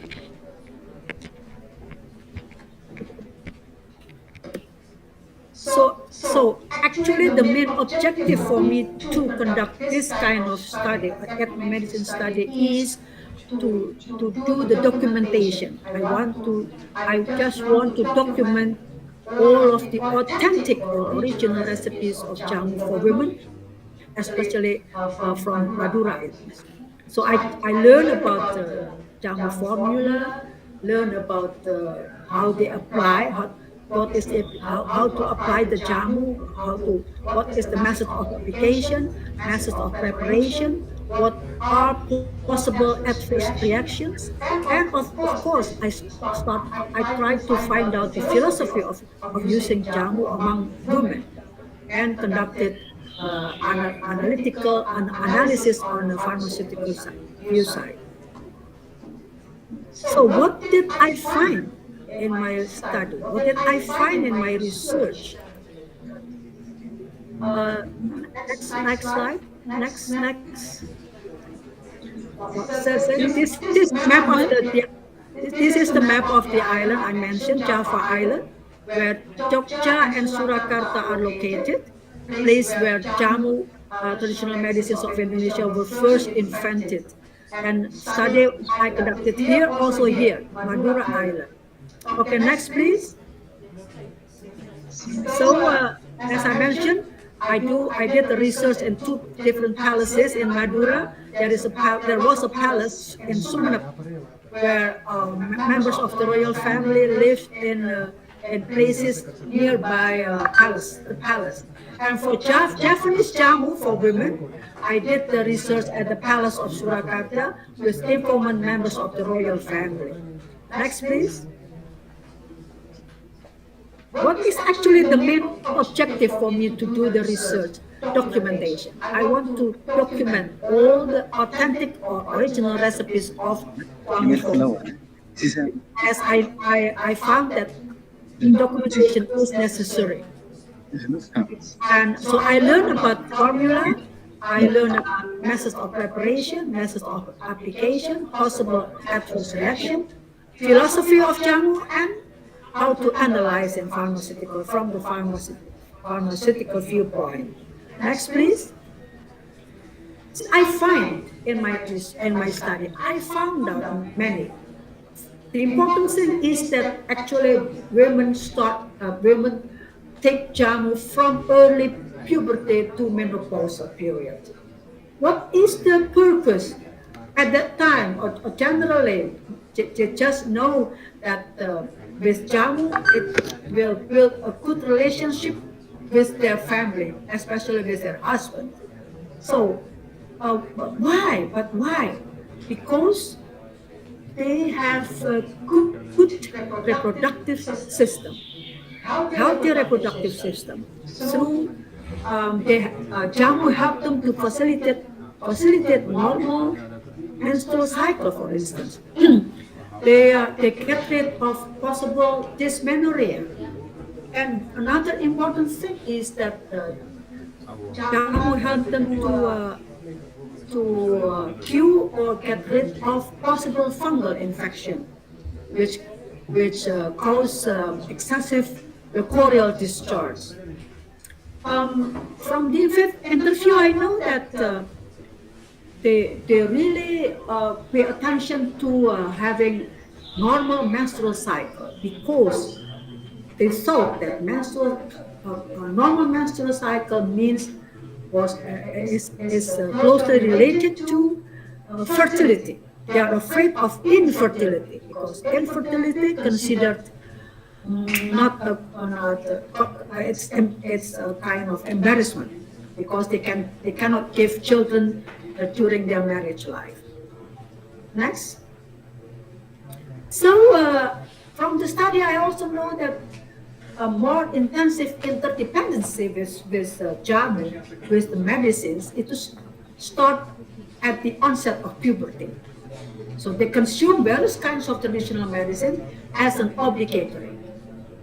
So if princesses or members of the royal family do it part of their daily chores. Yes, next. So I learned that actually both jamu for women, Japanese and Maduris, have the same pattern. Look at such as this, they have the same drink, important drink, prepared from turmeric and tamarind. They also have a special drink prepared from petal leaf, and this is a kind of rhizomes of Indonesian origin, namely Rosenbergia pandurata. And they also have special recipes that is very important during puberty. What are the importance? To ease menstruation, against possible dysmenorrhea, against vaginal infections. So, meaning that they will develop general health and well-being. These are oral use. They also they also perform topical uses by using medicinal plants as natural cosmetic. They perform skin care, hair care, body care, and also massage. Okay, next please. So about jamu makers, from the study I know that jamu makers in Madura are parts of the members of the royal family, while in Java, in Surakarta Palace, jamu makers are household servants. They devote their life for princesses. They prepare all the jamu needed by the princesses. Jamu makers mostly are 50 to 70 years old women, and skills that they have been passed down through generations. Then there is no additional knowledge. And what concerned me is that young generation do not want to get involved in the business. These are family business in Madura. They don't want to get involved because it's outdated, impractical, and they consider it as waste of the time. Um, Jamu have oral and topical application, as I mentioned earlier, and royal family use daily. But now I know from the interview that, especially for beauty care, young generations start to pay attention to. Next, please. So, how about recipes? Generally, each recipe contains from 3 to 12 herbal medicines. What are the purpose of taking it? Vary, but generally it can be used to cure and prevent problems affecting respiratory, reproductive, and digestive systems. How do they prepare? Home prepare. So they prepare everything at their own houses. So they select all the ingredients, either fresh or dried. They do all the preparation, including washing, slicing, crushing, and straining, using special mortar made of stones. There is no other mortar, even made of cement. Next, please. So, from the study, I learned some herbs that is for oral and topical application. There are special herbs with a special uh, health benefits, that is to eliminate or control symptoms of menstruation, such as pain or dismemberment, alleviation of vaginal infection, as I mentioned earlier, to get rid of excessive lochoral discharge, and improve the muscle tones of reproductive organs. So what are those herbs? Mostly are herbs rich in tannins, such as the Curcus infectoria, Rosia lata, fruit pulp of Terminalia shebula. I found this plant in India, which have astringent property, and therefore it's effective as cell shrinking. Gall of Colchis infectoria also is good against hemorrhage and menstrual disorders, also for against excessive recurrent discharge. But in Japanese recipes, they use also turmeric, Pideria foetida, sacanwood for promoting regular menstruation, as analgesic to reduce cramping during menses, and also Masoya aromatica, that is against lochoral discharge. Next, please. How about topical use? I found out that they do skin scrubbing. They have a special cooling powder to help them having a face, a good face, healthy face, and they believe that cooling powder help them to prevent them from UV light. So in Madures, it is special in Madures. They have a special scrub prepared from burnt rice. So it's like a charcoal and able to absorb skin impurities. that they also, of course, they add other herbs, including citrus citrix as astringent and odor, special odor. And this is a special plant also, Vitex trifolia, which has antibacterial property. And for fragrance, especially in among Maduris, they use this flower, Canophyllum inophyllum. I don't know whether India has these flowers. Aside from sandalwoods and Rayon palmatum. So, but other things that I have to mention is they do fasting. They said that they claim that fasting help them to control balance of body, mind, and soul. Yes. Next, please. So about the skin scrub I mentioned just now, this is very special because in Maduris they have different kind of skin scrub. First, they use skin scrub before taking a bath or before having a shower. It's composed mainly of rice flour, also citrus and olive oil. Next, please. So, as I mentioned, this kind of scrub is rubbed before having a shower, mainly composed of egg skin. I forgot to mention just now, egg skin.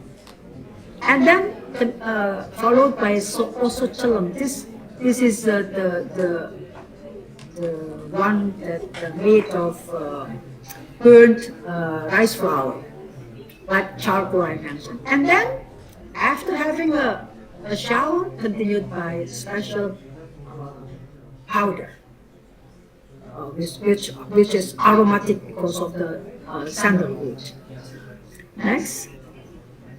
This is the picture of fall of Quercus infractoria. Next, please. And this is the aromatic flower of Canophyllum inophyllum I mentioned. This is very popular among Madurese jamu, but now the plant is in the brink of extinction. Yes, and this is just a picture of how they prepared the skin scrub.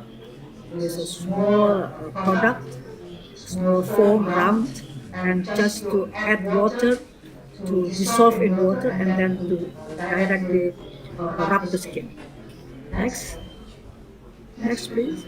This is special. Back to the reviews.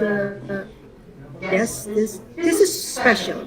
This among Japanese, they use this burnt rice or paddy stalk for hair shampoo. So they burn the rice or paddy stalk, then soak the burnt paddy stalk in water for overnight, and then the next day they use it as a shampoo. They believe that it helps them to strengthen the hair root, soften and cleanse the hair, and keep the hair black in color.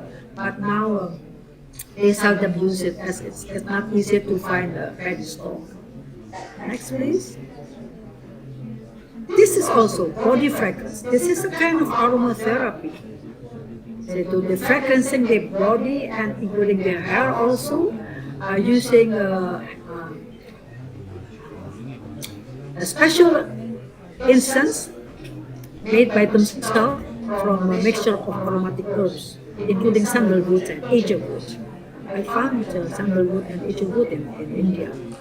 Okay, next please. So, postnatal care attract me much. Both Japanese and Madurese have a special way for postnatal care.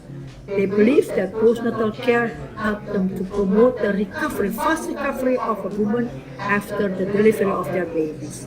It composed of many rituals and bathing, stomach binding, but increasing milk secretion is very important.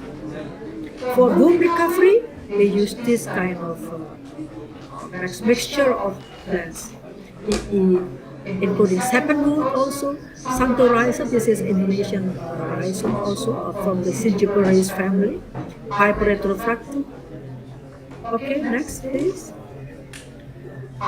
This one I would like to show.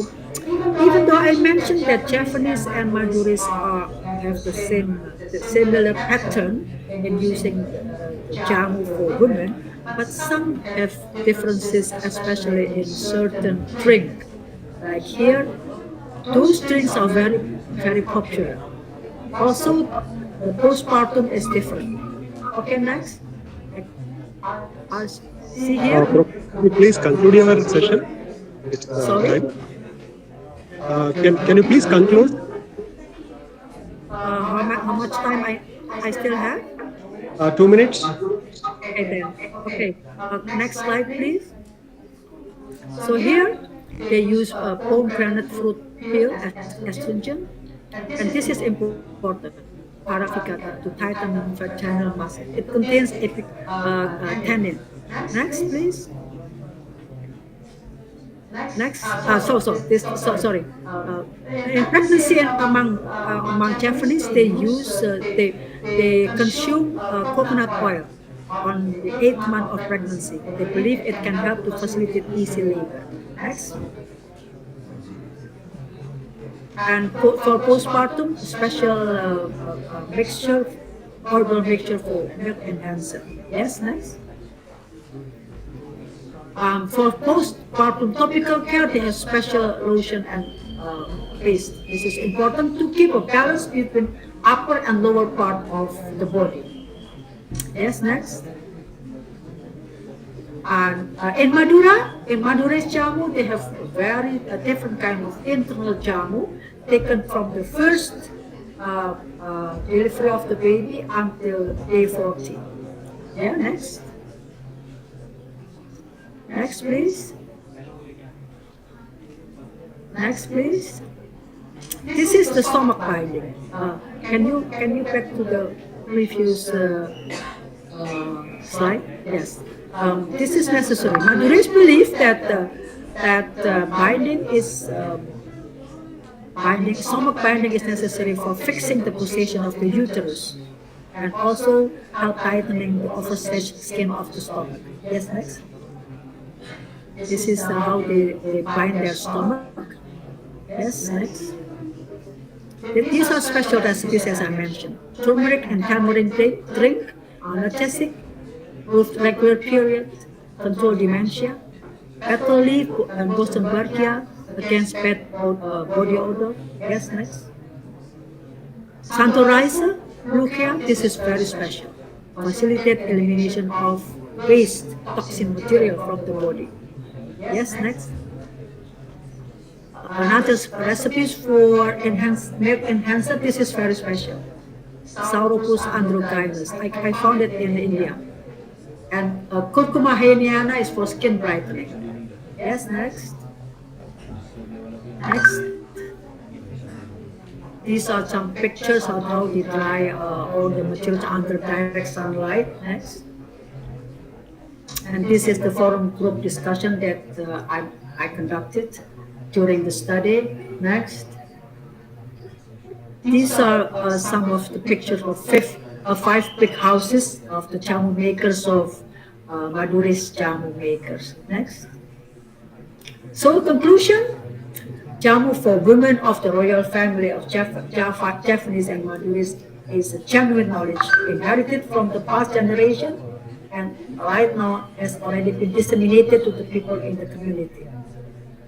For them, taking jamu throughout women's life stages is empirically proved to be effective to stay healthy, physically and emotionally, to keep a balance of body, mind, and soul. And it should be supported by scientific research. So, my study believes that healthy women, by using jamu for women, help in the enhancement of better health and quality of life of children. Okay. Thank you very much.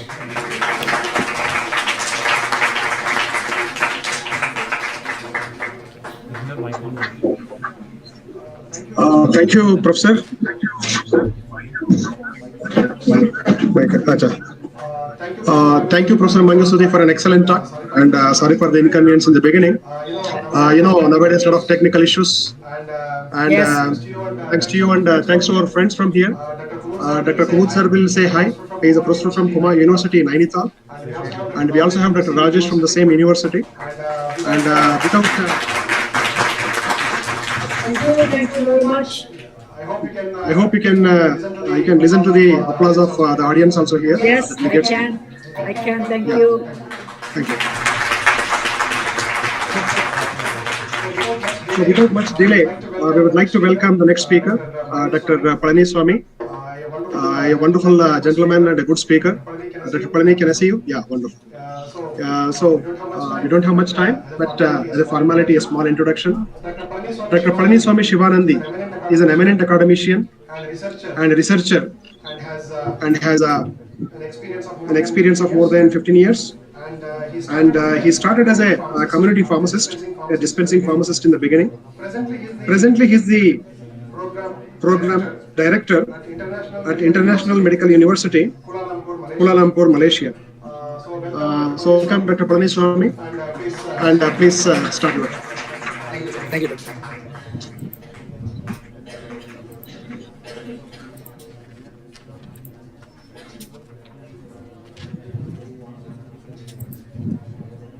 Can you see my screen? Is my screen visible? Not yet. Okay. So, I think it's being uploaded. One second, I will try. Let's try again.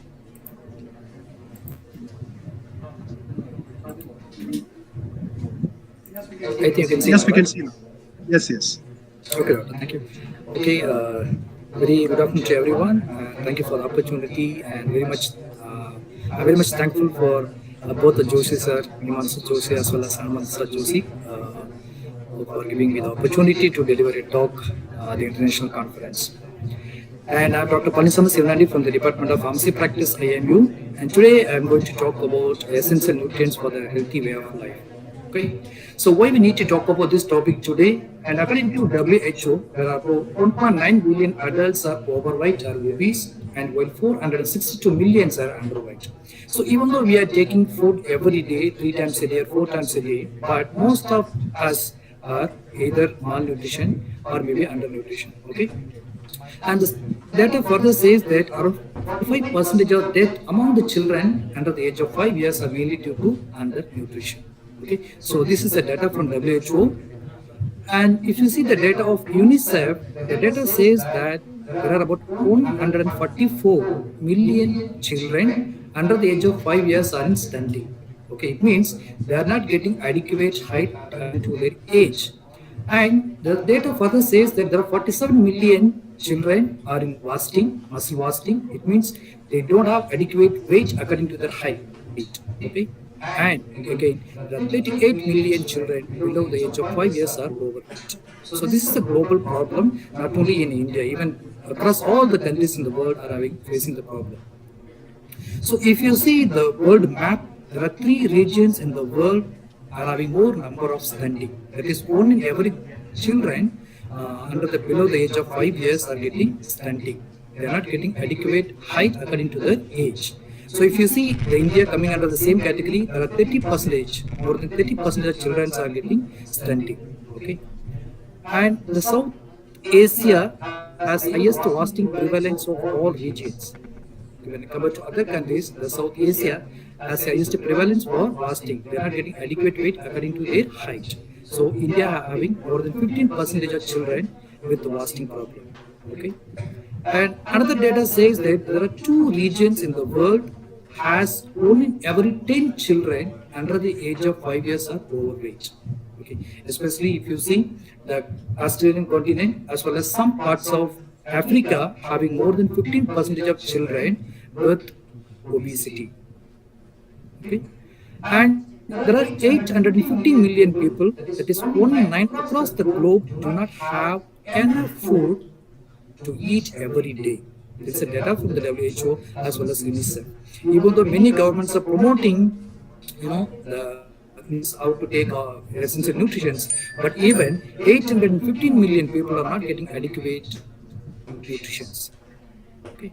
So what are the complications associated with malnutrition? When we are not taking adequate quantity of nutrients, we will get malnutrition, right? So the main problem is obesity, stunting, and fasting, as well as anemia. Okay, and if you see the clinical effects associated with the malnutrition, there are psychological problems like depression, apathy, and lack of immunity. So when we have lack of immunity, it may lead to a lot of infections, right? So decreased cardio performance, hypothermia, loss of strength, anorexia, impairment of gut performance, and wound healing, lack of wound healing, as well as fatty liver changes. There are a lot of problems associated with malnutrition.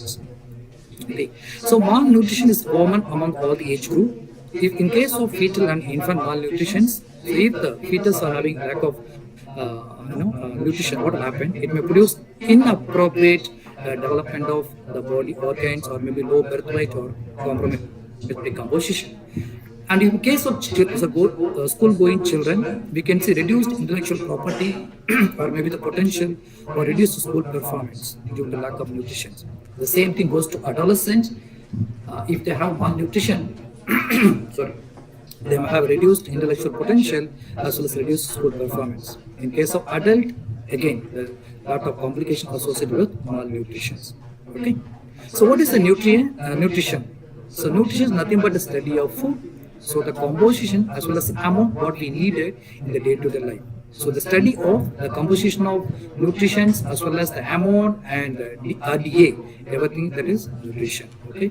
So the nutrients are the component or the elements or the substance, so which is essential for the day-to-day life is nothing but nutrients. Okay. So as we know that what is nutrition, it is an essential component what we need to take every day for the day-to-day function of the body. And if you are taking too little or too more, that may be considered as malnutrition. Okay. So a good nutrition is very, very essential. An adequate, well-balanced diet is very, very essential, along with the regular body physical workout for the healthy way of life. Okay, and when we have poor nutrition, what will happen? It will lead to reduced immunity, and due to lack of immunity, it may increase the susceptibility to have a lot of infections as well as impairment of physical and mental development. Okay, and according to WHO, the undernutrition may cause the problem associated with undernutrition are muscle wasting as well as stunting and underweight. Okay, as a pharmacist, we should know what is wasting. Wasting is nothing but low weight according to the height, and stunting is nothing but height problem, shortness and underweight. Okay, and apart from lot of nutrients, when we talk about the food, when we talk about the nutrition, we used to think, okay, I'm taking 2 plates of biryani every day, so what is the problem? Okay, or it's 2 plates of rice, what is the problem? I'm taking all the nutrients, right? You are taking more amount of food, but it doesn't mean that you are taking more enough quantity of nutrients. Okay, so the malnutrient, the lack of nutrition may leads to lot of problem. You need equal proportion or maybe the appropriate proportion of macronutrients as well as micronutrients. Okay, and lack of nutrients may leads to overweight, obesity as well as diet-related complications, non-communicable diseases like heart disease, stroke, diabetes as well as cancers and other health issues. Okay. There are 6 different types of nutrients which are very, very essential for our life. One is protein, the second one is fat and lipids, the third one is carbohydrates. Apart from that, we need mineral elements, vitamins. Okay, and notably, water also included as one of the nutrients. That's why we have 6 nutrients.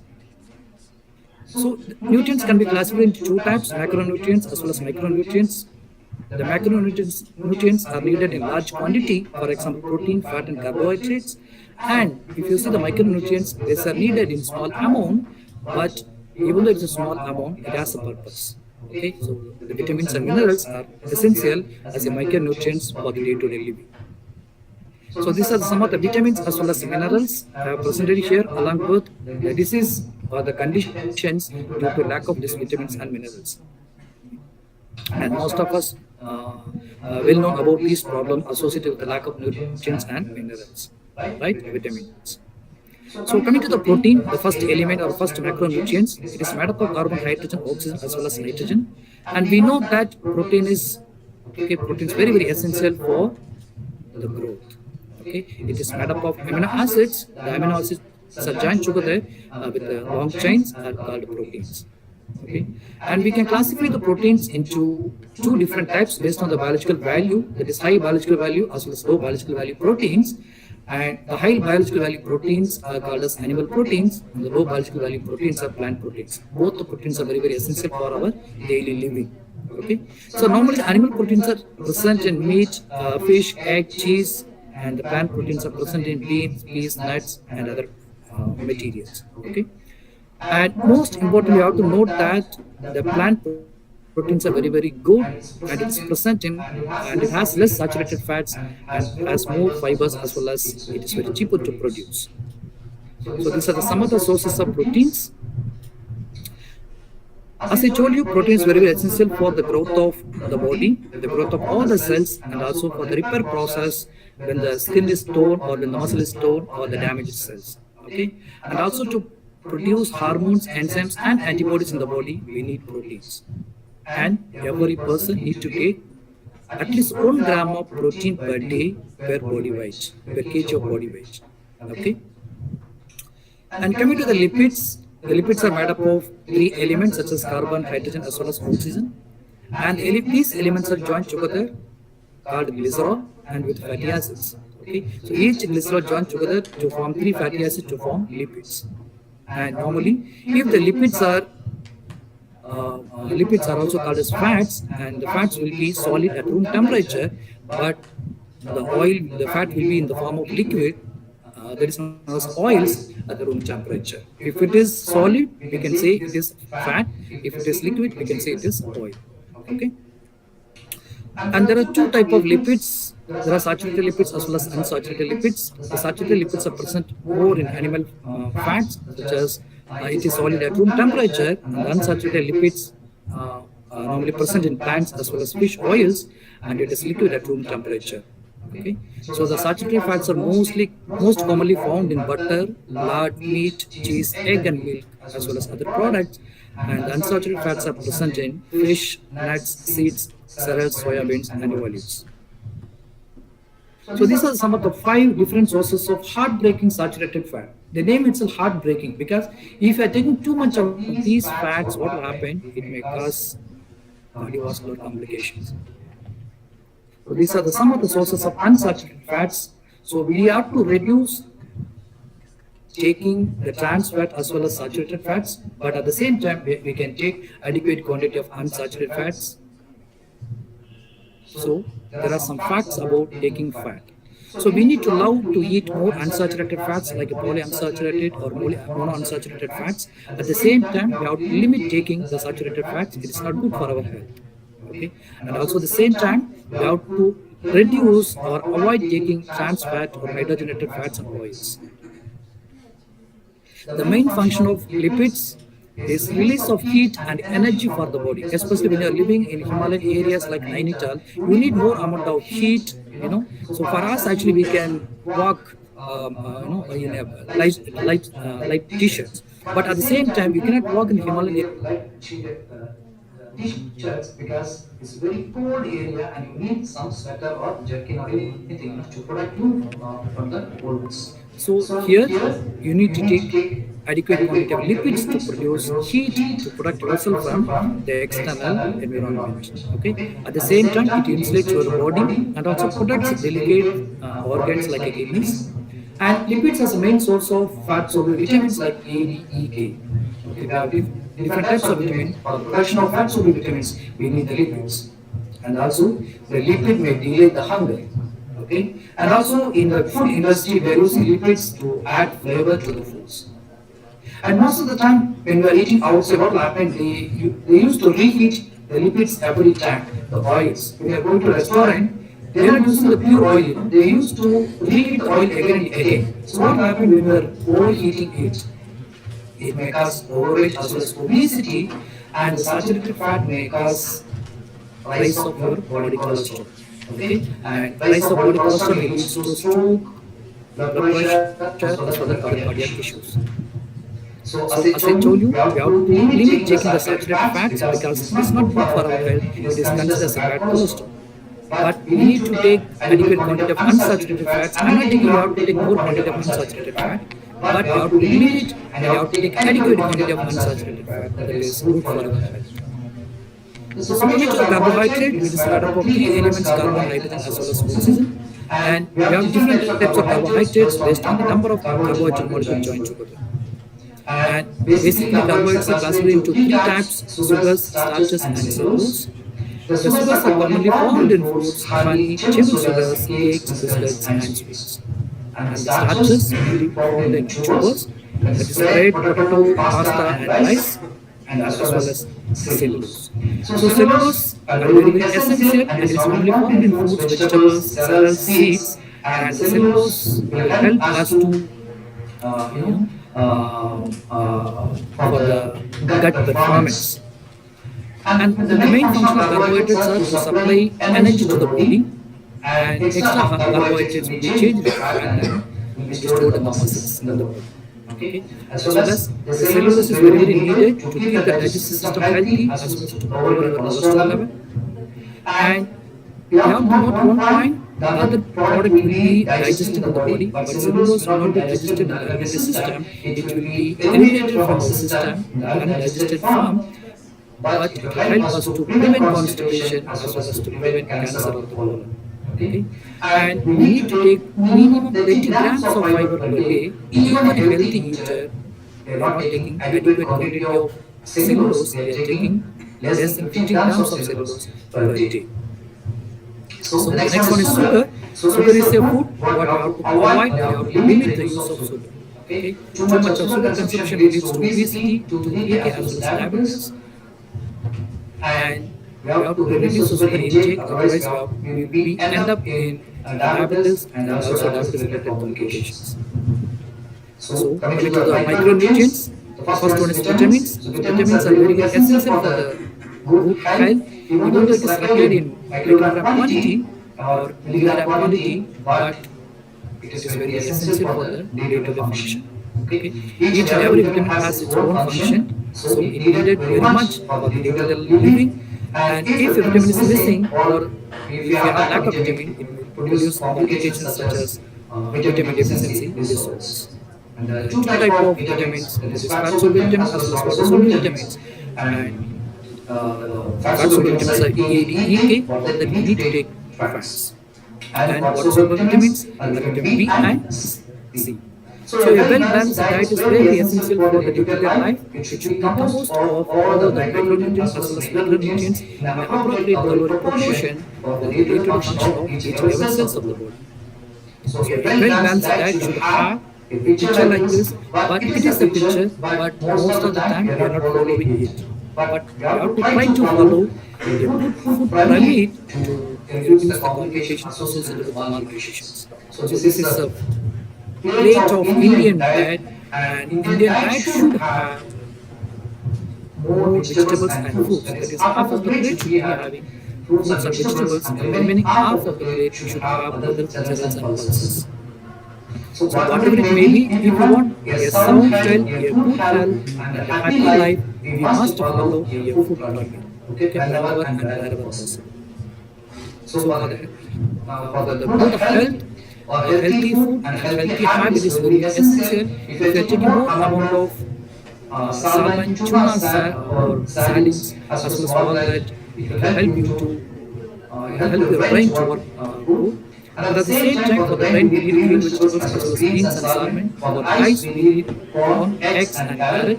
And for the heart, we need to take more of the tomato, potatoes. And for the bowel, we need to take oats as well as yogurt. And for the wool, we need to take calcium-rich food. And at the same time, for the skin, we need to take blueberries, salmon, as well as green tea. And for the lungs, we need to take broccoli, Brussels, and Chinese garbage. And for the muscles, we need to take more of the banana, red meat, as well as fish. So, whenever and wherever possible, if you have an opportunity to eat more amount of vegetables, try to have it as well. So our ideal aim is to have mesomorph. But most of the time, we have either ectomorph or endomorph. Okay, so we used to think that we need to have mesomorph, but our food habit, lifestyle habit, the activity is very less to attain the mesomorph structure of the body. If you need to have the user-mode structure, if you want to achieve this, you must have a habit of taking a balanced diet. So the benefits of taking a balanced diet is to reduce the risk of illness, and a balanced diet will help you to improve your immune system stronger, and you can get rid of many diseases. And also, a balanced diet will improve your memory as well as improve your concentration as you are a children, as you are a college student, and you must take adequate quantity of balanced nutrition because when we come to other people, the teachers as well as the students, they need to take more amount of balanced diet because they are getting more food for the brain. Right?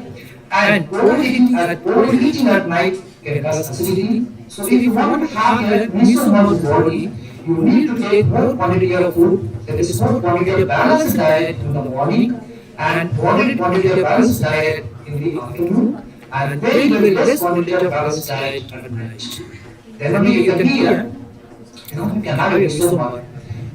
We can say it's a diet of king, diet of king or diet of the soldiers. Okay? If you want to become a king or if you want to become a soldier, you need to take more quantity of food in the morning, moderate quantity at afternoon, and less quantity at night. Okay? So excess of fat may lead to obesity, limit taking more amount of oils, especially junk foods and fried items, and a balanced diet will help you to get adequate body weight and you can control your body weight. Okay? So eating more fruits and vegetables will help you to grow the good bacteria because our gut also needs enough amount of bacteria, so it will provide prebiotic as well as probiotics for healthy way of life.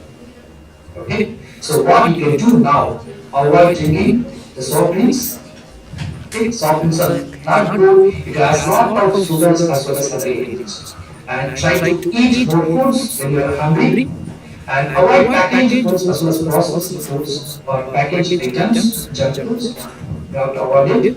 Use olive oil or sunflower oil instead of using refined oils, and have white bread instead of have wheat bread instead of taking white bread. And you have to eat at regular intervals. Okay, you have to treat your stomach, in a professional way. You are a professional student, so you have to treat your stomach in a professional way. Don't think your stomach is a garbage to accumulate, to accommodate everything. Okay? So have a healthy breakfast and a light dinner. Don't overeat. Okay? So coming to the take-home message, we are not receiving adequate quantity of essential nutrients because even though we are taking one plate, two plate full of food, or 4 or 5 chapatis in a time, okay, but it's not essential, it is not providing adequate quantity of essential nutrients for our day-to-day living. Okay? So even though we are taking nutrients, even though we are taking rich amount of nutrients, but it's not in good quality to supply the essential requirement. Okay? So have a balanced diet wherever possible, and as we know that we are not getting adequate quantity of nutrients, so try to use supplements. Okay, adequate amount of supplements with the nutrients. So don't go to any pharmacy or maybe a community pharmacy or any other pharmacy to buy supplements and consume by your own. Okay, don't self-medicate. Try to consult your doctor or maybe a nutritionist. They will check your body, they will check and they will provide appropriate recommendation whatever the nutrients you want. Okay, so based on the consultation, based on prescription from the doctor or the nutritionist, take adequate quantity of nutrients. Please remember, the supplements are very, very essential for the day-to-day living because we are not taking adequate quantity of nutrients. Whatever we are taking now, it's just, just to give me something. That's it for to subsidize the hungry. Okay, so to lead a healthy life, supply your soul with the supplements. Thank you. Thank you.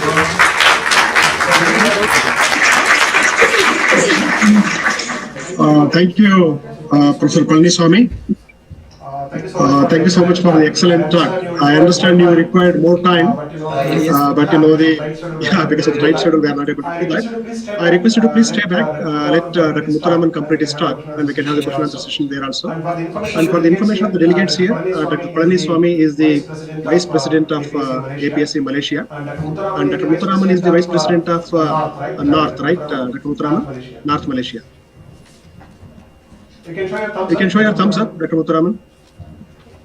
Okay. Okay, there is some connectivity issue. So without further delay, Sorry, audience, because I was a little rushing to give you the talk. no, that's excellent, and thank you for joining. And now, without much delay, we invite the last talk in the afternoon session. That is Dr. Muthuraman. Dr. Muthuraman is an associate professor, Department of Pharmacology, Faculty of Pharmacy, AIMST University, Malaysia. Sorry, Dr. Muthuraman, I'm not going to speak. I mean, read entire biodata because of scarcity of time. Otherwise, most of the people here, they are known. I mean, they are aware of you. So with this, I call upon Dr. Muthuraman to kindly deliver his talk. And if you can kindly shorten your talk by a few minutes, it will be nice because people are waiting for lunch. Please, Dr. Muthuraman.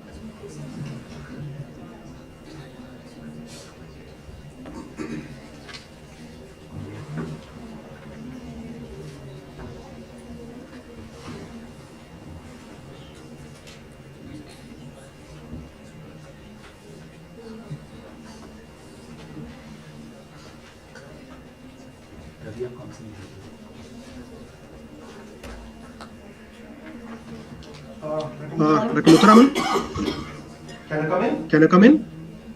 Hello? Hello?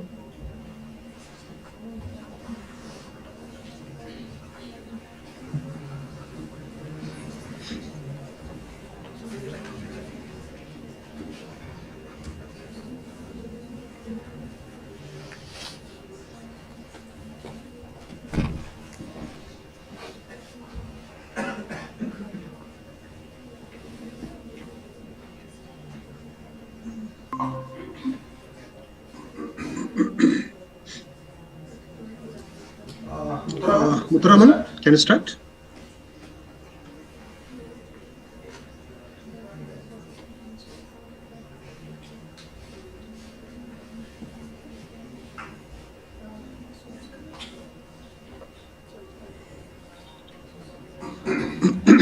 Hello, sir. We can hear you. We can hear you. Please go ahead. Okay. If possible, please reduce your talk. All delegates are waiting for lunch. Sorry for putting into trouble in the last moment. Please. Okay. Sir, are you able to see my slide, sir? We are, yes. We can see. Good afternoon, everyone. And today my topic is ecopharmacological approach of plant-based medicine of beta protein in dietetic recovery in the Socrates model. And this research work is supported by Malaysian government, that is FRDS. And this work is made by my research scholar, that is Icmphql and Imam. And before we go into the detail, Socrates is one of the tropical freshwater fish. It is main largely comes from that. It is nowadays is popular aquarium fish, and worldwide it is available. And there are three varieties of Socrates segment we are using in the experimental research. That is individual level, larval level, and cell level. And this is having very advantage for the data discovery process. That is small size, easy to handle, easy to maintain, and able to maintain with minimal nutrients and short generation time. This is very important. And also transfer and nutrient chemistry. And water based compound with minimal quantity is sufficient. These are the very additional advantage. And it is used for various studies like genomic studies, nuclear studies, pharmacokinetic, pharmacodynamic studies, and evolutionary rhythmic studies, and high-tech areas are approaches.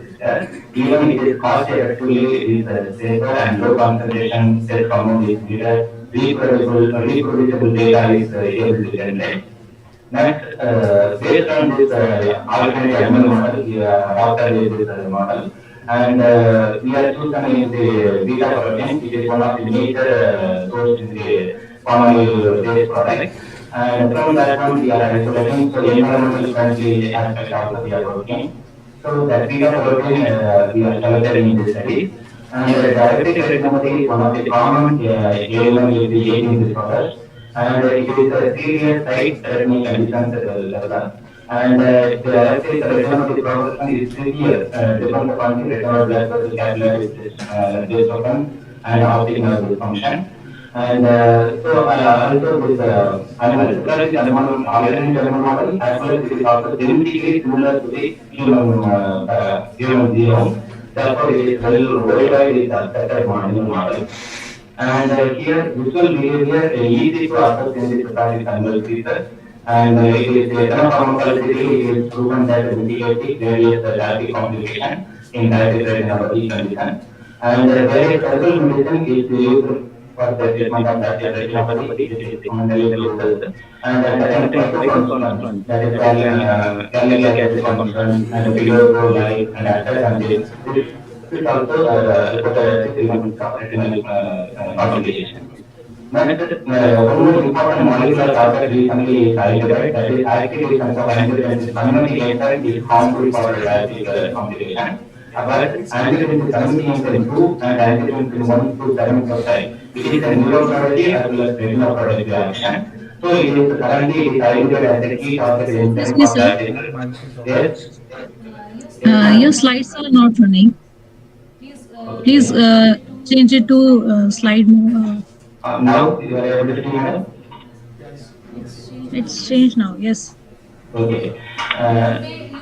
You Okay. may So open your slideshow. in the slideshow, maybe it is not moving, madam. So as it is, may I present? Okay. Okay. Okay. Okay. So one of the common drug is dexamethasone used for the diabetic retinopathy complication in clinical setup. And it is also coming to regulation for ACE2 SHG. Hence, this design is made for pharmacological regulation of beta protein in diabetic retinopathy in the retinopathy. And this is animal species we are using for this group, and each group contains species we are using. And here sucrose is treated with microgalactic fluid, and this ethical this animal study protocol is approved by animal ethics committee. And these are the injection method of diabetic mellitus by intrathecal injection as discovered by this scientist. And also blood sample we are collected from the mid Muslim patient by cell counter. We can collect the blood drops and can measure the glucose level. And for additional, we are accelerating the diabetic retinopathy progression by intraocular injection of cephalosporin, that is intravisual cavity, in eye cavity and everything. But we are not making the retinal injury, that is we are confirmed with the stereo microscope method. And these are the experimental protocols and normal group and diabetic mellitus group and diabetic retinopathy group, and group 4 and 5 is beta protein 50 and 100 injected kg exposed group, and group 6 is dexamethasone group where we use the insulin. Next, this is the assessment that we made. It is especially designed for this product retinal function, that is optogenetic responses and images. And this is this rotating drum will rotate whenever outside chamber will rotate. That is, I will explain this one video. I will share one video so that you can understand this.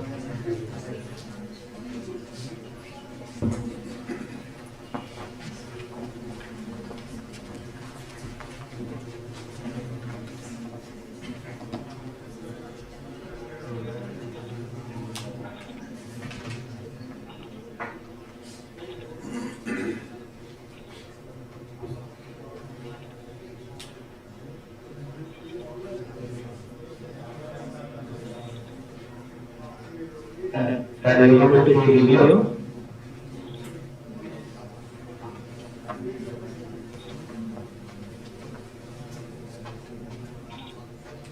Okay, sorry, that video is not playing. I will.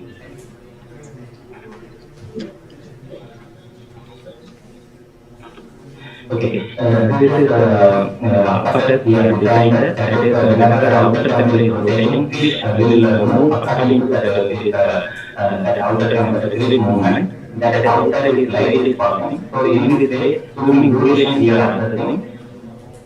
And this is 30 minutes assessment pattern, and photography is mainly observing the color recognition. So here 3 varieties of color we are projecting. So that the fish is preferring which color, that gives us visual function we are assessing. But normally fish don't like the red color area, so that basis we are assessing. And additional is the ACE2 is assessed by ELA method. And this is the research statistical analysis we use in these studies. And result is showing a significant result in the day 21 and after treatment of beta protein reduce the blood glucose level. And this is orthogenetic test. It is also showing the decreased swimming duration with diabetic condition, but the treatment is improved with abnormality. And a similar result observed with the DNA test, but here terminal latency is increased with diabetic condition, but the treatment is reduced with NHS. And the ACT is a very sensitive biomarker. It is also showing irregular differentiation, and the AC level is decreased in the disease condition, and treatment with beta protein is reduced. And overall, based on this discussion, it is beta protein, saprotropin imbalance of blood glucose level in systemic as well as local action. And locally, it is mainly damage the retinal tissue, and it may be due to the respiratory inhalation and DNA breakdown of the local tissue. And the beta protein is significantly attenuated with NHS, and it is also supported by some similar results which are observed by other scientists with ALN and parameter assessment and also some animal features.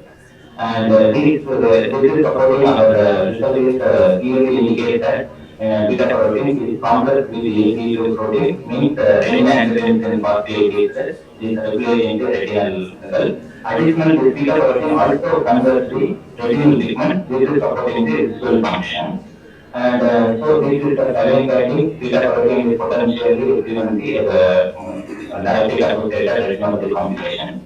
And overall conclusion, beta proteins have potential amyloid reaction, and however it is to be experimented in the early educated animals model.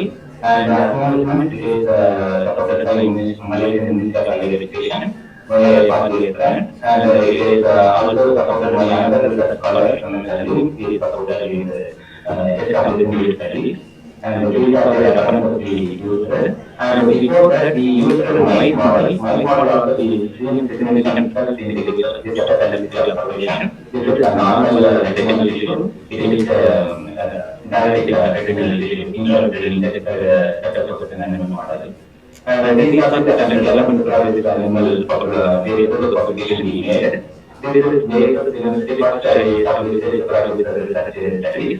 So this is based on the research tools. And here I am working with various universities, that is EPM and Indian Research Laboratories. These are the current research collaborators. And this is current research in the university. And additionally, we have established this collaborative individual studies that is successfully made with my research team.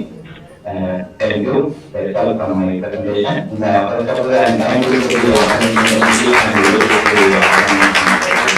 and all of the giving this opportunity for this presentation. Thank you.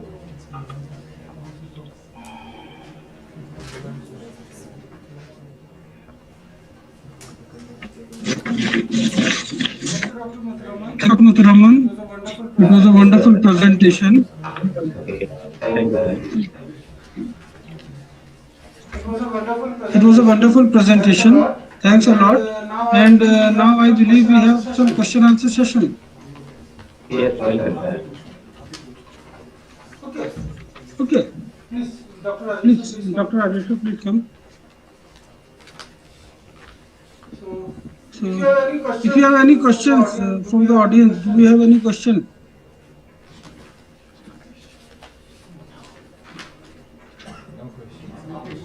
No question. I think no question.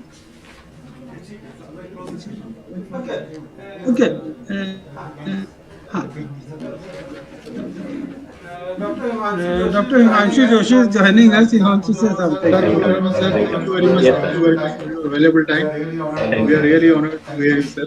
Thank you. Yeah, Pandit Swami sir is also there. Sorry, sir. Sorry. Yeah, sir. Thank you very much, sir. I saw your presentation that time. Thank you. Thank you, sir. Thank you, sir. Thank you for the opportunity. Yes. Shall we proceed for lunch now?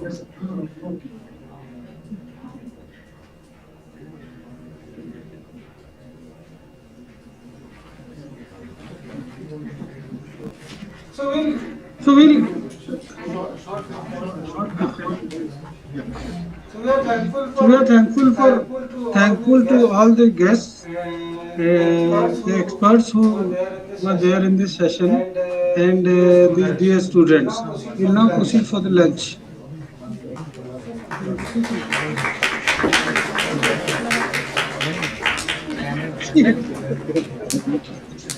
So we'll have a short lunch break, only for 30 minutes, because we are yes, running out of time.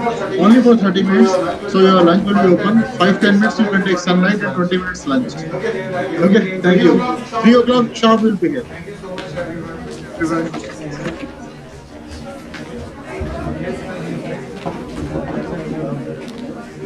After lunch,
welcome to my talk on monkeypox. So this is the current public health challenge in the US besides COVID. Now, yeah, can you please change the slide? Thank you. So, monkeypox was first seen in the Democratic Republic of Congo in 1970. So that was the advent of monkeypox virus. Then the cases, so then it did, this Congo is of course, it's a region which is endemic to the virus. Since then, for first in 2003, in a non-endemic country, this was first seen, and then as recently as May 2022. Okay, so symptoms of monkeypox, they are quite similar to smallpox, and they manifest in stages. So they begin with fever, headache, muscle aches, back pain, low energy, swollen lymph nodes, and they progress to a rash along the face, palms, feet, groin, genitals, and eyes. Okay, so monkeypox has been also found to be linked with pregnancy. So it can be transmitted, or it may be transmitted during pregnancy, or it may be transmitted to a fetus during pregnancy or due to close physical contact with the newborn after birth. Okay. Now, monkeypox can be transmitted through close skin-to-skin physical contact. So it also transmits from animals to humans by having, again, close personal contact with the infected animal. Now, in the current monkeypox outbreak, this is not the case, and rate transmission has occurred through human-to-human contact. And initially, when people got informed about monkeypox, CDC did not say that virus does get transmitted through vaginal, oral, and anal sex. So now the website has been updated. Can you please change the slide? Okay, so what is the purpose of this presentation? I want to, through this presentation, I want to evaluate the progression of the infection as it pertains to the current situation and cases, and I also want to investigate various treatments and disease management strategies used in the US. Okay, so we did an unstructured review, and I did include 12 to 15 references for this project. Now, can you please change the slide? Oh, thank you. Yeah, please don't change it. With the current monkeypox outbreak in the US, we are facing similar issues that we faced at the start of 2020 with the COVID pandemic or the COVID outbreak in the US. Okay, so there are misconceptions about the disease, and there are problems with the distribution of the vaccines. So there are misconceptions about men having sex with men and sex workers during this recent monkeypox outbreak in the US. Can you please change the slide? Thank you.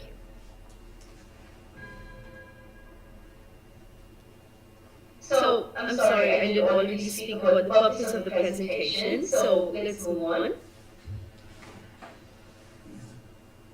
Thank you. Alright, so WHO has declared monkeypox outbreak as a public health emergency. Okay, so as of November 23rd, 2022, and the reason is that I'm quoting the November.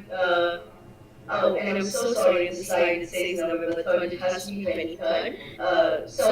On November 23rd, because of the Thanksgiving break, the website is not updated. So the latest number of cases worldwide is 80,850. Okay, across 109 locations all around the world, and US alone has 29,248 cases. Okay, almost 55 deaths have been reported. According to the CDC website, and I think in the US the number of deaths is 15, which if you actually, it's almost 1/4 or 1/3 of the entire world's, number of deaths. Okay, so Anyway, so this outbreak, as I mentioned, has seen most human to human transmission as opposed to animal to human transmission. So, the government, what is the government focusing on? They're focusing on accelerating vaccination, okay, to mitigate the spread of the virus in the country or controlling the spread of the virus, okay. We need to combat the growing number of cases. Now, according to WHO, okay, the risk of monkeypox on a global scale is just moderate, but the risk within the Americas and European continent is considered high by WHO. Okay, so US has the highest number of cases of monkeypox to date. Okay, and most of these cases are in the state of California, New York, Florida, Texas. Okay, and it makes sense because these are all touristy states. So many people, they got come visit these states from all around the world. So they get a lot of global traffic. Now, if you see, there is okay. So the highest caseload is in the Americas. So globally, United States, Brazil, Spain, France, and Canada, they account for 86.5% of all the monkeypox cases. Okay. So that's, I mean, that is a big chunk of cases just concentrated in the Americas and parts of Europe. Now, the monkeypox strain that is affecting, US is the West African clade, okay, and it produces less severe illness than other variants, such as the Congo Basin clade. Okay, please change the slide. Thank you. All right. So, let's talk about the higher risk cohorts. All right. So, the current outbreaks, most affected cohorts are women having sex with men. Okay. So, there is visible misinformation regarding the role of sexual orientation in the spread of monkeypox. Okay. To an extent that it is creating infringement of rights for this population, this vulnerable population. Okay, and sex workers is another population, vulnerable population. Okay, so MSM groups, they account for 98% of the monkeypox cases, and males account for 99%. Okay, sex workers are also placed at a higher risk of contracting the virus due to physical or sexual contact. It's the nature of their job. Okay, now. In recent months, sex workers have had limited access to monkeypox vaccination and treatment, which has accelerated the spread of the disease. Okay, so the government is focusing on corrective strategies to ensure this vulnerable population gets immediate and quick access to treatment. Okay, so again, a quicker vaccine rollout and greater awareness of monkeypox prevention techniques among these cohorts is needed, and the misconception that only MSMs and sex workers are responsible for transmitting this disease is wrong. So we need to combat that misconception. Okay. Now, can you please change the slide? Thank you. We will be speaking about two issues, okay, related to this vaccine. One is the mismanagement, and another is vaccine insufficiency. All right, so mismanagement. Now, you must have heard the name Genios, okay? So it is made by Bavarian Nordic. It is the current FDA approved treatment for monkeypox in the US. Okay, so Genios is an attenuated, non-replicating smallpox and monkeypox vaccine that elicits humoral and cellular immune responses to orthopox viruses. Okay. Now, why this vaccine is a preferred method of it's a preferred medium for treating monkeypox. Okay, so it's preferred because it has a low risk profile. It is associated with less intrusive administration, and it has fewer complications in people with other conditions, particularly HIV or women that are pregnant. Okay. Now, there's a lot of mismanagement with this vaccine. The mismanagement has been observed because vaccines, the doses are either being misplaced or they have gone missing. Okay, so a specific example of this was that 5,000 vaccines, they were headed for Fort Lauderdale in Florida, and they ended up in the state of Oklahoma. Then similar incidents have occurred in other states, namely Minnesota and Idaho. Okay. Now, there is also mismanagement with regards to there's no tracking system, no arrival notice, no labeling system. Okay, in some cases. Also, we have a national stockpile, so we did have some vaccination in stock, but because it was lying there for a really long time, some of it got expired as well. So we had to accelerate the production of the vaccine. All right. So. So again, another cause, was the sudden shift in the established vaccine distribution system. Can you please change the slide? Okay. The next issue is vaccine insufficiency. Okay. So there have been reports of inadequate supply. Okay, which has been witnessed across the different parts of the country. Now, the CDC has hopes to vaccinate 1.7 million individuals, okay, which are considered high risk for monkeypox. Okay, so this would be 70 lakh. Okay, 70 lakh individuals. Now, some states within the US, they require an 100% allocation of the vaccine. Okay, so these states, the top 5 states are Oregon, Alabama, Ohio, Wyoming, and Vermont. Okay, some states have requested allocations exceeding 100%. Okay, and these are Maine, Illinois, California, New York, Colorado, a number of progressive states. Okay, so now the current vaccine availability is only enough. Okay, or it's going to suffice only 1/3 of the high-risk population. Okay, so that is one more challenge. We really have to accelerate vaccine production. Then also, individuals have to return for a second dose 28 days later. Okay, so we require 2 doses, and this is also catalyzing vaccine insufficiency.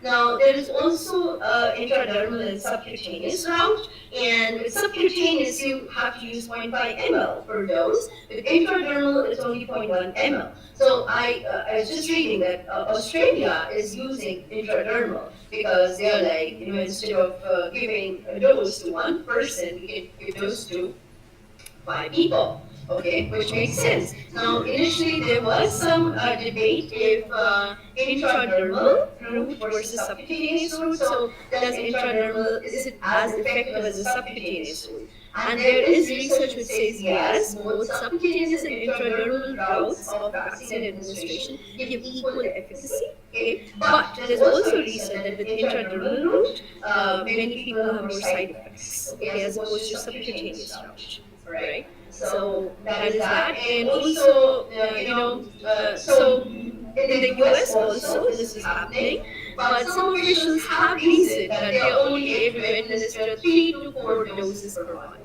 Okay. All right. Can you please change the slide? Thank you. So I am concluding my presentation. So, White House has been working with vulnerable individuals, okay, or populations. They're organizing stands at MSM attended events. Okay, now it is necessary to put into practice practical strategies for the transport and delivery of the vaccination. Okay, so we need better tracking systems, better labeling systems. Okay, which indicate the vaccine types and better information sharing. Okay. Apart from vaccine distribution, especially to vulnerable individuals, misinformation has to be reduced through media awareness. Okay, so MSM population and sex workers are not the only populations that are spreading this or transmitting this disease condition. Okay, I have been asked like what is a good way to mitigate the virus or stop the transmission. So again, you have to be careful as an individual, having sexual relationships with unknown people, or whose health history you do not know, because once you get infected with the virus, within 1 to 4 days your symptoms will appear. Now, people have had positive, or positive tests for monkey virus without symptoms, and there is no research to date which shows that if you do not have symptoms for monkeypox, but you still have monkeypox, you cannot transmit it to some other person. Okay, so at this stage, I think, and like the symptoms do start. They're quite similar to the common flu as well, but within 1 to 4 days, a rash appears. So the people might not know if this person has monkeypox or not till they see a rash on the genitals or on other parts of the body. So abstaining from sex with strangers, I think that is that would be a good strategy right now to mitigate the control of the virus. All right. So please go ahead and tell me. So this was my presentation. Thank you very much. And if you have any questions, I'm happy to answer them.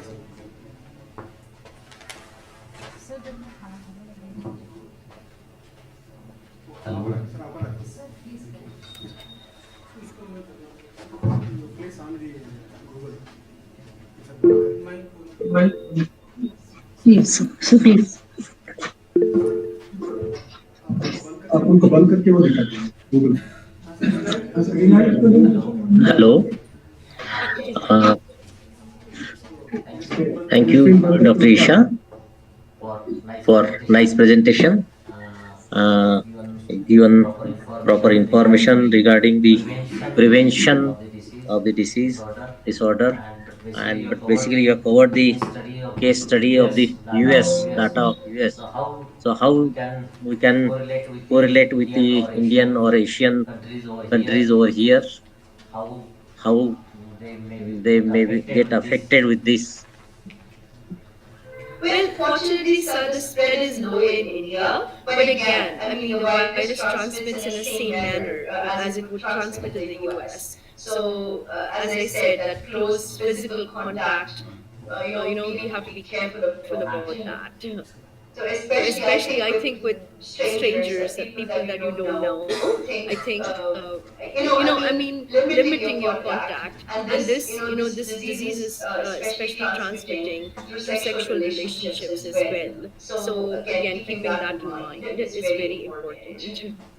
That way, in Indian culture,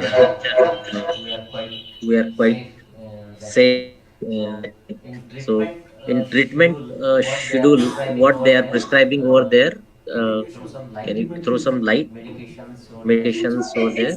I think rash treatment. They're trying to now. Again, you have to understand after once the scabs are formed. So within I think 10 to 15 days, people are getting cured. So they're trying to treat the rash that grows different parts of your body, including your genitals. But I've seen people having those scabs and that rash on the face, on the fingers, on the forehead, everywhere. So treating the symptoms, like flu and cough, so other symptoms like antibiotics, So keeping up with symptomatic treatment they are doing. symptomatic treatment, and I think vaccination, taking the vaccine is very, very important. So vaccine is properly developed over there for the same. Yes, sir, genius. Yes. Now, and 28 days later, you take your second dose.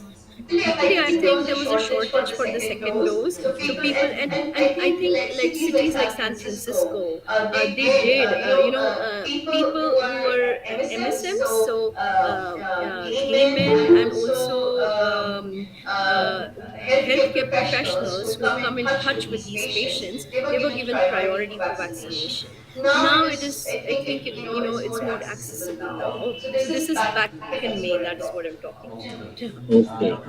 Dr. Gupta wanted to ask something. Dr. Madan Mohan? Yeah, I want to ask something. Can you hear me? Yes, I can. Okay. Dr. Patel is nice presentation. Just I want to know what type of the viral strain is responsible for this monkeypox virus. So right now it's the it's not the Congo. 1 minute with me.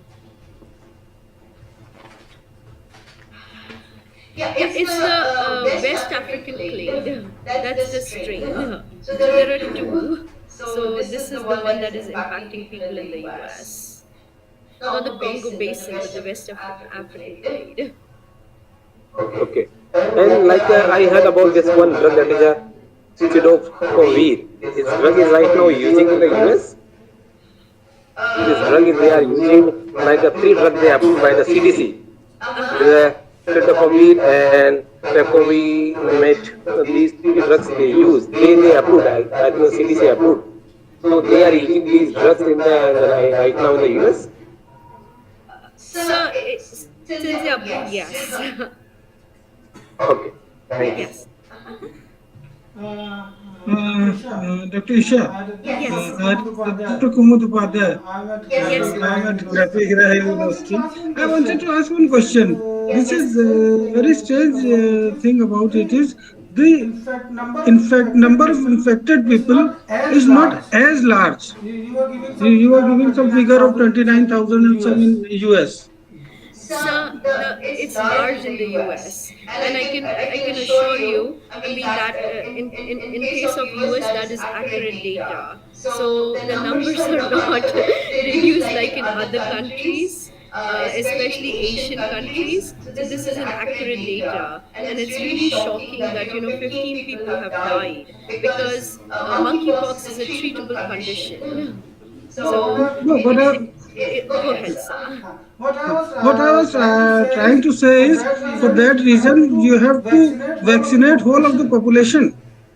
So the thing is, I mean, this is a easily transmissible disease. So again, taking a vaccine, it's up to individuals. Government can recommend that. And I myself have not taken the vaccine because since 1.5 months I've been in India and it was not available at the time. But if it is available, I will be taking the vaccine because and see, availability is also another thing. So if the country doesn't have that much capacity, then it's better to vaccinate the vulnerable population. That way, at least you have to mitigate the spread of the condition. In case I understand, it's not, people are not considering it as serious as COVID because the number of people that are dying is not as many, but it would be an individual choice. I mean, I would say that. So again, I think in US this vaccine is covered, via insurance. So if you do not have to pay a very high price, then I think people will go for that. No, I had a different, I was talking about the pharmacist point of view. You had Ebola, then you had this Zika, then you had COVID, and now this monkeypox. Then there was this thing, VAT वाला क्या था sir? वो भूल गया. No, Karnataka और उधर गया. with No, Ebola, no, what I'm trying to say is, we don't need a vaccine. We need a cocktail. Because every time a new virus is coming, so we should, as a pharmacist, work towards developing a cocktail of vaccine which should be given at the time of childhood. Some may be preventive also, because you never know how many these thing viruses will come up, and every time people will die, and then we will go for preventive measures. So as a pharmacist, we have to work out on this now. see, I'll also tell you something else, Dr. Upadhyay. The thing is, see, in case of Zika and Ebola, the number of people that got affected in US were not as much. So 29,000 people is the big number for US. It might not be a very big number for India. I understand with the cocktail, but see, I think in this case, the vaccine was already there because for smallpox this vaccine was already it was invented, it was there in the market. So that much energies or that much money has not gone into it, I agree, but see, this disease has been there for a really long time, in Africa. So if we are thinking about that, then we will have to No, predict as a pharmacist, I was talking about, and I leave this question to all of you, that it's not the number of people, but the number of viruses that I'm worried about. Right. How many vaccines a person can have in lifetime? That is the question with which I will leave the audience. And thanks a lot. I Any think a public health official, like as a public health or epidemiologist, we just have to worry what you're facing currently. So I understand there might be many more viruses that might infect in the future, but right now this is the case at hand, and I think this is the solution we have. So people are, following up the Understand. solution. Yes, yes. And again, I'm not, I mean, I completely understand that it was a humongous effort here to vaccinate, majority of the population against COVID. And I mean, if we start doing that for, but see, again, with smallpox, many people have been vaccinated in India as well. People of a certain age, they're already protected against this virus, right? Yes. Okay, but my Okay. question Yeah. Okay. remains, My So only question remains, I think it's and a it's. genuine I think question. it's a genuine question. yeah. Okay. No, So, Doctor. I agree. But then, how much are you going to prevent yourself from getting a virus, and how many cocktails you're going to, Question. True. take in? It's a, and again, the money that will go in distributing and consuming these cocktails versus vaccines. So we have to see if it's the same or not. So, Let's hope in future we will have something. right. That's the concern. Thanks a lot. Okay. Thanks a lot. Yes, I sir. would like to add here that you're talking about this cocktail. Yes. Currently it's coming with the EG4, EG penta combination, which will like in a baby props at different intervals different vaccines are given. So they're coming with the EG4, EG penta 5 kind of vaccines. One vaccine and all 4 and 5 disorders will be distributed. Okay. So this already This is already there in the pipeline, or rather, it is in the final stages. It is in the final stages. That's good. So Dr. So, Joshi, shall we conclude this session? Or? So we are thankful. Thanks a lot for sharing your knowledge, and definitely the audience are benefited from your Of course. presentation. Thanks a lot. Thank you so much. Thank you, Dr. Isha, for the excellent talk, and there were a lot of the questions were there. Before we went, I have a small question. What may be the long-term side effects of this vaccine? So, I mean, that is to be seen as of now. I mean, because, it's since I think May, June, people have been taking this vaccine. So, we have to see that, to be very honest. So there Well, definitely be studies in the next 5 years to see that. But one thing I can tell you that anyone that is taking this vaccine, they don't have to be concerned. They can take their COVID vaccine. So there is no duration where you can take this vaccine. Like there doesn't have to be a certain number of days where you take the COVID first or this first and then the COVID one. So please be assured if anyone is not from somewhere else, where this vaccine is available, do take the vaccine, protect yourself. Like as a public health official, that is my recommendation. And also, I mean, the good thing is even pregnant women can take this vaccine. With COVID, many pregnant women were not taking this vaccine, so go for it. If you are a younger person who's not had a smallpox vaccine, you should go for this vaccine. Thank you, Usha, for the excellent talk, and thanks to Madan Mohan Gupta also. I think it's 4 o'clock in the morning to him, and thanks everyone, and especially to these gentlemen here, Professor Vakode, and as well as Professor Kumud Upadhyay. And let us move on to the next session. Thank you, Usha. Let us see you in Mysuru very soon. Of course, thank you, sir. Okay. Bye. I think I think Himanshu want to say hi to you. Of course, Dr. Joshi. See, for information, both are Joshi and Joshi. Yes. Hello, madam. Thank you for your valuable time. Thank Not you. a problem, sir. Yes. Thank you, sir. Hopefully, I can come in person to Bhimtal and yes, and Welcome. interact with students and faculty. Of course. Thank you. Bye. Okay, sir. Bye.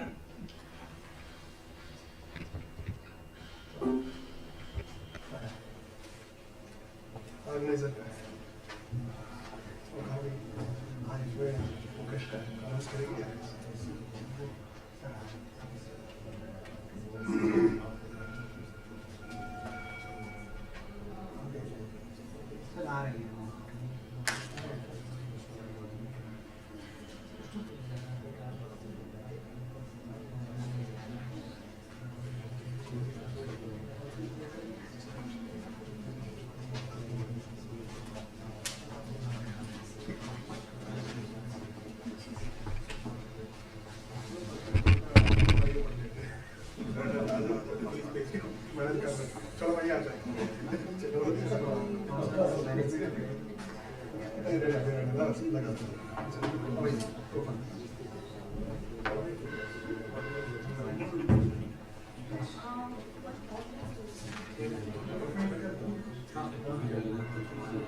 Good evening, everyone. Now I request Dr. Mukesh Nande from DPSRU New Delhi to deliver his plenary talk on management of diabetes, its complications and life quality. Please welcome, sir.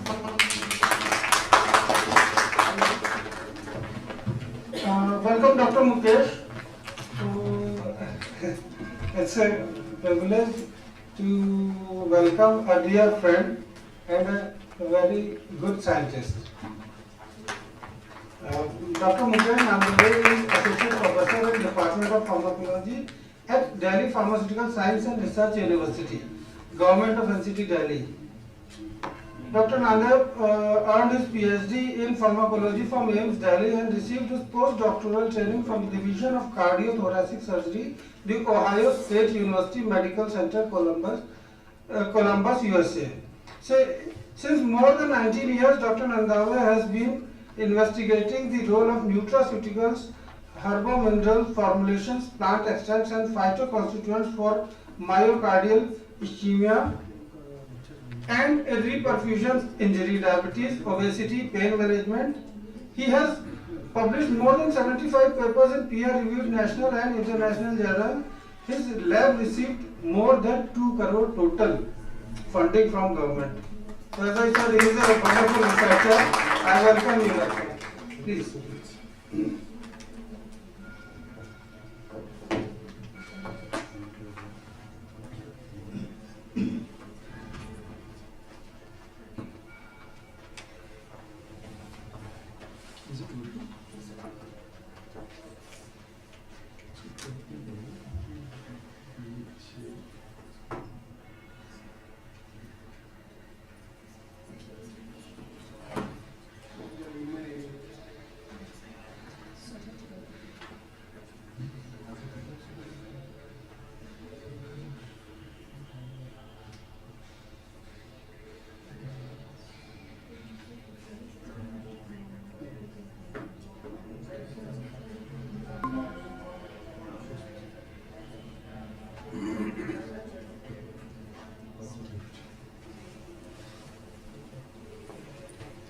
So, very good afternoon. So, I see many familiar faces here, and most importantly, I see students from my university, Jindal campus. I think I'm sufficiently loud, right? Yes, sir. Yes. So today I'm talking on diabetes. Is my favorite area, you can say, favorite subject, you can say. And apart from doing research on diabetes, I do social awareness through my blogs and Facebook page, Instagram, and all these things. I have my website also, conquerdiabetes.org.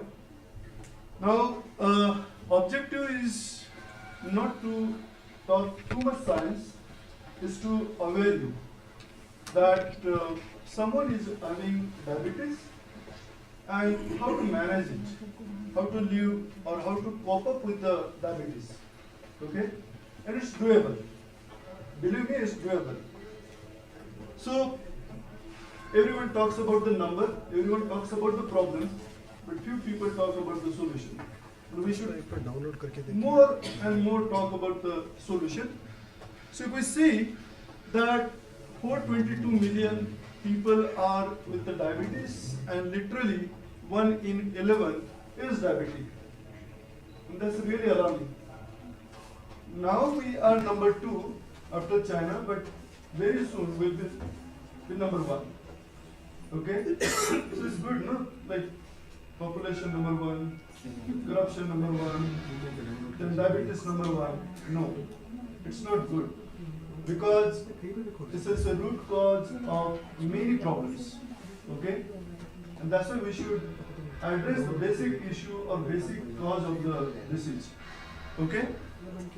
And if we talk, 80% of diabetic cases occur in low and middle income countries. It's not the time that my khate pite ghar ka hu isliye mujhe diabetes hai. Even lean and thin people are having diabetes. People living in the rural villages, they are diabetic. Rich diabetic, poor diabetic, village, urban, everyone is diabetic. So don't think that it's a disease of rich or urban people. Okay? And I will not talk much, but yes, these are the factors: lifestyle, culture, industrialization, urbanization, availability and affordability of the processed food, and genetics. And I told you that you should avoid the food from plants. You should prefer the food from plants. Plant and plants. Plant means which is manufactured in industry, you should be avoid. And plants food or food from plants should be preferred. And that is the basic what you call secret of avoiding it or postponing it this disease. Okay? Now, we already talked about the numbers and the problem, the region.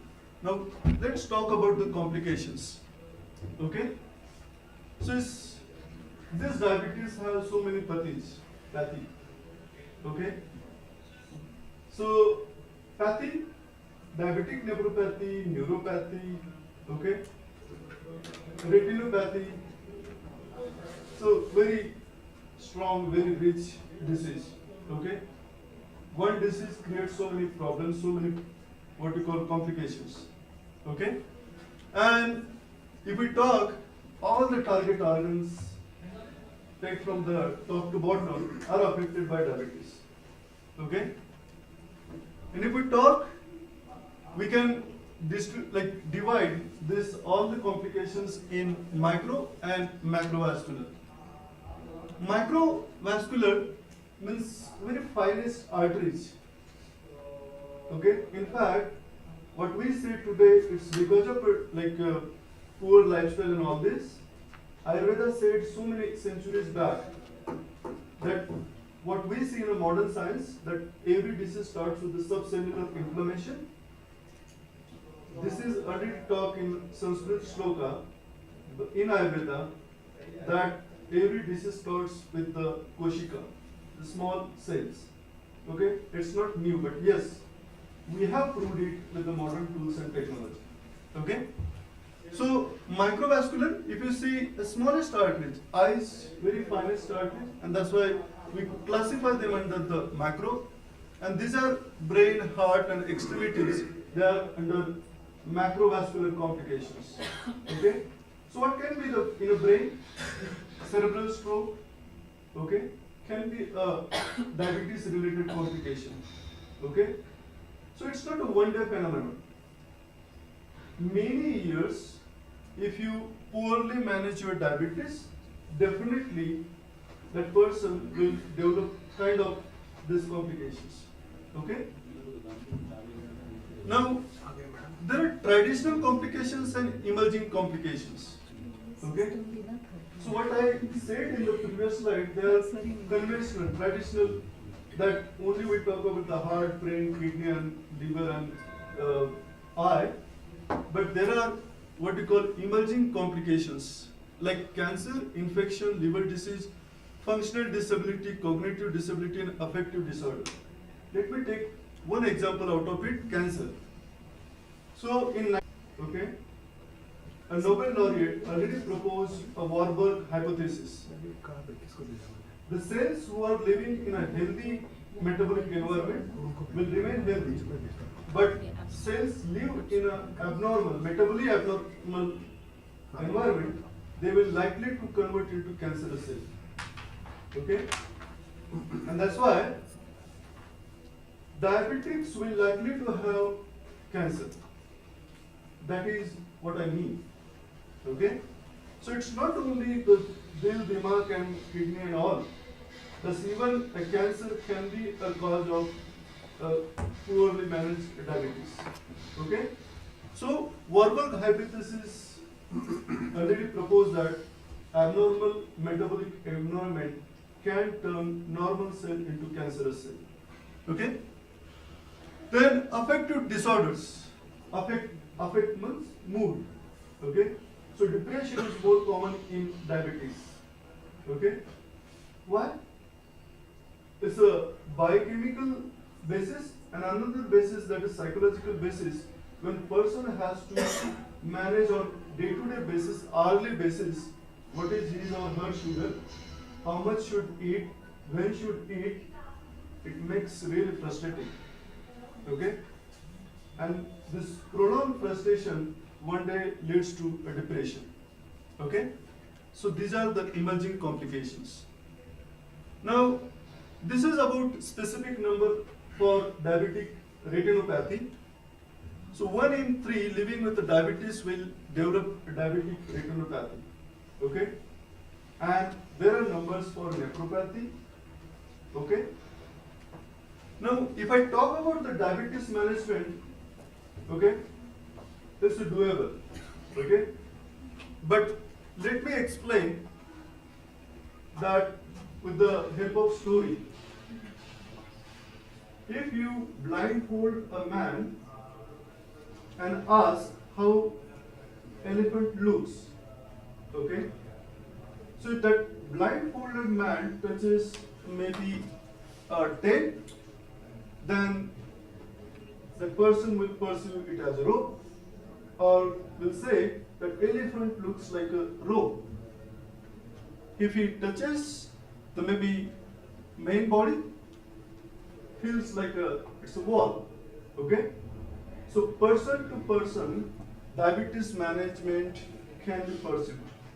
Okay? That is what I mean through the cartoon. Now, for me personally, if I ask, what is diabetes management?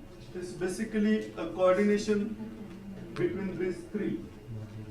In fact, the person who works a lot in a diabetes says that diabetes is not a disorder. It's basically order to be disciplined. Okay? Can't we be conscious about what we are eating, when we are eating, and how much we are eating? Same diabetes is expecting you to manage it better manner. Okay? We go really ruthless or maybe indisciplined manner. Okay? in office you always notice that there is a like back-to-back meeting and samosa comes or bread pakoda comes. Even we are not hungry, it is served and that's why we should finish it. No, this is not a discipline. Okay? In fact, Ayurveda says that your hunger is kind of a, this area is a kind of a, your yantra. Yajna, sorry. Okay? And in yajna, when you put maybe foods and all these things, okay, before it completely burn, okay, then what will happen? This added foods will douse the fire. Okay? And if it is in other situation, if it is completely ready, and if you are not putting unburned foods, what will happen? That burn will, the fire will shut up. Okay? So, what is it means that you should eat when it is required. Okay? In fact, it is said that, sorry, I am using little bit Hindi. So, भूख लगती है तो खाना प्रकृति, भूख ना लगे तो भी खाना विकृति, और मिल बांट के खाना इज संस्कृति. ओके, तो वैसे ही आपको अगर यज्ञ जला हुआ है और आप अगर उसमें नहीं डाल रहे हैं foods and all this things, then it will douse. अगर आपने नहीं जला फिर भी ऐड किया, then it will not again continue, the fire will not continue. In a similar manner, when you are hungry, when you add, it will provide you a nutrition, portion, okay? And if it not, then it will, what you call surplus, will be accumulated as maybe fat and all these things, okay? So this is what, so you have to manage your diet, physical activity and medicine. So this diet management is what we call secret behind many more healthy years of even having diabetes. Okay? So if I talk about the diet, okay, Ayurveda says that if you eat your diet properly, you will not need medicine. If you eat your diet like the medicine, then you will not need medicine. But if you eat like anything, then definitely you will need medicine. Okay? Or you will have to eat medicine like a diet. Okay? So that is what the importance of diet. So here, let me talk practical aspect. If you want to control or you want to be a disciplined person, then consider your plate as a like a circle and divide into 4 quadrangles. 3 quadrangles should be your cereals, fibers, and raw salad and other things. And only one portion or one quadrangle should be your maybe refined sugar, maybe fat, or maybe dairy products. Okay? And here there is a sequence. You eat a lot of salad and fiber-rich food first, and then eat maybe your sweet or little bit at the end. Why? Because there is a glucose-mediated insulin secretion. So you are giving your body sufficient time to release a sufficient insulin, which will be counteracted by your rising blood sugar after taking your meal. Okay? So that rule you understand and then follow it. Okay? So this is what the healthy plate method, that your major portion should be of vegetables, fruits, whole grains and healthy proteins, and little bit about maybe oil and refined sugars. Okay? Now, let me talk about the physical activity. Okay? I am not talking about the bodybuilders. Okay? As I am talking about the diabetes management, I am talking about the moderate exercise. Okay? So moderate exercise क्या है? उसमें algorithm में ये कहा है कि यथाशक्ति व्यायाम means what? When you start feeling breathless or start sweating, that means your time or your shakti now achieved, your stamina now achieved, and you should stop exercising. Why? Because you recently heard a controversial deaths of many celebrities. Okay? You're a comedian or you're that what you call host, Shukla. Okay? So all these 3-4 cases, they died while exercising. Okay?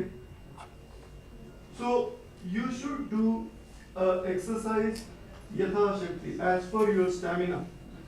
Okay? So to make it simple, when you are running on a treadmill or cycling or swimming, when it compelled you to take breathing from the mouth, okay, that means you achieved your stamina. Okay? So that is what and see, I don't agree or I don't believe in giving reasons. Okay? That I don't have time, I'm very much occupied, my work is not allowing me, my boss is very pushing me hard to meet my KRAs. No. I believe in one thing. If you want to do anything, do one thing, that is exercise. Okay? And it's doable.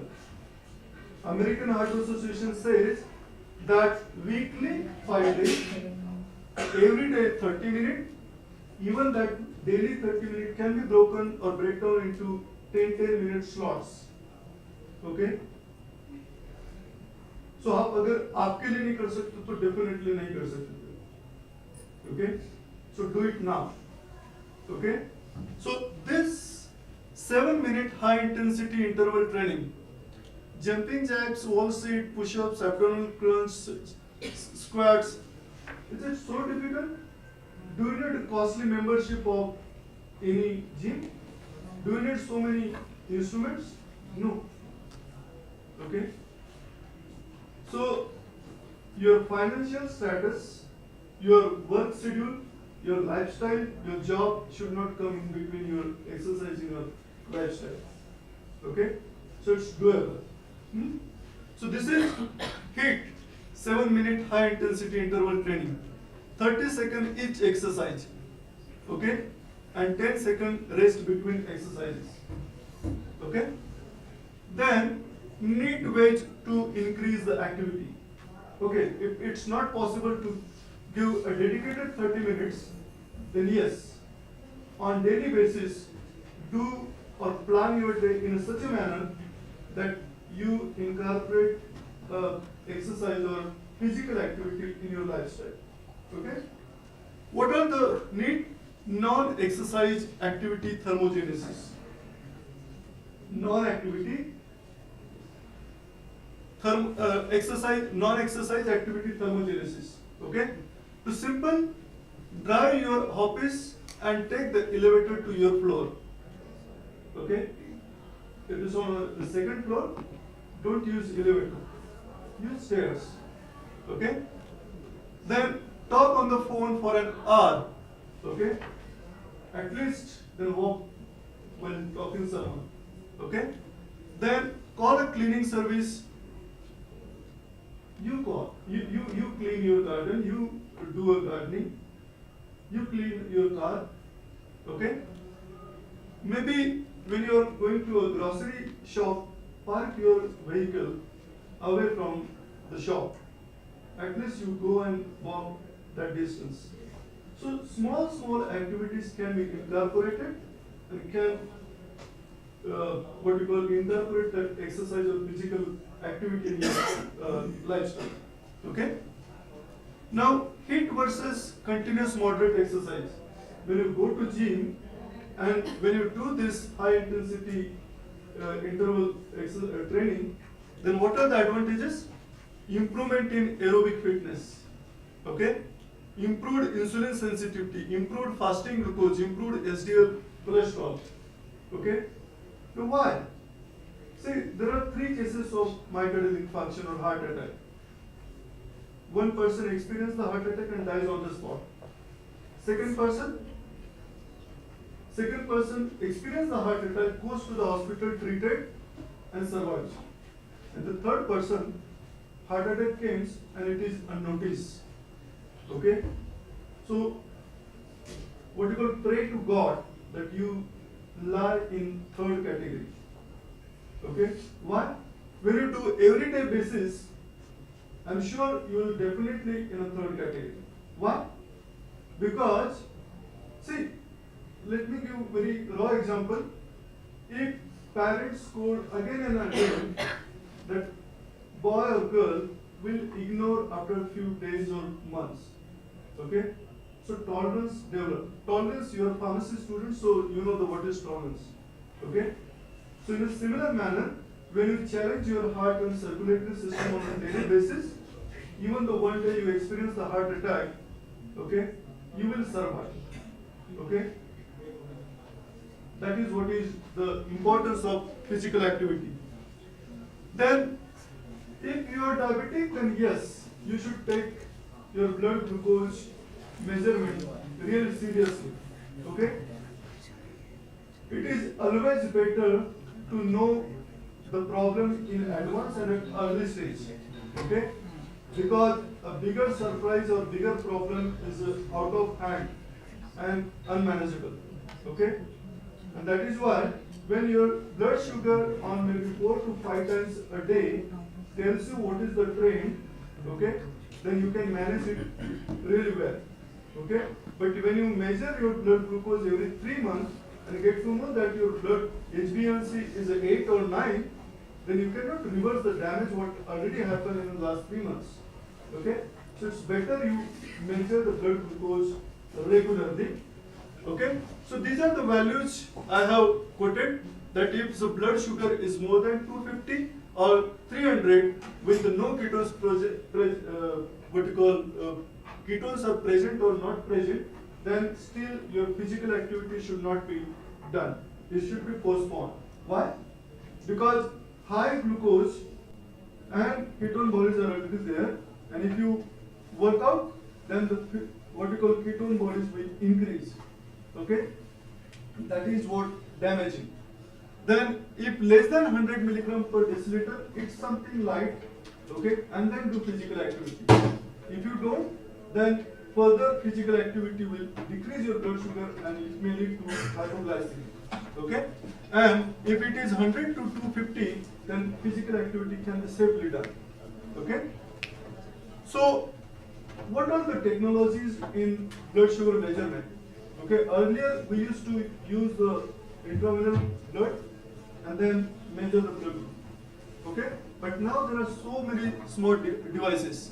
Okay, so if we see, this is from Abbott, this is from Dexcom, and this is from Medtronic.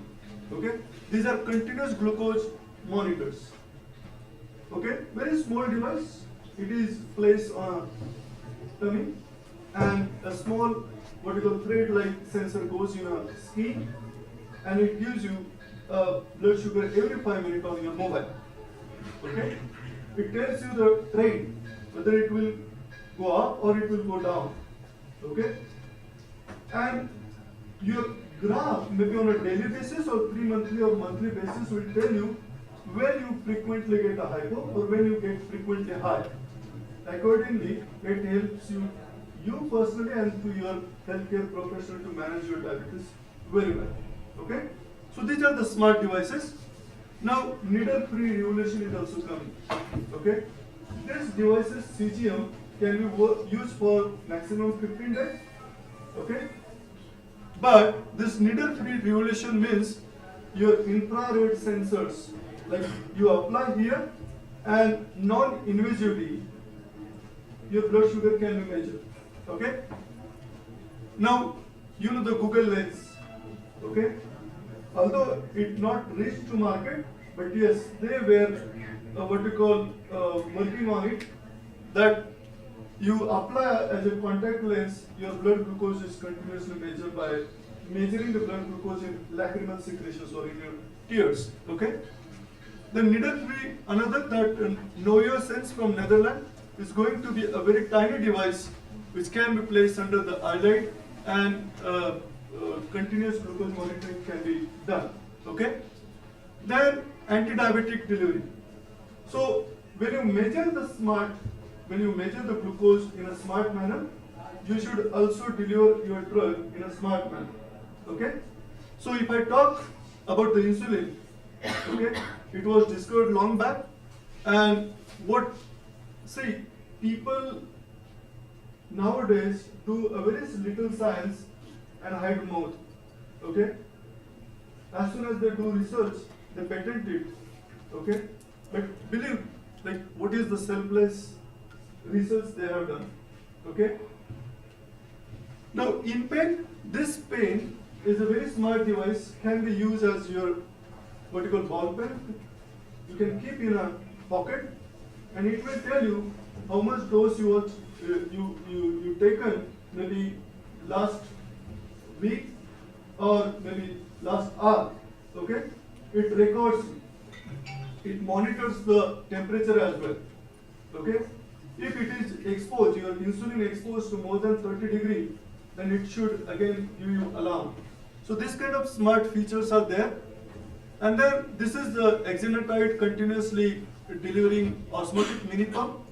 So it can deliver the medicine for 1 year. Okay. Nowadays, person who is a type 1 or type 2 diabetic has to take multiple daily injections. Okay.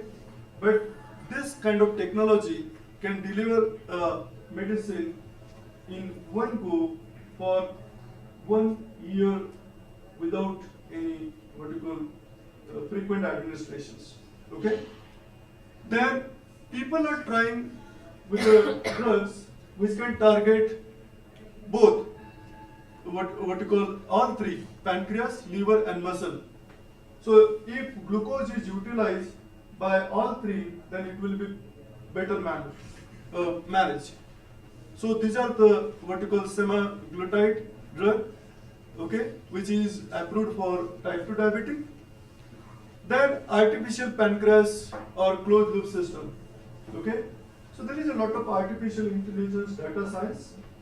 So when you measure this glucose by CGM and it is sent to a pump automatically delivers the insulin exactly as per the sensed glucose.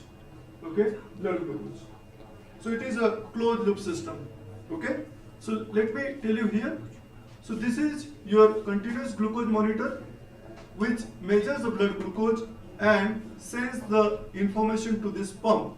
And this pump with the peristaltic movement or the pump or piston slowly inject the insulin through this tube and goes into a subcutaneous tissue. And this is again measured by this. If glucose is down, then further insulin release will stop. Okay. So automatically hypo and hyper is taken care. So this is the closed loop system. Okay. This three things work in a coordination. Okay. Now this is what the actual picture. Now these are the three most important pumps. This is automatically adjust the basal insulin. So you took your lunch. What is your blood glucose? Accordingly, bolus will be released. Okay. And this is the tubeless. Okay. Tubeless insulin pump. How tubeless? See, this is the tube. Okay. Now what you are doing? This is the pump. Now this pump is so much miniaturized that it will hold the insulin as well as needle, and it will automatically inject the insulin. Okay. So this tube is removed. Now this pump becomes a tubeless. So directly needle will go into the skin and deliver the insulin. So this is a Omnipod, which is a tubeless pump only available in the market. And this is the T-Slim, very smallest and thinnest insulin pump. Okay, so this is advanced technology. Now people are working on a vaccine, so it's particularly relevant from type 1 diabetic. Why? Because type 1 diabetic is an autoimmune disorder where immunity is overreactive. Okay, so this is the Neovax, and this type 1 diabetic vaccine stimulates the immune system to lower the level of inflammatory proteins, and that thought to be involved in multiple autoimmune diseases. Okay, in this manner, the type 1 diabetic can be postponed. Okay, now cell generation therapy. So if we talk about the type 1 diabetes or type 2 diabetes, person will only need insulin if there is sufficient endogenous production insulin is not there. Okay, and that's why people are trying on cells.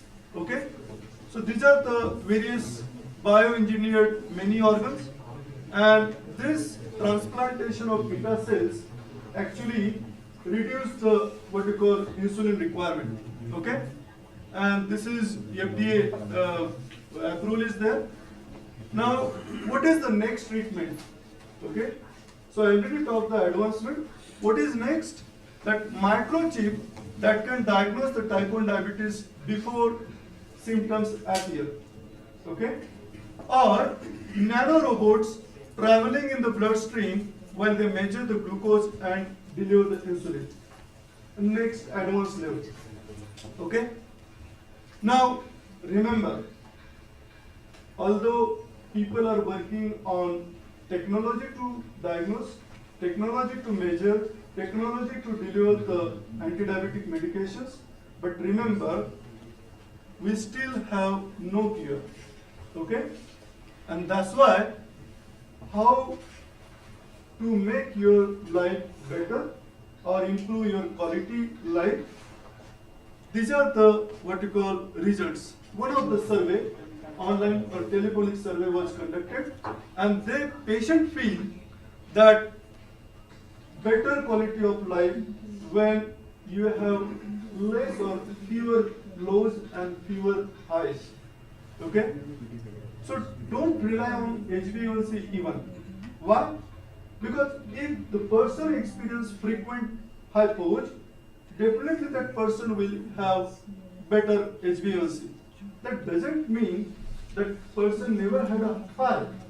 Why? Because when blood sugar drops suddenly or significantly, glucagon release happens. And glucagon acts against the insulin, and glucagon stimulates the liver hepatic production of glucose. So, hypo के बाद आपका hyperglycemia होता है, and that you never measured. What you measured only hypo, and that's why lower HbA1c means you are doing good. That is not the actual thing. Okay, so less daily hassle, improvement in a mental state. These are the few indicators of good quality of life. Okay, for this you need a team management. Okay, who should be your team? A diabetologist, diabetes nurse educator, dietitian, advanced fitness professional who understands that which exercise is permitted or desirable in diabetic person and which is not. Okay, and that is what I said, advanced fitness professional. अब किसी की भी सलाह लेके आप exercise शुरू करते हैं, that's not right. Okay, then behavioral specialist. As I said, a modern or advanced type of complications, you will need help from behavioral specialist and certified diabetes educator. Okay, so team can help you to manage your diabetes in a better manner in day-to-day. Okay, so as I said, as a team management, so I believe in a power of one. Power of one: diabetes, nurse, dietitian, fitness trainer, psychologist. Okay, so all should come together as a one and will increase the power to manage the diabetes in a successful manner. And I believe that it is optimistic, but I believe in optimistic picture because it's possible. It's possible for person, it's possible for diabetologist, it's possible for what you call educator and fitness trainer. So when we come together for one common cause for successful management of diabetes, is doable, it's possible, even though it looks very optimistic. Okay? And thank you so much for your patience.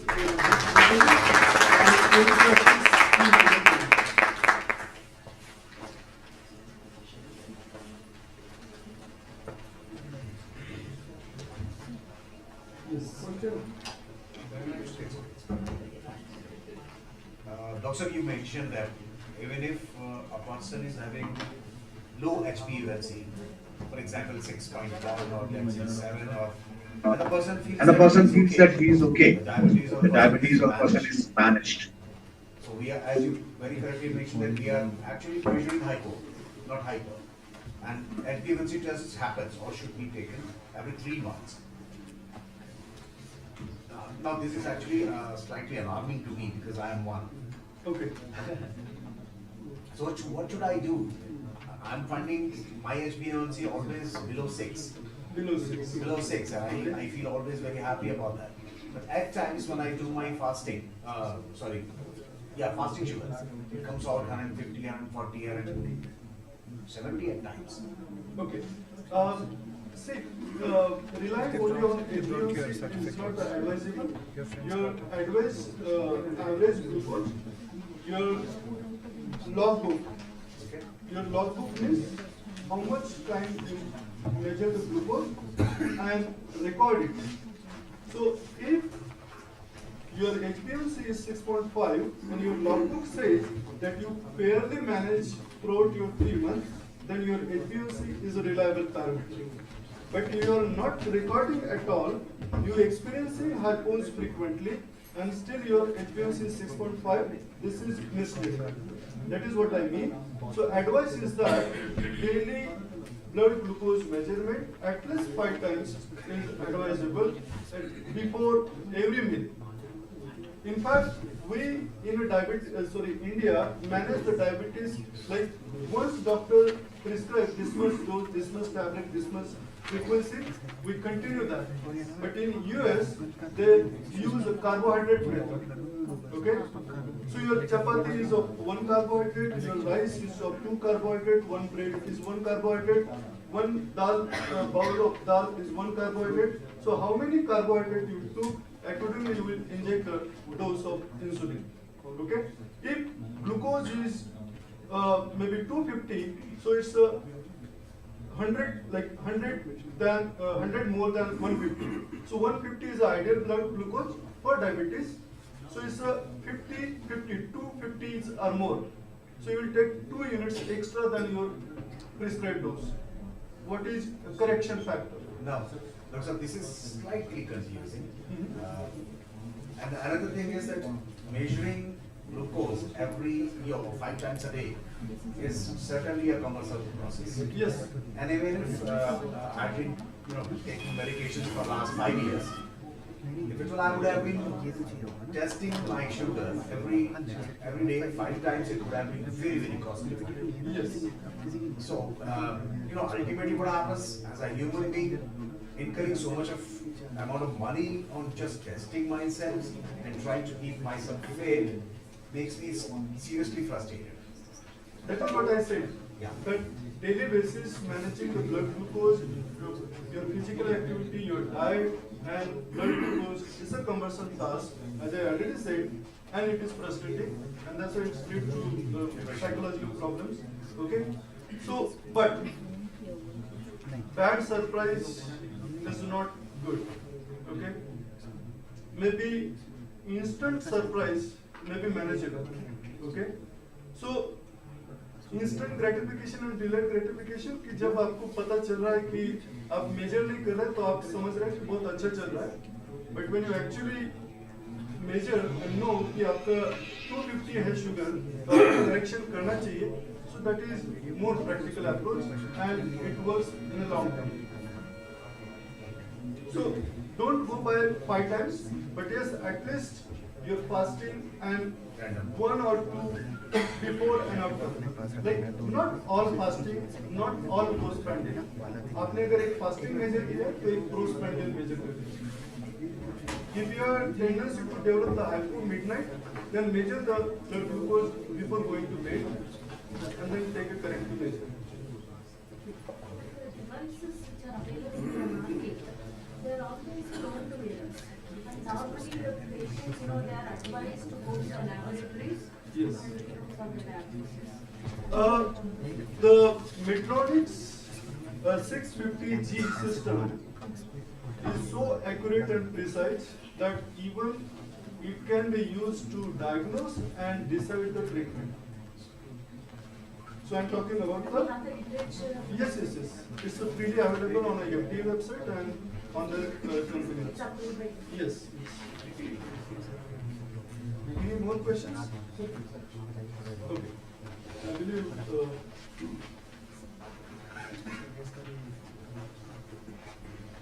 Thank you, sir.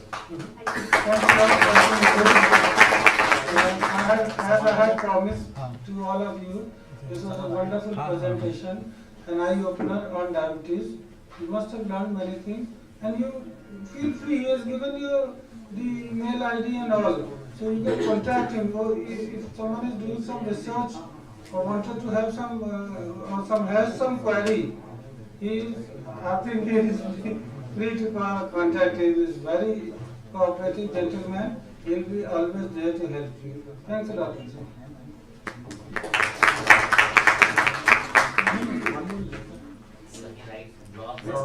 Thank you so much, sir, for sharing your knowledge with us. Yes. So in this continuation, we have one video lecture now.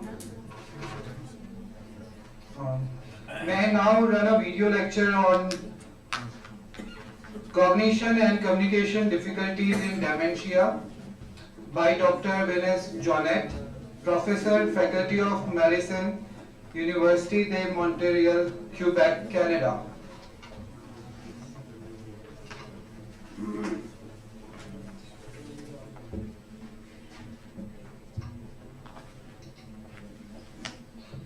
Hello everyone.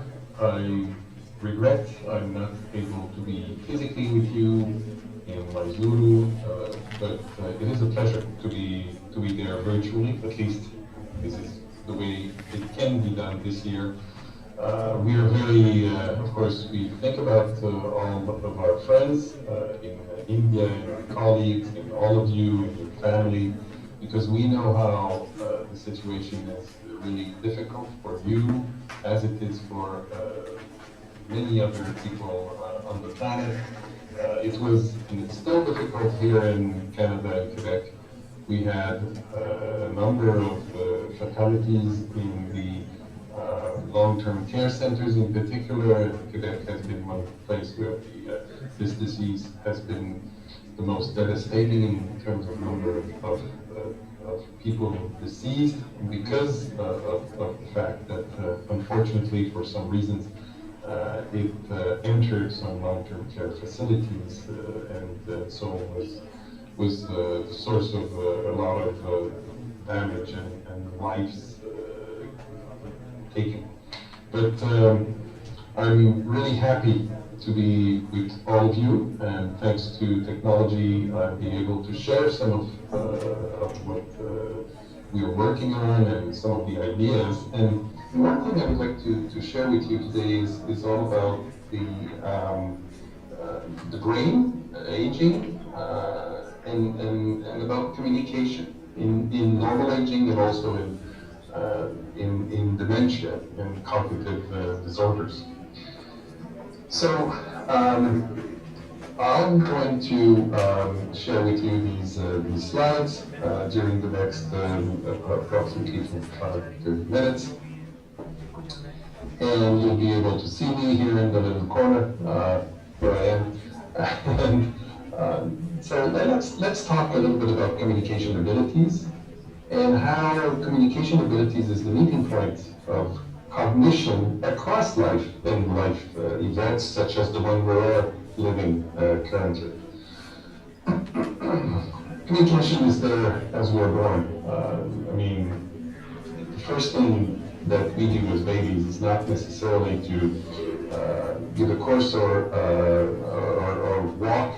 We communicate without language, but we communicate with our facial expression and so on. And this communication follows us and is really important all around and throughout infancy. And we see here how kids are communicating between themselves, and at a certain point in life, communication becomes even more emotionally loaded, and we many of us lived through this period.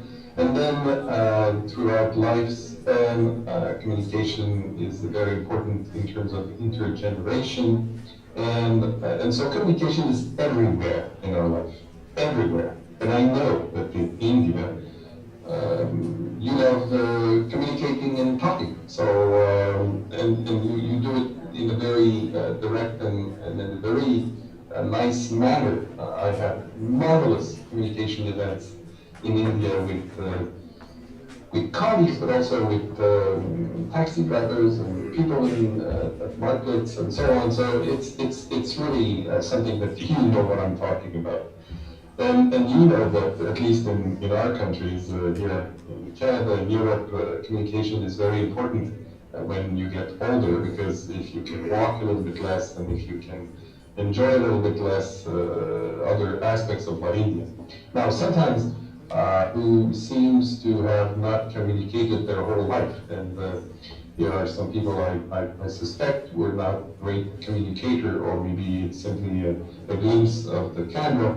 But in any case, communication is important, and we had to evolve recently to communicate without being able to see part of the face is not something usual, and in fact, it has interfered with communication. And think of all those people with cognitive disorders, with dementia, who are suddenly seeing in long-term care facilities or in their family, their caregivers with masks, where do these masks come from? And so it increases the confusion, it increases, and also it decreases the facial expression and emotional component of communication that can be conveyed. And as we are doing now, we also learned, a lot of us, to communicate through those software that allow us to meet a lot of people, but not in the same place, which is unfortunate, because it's important to be able to be in the same room, not only to communicate content, but also to live together a moment. But those software are certainly not really interesting, but they are important to palliate for the absence of physical presence that we have to respect. So communication, in fact, for me, and here's a World Health Organization document or graphic showing the determinants of active aging. Well, communication is in fact central. Communication is central because it's the glue that between people that allows for social connectedness and also the expression of health needs and social needs and personal opinions and moods, and to together influence the environment, and so on and so on. So for me, and for many of us, communication is central to a healthy life trajectory. It's just as if we as humans, as persons, need to be like the most sophisticated cell that we have in our body. And you know that the most sophisticated cell that we have in our body is our neurons. And neurons are characterized by the fact that they have an axon, kind of a cable, that connects to another neuron. Well, it connects because it communicates. And this sophisticated cell, which makes the brain is made of neurons, so other kind of cells supporting the neurons, but essentially the neurons are the ones connecting themselves and allowing to think, see, hear, speak, feel, smell. And these neurons, when you cut, when we communicate with other people, we're kind of just like neurons communicating with other neurons, so to say. And what happens when when you cut the axon, this cable here between the cell and the next cell, just as if you stop communication, what's happening? Well, the neuron dies.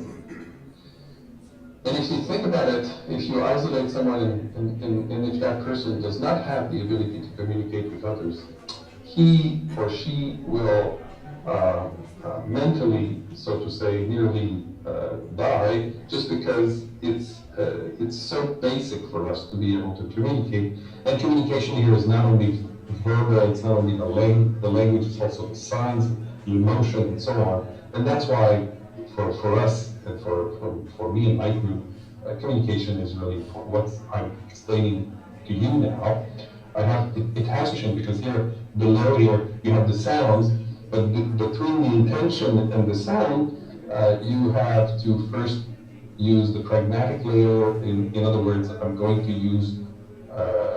to adapt my language to what I think you can understand of what I'm saying. So this adaptation to the environment, you don't speak the same way to your children than you speak to your boss, so to say. And then you have to organize your discourse. Is it a narration, different types of discourse, or if it's a conversation, to respect the rules of turn taking, and then you have to transform it into sentences, and then choose the words, and then choose the sounds, and then articulate the sounds. So this is more or less the mechanics and the concept of articulation. And the intention might be very logical, deductive, encyclopedic, so to say. Just like I'm telling you, what are the steps to use a certain machine, or how to change a tire if you have a flat tire on the car. But it can be used to convey emotions. And so communication is certainly not always simply logical, deductive information, but it's a lot about emotions. And in fact, I don't think that we can think of any communication event that has no emotion. And I know in India, like in many other cultures, emotions are very important when you communicate. And some years ago, the first time I was in India, you even have some movements of the head that are conveying aspects of emotion as you communicate, even though not everyone is aware of those movements of the head.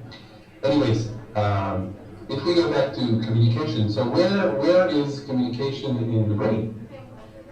Is there a place there? Well, some old understanding of how the brain works, phrenology in the late 19th century thought that every aspect of human behavior was somewhat positioned somewhere in the brain, which is, of course, we know is wrong.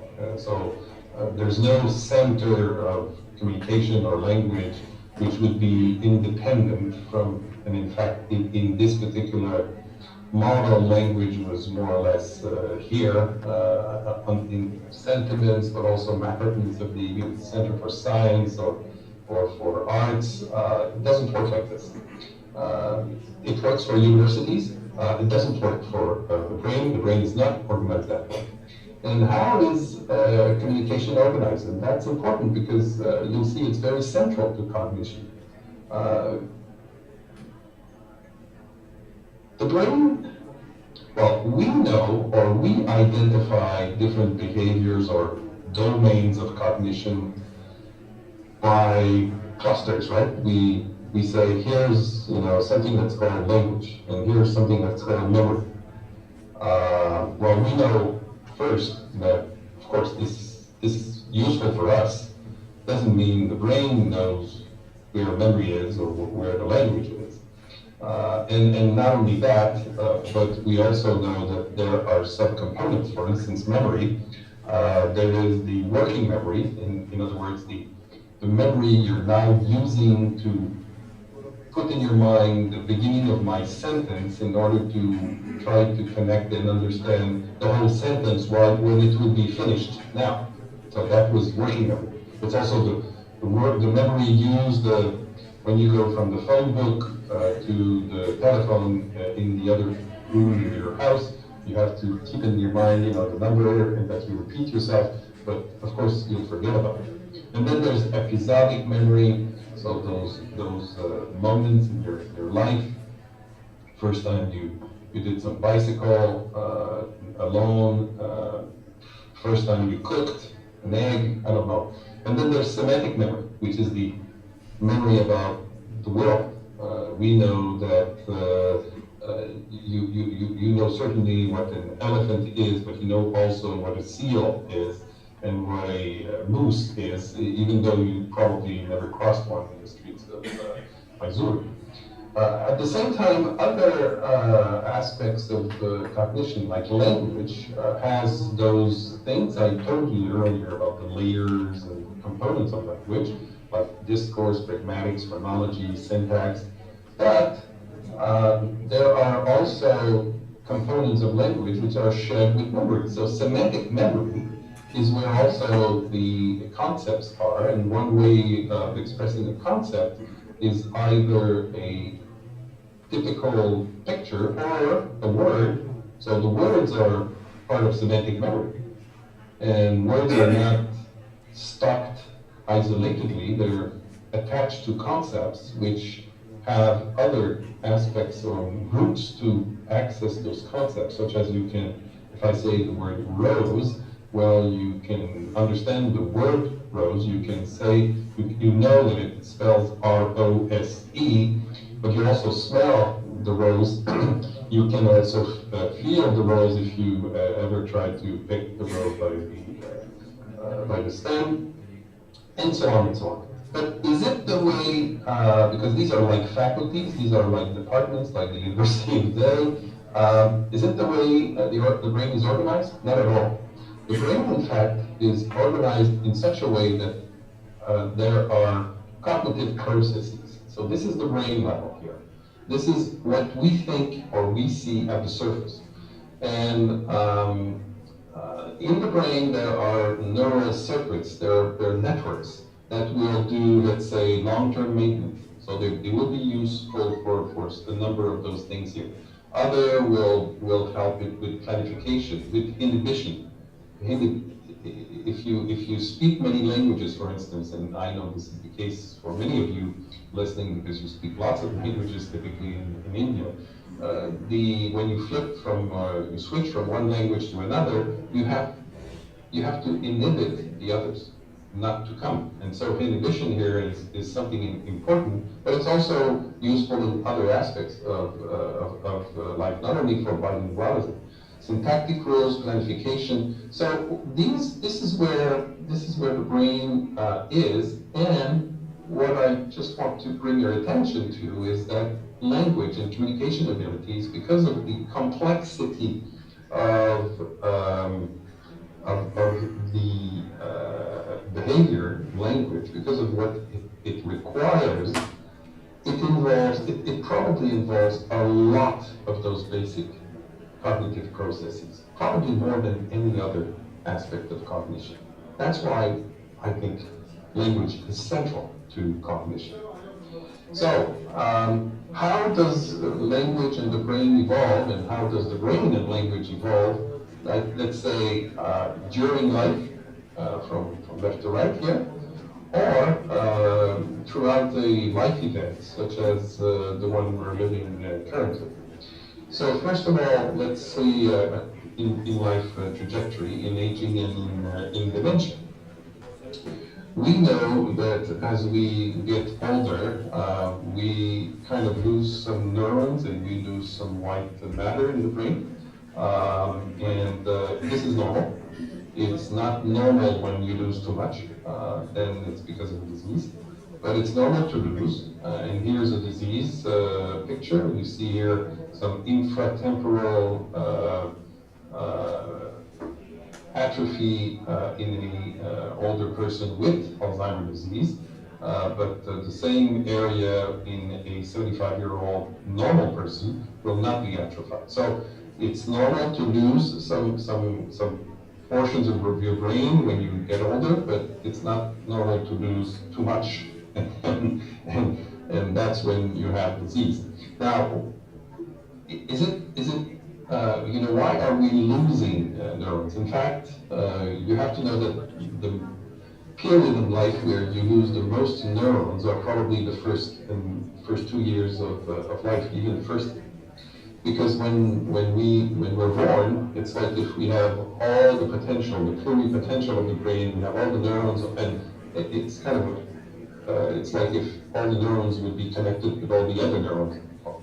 And as we learn the language in which we are born, as we start walking and start behaving and start being a human person in the social sense of the word, we don't make connections. We simply delete the connections we don't need. So it's like when you do, let's say, a sculpture, you start with a piece of wood or a piece of marble, and you move out some material if you want to do something. You don't.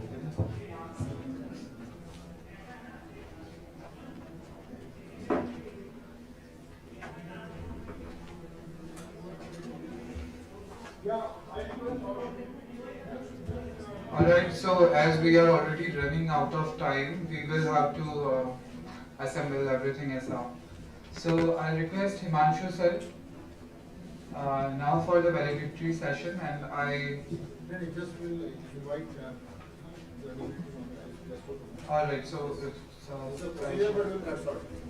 because everyone is getting delay and we are running out of time, so just sorry for this. It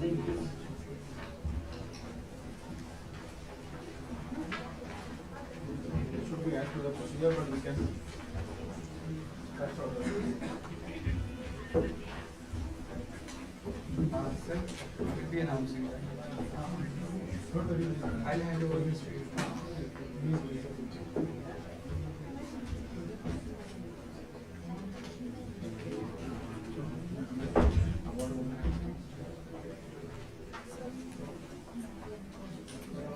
Meanwhile, what will we do? Just help me to for this one. So that I'll start the last part of today's evening. Sir, we'll call people. So I thought you are outside, so what I can do, we have sir with us, and I have got a welcome you sir for me. Please, आप थोड़ा सा आगे आ जाइए sir, मैं stall से आपका welcome कर रहा हूँ. कुमुद सर सर ऑप्शन मुझे देखिए ना, ऐसे मुझे कवर इसमें स्टॉल लगो, निकालो मतलब उसको कवर में निकालो, कवर भी देखो, स्टॉल भी टोपी मत वही ना चैलेंज के मामला. तो ये आप जो है जब हम काम के लिए बुला रहे हैं, आप आज तो रहे, लेकिन हमने आपको वेलकम ऑफर के अभी तक नहीं हिस्सा नहीं है. I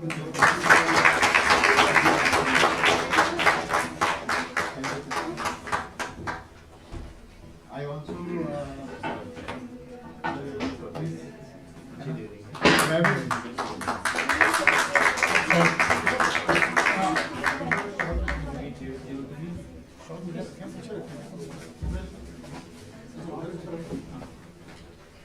but they don't. Sir,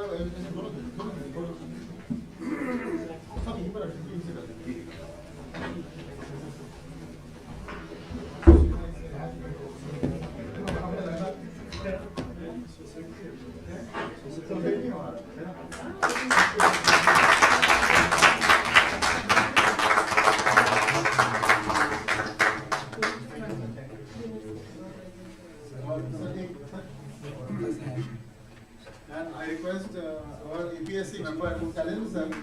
जब कल और सर को तो कैब भी होगा कि APSC member है सर. हाँ.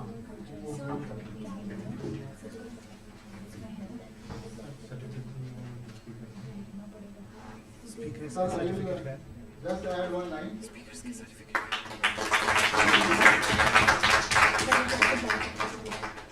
I will add one line. Speakers के certificate.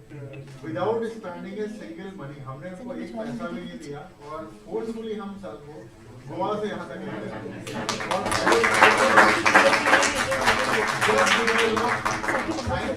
and because of good day. Thank you sir, thank you very much. और pleasure. हम भी force करते रहेंगे. बिल्कुल. Now it's your time to go Goa. Yes, yes.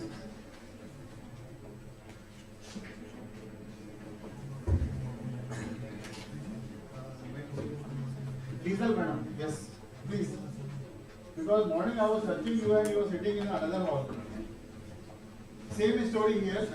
जब हम लोगों को काफी सारे स्पीकर्स नहीं मिल रहे थे तो हमने लीजल मैडम को फोर्स किया and she is also faculty from Goa university Goa college of pharmacy and तो मेरा रिक्वेस्ट सुन के मैडम ने क्या किया कि मैडम एलटीसी डाल के आए.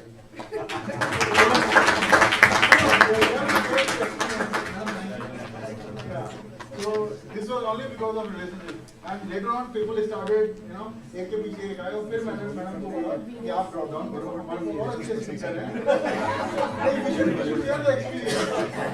Thank you madam. Thank you. And we have one more person who is from too far. Pargai sir.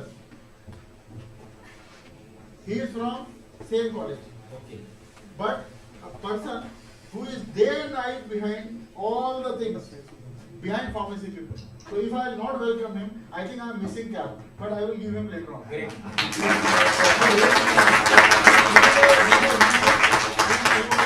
Head of PLC department, and really honored to be here, sir. And thank you. Every time, every moment, he will be with me. कहाँ से आए वो? Sir ये हमारे graphic करा के इसी department से इसीलिए बोला सबसे दूर से आए. Thank you sir. Yes. So really sir, thank you very much. If I don't do this, I will pay you money. Yes. And anybody else? If I see somebody. I saw sir आपको नहीं? हाँ please. नहीं. Sir the problem is those who are very close now they are only getting last. नहीं मैं आपको थोड़ी देर में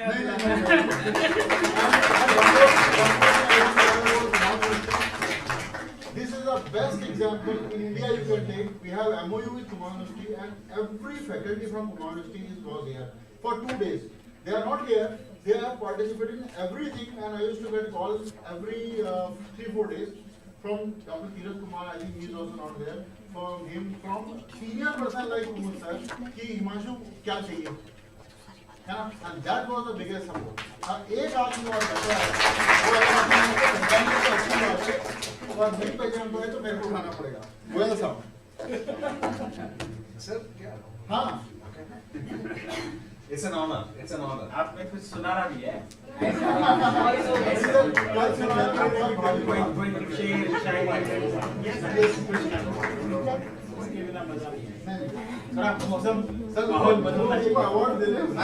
Thank you everyone.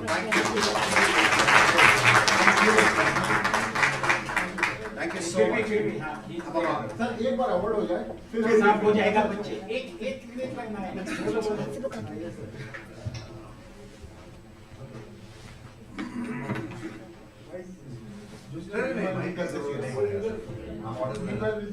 I'm thinking of most appropriate just 2 lines for this house, this gathering right now. I'm just thinking.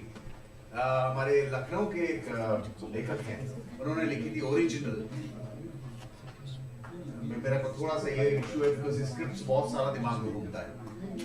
जुगनू जब अपना सूरज लेकर अंधेरी रात में निकलता है, सारी राहें रोशन होती जाती है.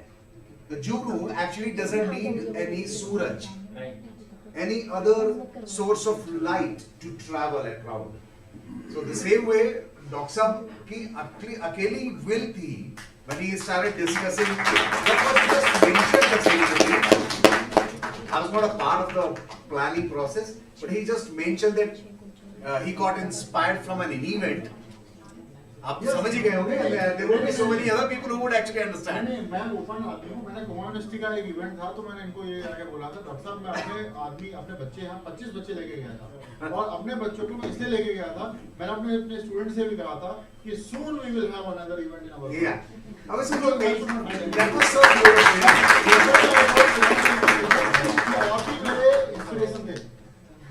I mean, that's why I mentioned this point here, because he mentioned to me कि जी सीखना चाहिए, and I got inspired. तो ऐसा कुछ करना है sir. Of course, I could not, hold hands with him in arranging so many these things. So I was just there for him. कि ठीक है, आप बोलिए, मैं सुन रहा हूँ. Kind of a blotting paper for him. So I was just there. Thank you so much, sir. Thank you. Please join.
All right, once again, I thank all the dignitary members, all the participants, delegates, and all the students present here right now with us.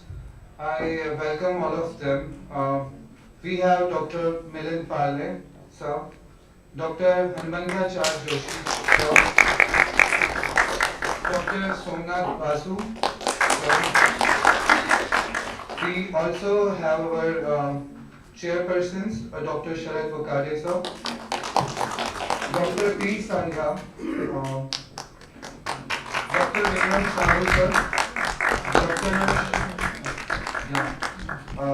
so in this continuation, we were also having a few international speakers where we have got connected via online mode. So now I request Himanshu sir to take over this session further. I request Icmphql Joshi sir to kindly present the report. I think we'll go to the point.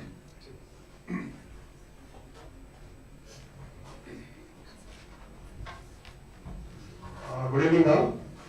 And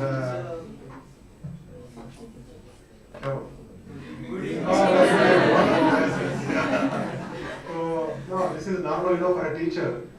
Somebody got talk to starting में तो आपने आप आ जाता है ना. So good evening everyone and respected Guru Parle sir and another Guru Professor Makode sir, Basu sir, Himanshu, all my friends here, Shailendra, then Mukesh, and all friends, all our friends only here. See, actually the report has to be, in fact, was supposed to be given by our very good friend Himanshu, but with a lot of affection he has given me this opportunity. I will definitely use it. And it has been a wonderful program the entire 2 days.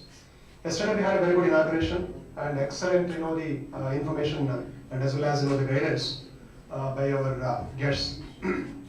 Dr. Lohani inaugurated this in the absence of Dr. S.C. Sharma. Dr. Sharma could not attend in person, but he sent his message, through the WhatsApp. Then Dr. Palace also gave a very good guidance regarding, their, all the things, not only about, the science and research, as well as, the things to be done in life. And the main day today was a wonderful one. You have already observed it. We have a plethora of speakers. Nina mentioned about the wonderful talk by Professor Merin Parle, sir.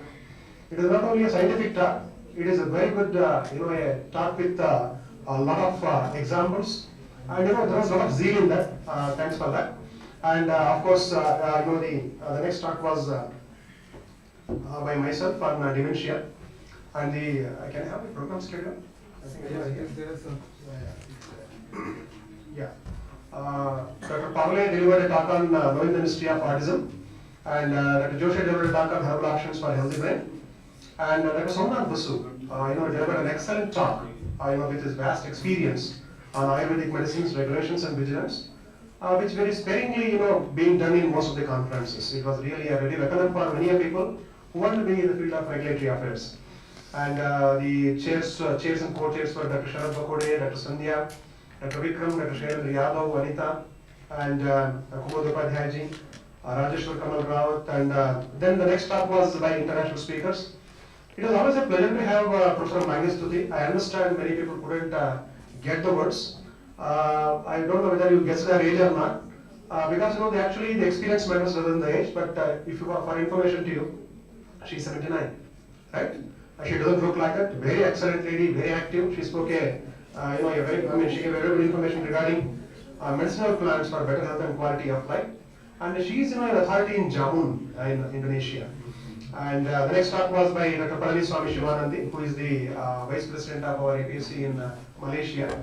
He spoke about essential nutrients for the healthy way of life. It was really very good because nutrition has got a very important role in most of the metabolic disorders. And the next was taught by Dr. Arunachala Muthuraman, a very, very strong and very dynamic person. He is also the chief editor of our APSC Bulletin. And if I remember yesterday, it was released, the first edition of APSC Bulletin. And not only that, he is a very good researcher also. He is an associate professor from the Faculty of Pharmacy. He delivered a talk on ethnopharmacological approaches of plant-based medicine of beta-carotene in diabetic neuropathy in zebrafish model. And Dr. Rajeshwar Kamal Kant and Dr. Upadhyay were the chair and co-chair here. And the next talk was by Dr. Isha Patel, Global Health and Monkey Path. And Dr. Isha is a good friend of us, and we always catch her whenever she comes to India. Just like Himanshu, catching some person calling from Goa, calling from Karnataka, calling from everywhere. We also do that because we believe, knowledge is not concerned to a person. Knowledge is a social asset, isn't it? Knowledge is a social asset, it's not for an individual. So Isha is here in India. She will be delivering series of talks in India, and one talk she has delivered today. Of course, it was a little different from the theme what we have. It was an eye-opener, thanks to her. And next talk was by our very good friend Mukesh Nandale on diabetes. Very good information, and a lot to go in the development of drugs for diabetes. We are not able to break it, even though there is so many drugs available. And next talk was by Dr. Wes Jonet, and Wes Jonet is a very senior man, very celebrity speaker. He is the World Dementia Council chairman, and not only that, he is the professor of Faculty of Medicine, University of Montreal, Quebec, Canada. And our association with him is from almost for 12 years. And we had asked him to come in person, and it was very difficult, and maybe Himanshu would have jumped up if he had come in person, but he wouldn't come. But he has sent a wonderful talk. I hope you are able to understand. Otherwise, we can share it in the group also. And these were the various scientific sessions, and we could really thrilled. We were really thrilled by looking at the e-posters and as well as the oral presentations given by many the researchers across the country. So this was the overall the report of the conference. And why don't we go about the food, isn't it? Food is very important. And also I should mention, of course, the friends will be joining here for some kind of opinion. वो भी share करेंगे. But report में बोलना है क्योंकि वो भी बहुत important है ना. और एक तो food for brain and food for belly is also required. All the days, the food was very good. I will complete my opinion also here. From the day one, the food was very good, very hygienic. And at least the people who have come from outside never had a problem with their belly. There was no any, upset in belly or anything. It was wonderful. And especially the hospitality and the love and affection by all the students. What is really memorable. And we are going with a wonderful memory here. That those 2 days, yes, I'm coming to that. Yeah. So those 2 days, today and yesterday, are going to be memorable for you also and for us also. And we participate in so many conferences, both national and international. But some conferences are different, and some people are different, right? Like whatever sir, like Parle sir says. So we are going to carry the entire memory, and I'm very sure we'll be having the same memory also. And wonderful work by Amrita, and as well as Madam. And I have a small complaint with Himanshu. I have already told Joshi, bhai, but this is not correct. Almost entire team was starving, right? I am very sure Himanshu Joshi will throw a very good party, maybe very soon, right? I hope we will be doing a very good trip. It is required. We started this conference idea with a hotel with a party.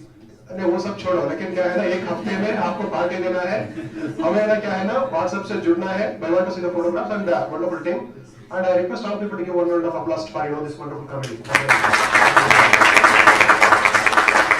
The cultural programs, let me be very frank, Himanshu, it was not expected, as such. जब उसने phone किया था, उसने बोला कुछ cultural रखेंगे sir, वो बोलने का तरीका ऐसा है उसका, बहुत मतलब मीडियम लेवल पे बोलता है, कभी ऊंचा भी नहीं बोलता, नीचे भी नहीं बोलता, हमेशा हंसमुख है, बहुत बढ़िया है उसका, है ना, तो लोगों को सीखना है उससे. So we really enjoyed, the cultural activities, and almost all over India was here, and maybe if we have worked more, right, we would have called some more international speakers and delegates. Maybe we can do it in future. And this is what I wanted to submit as a report, and wonderful, and congratulations to all the committee here, and thanks to the UPSC team for all the support. Yes.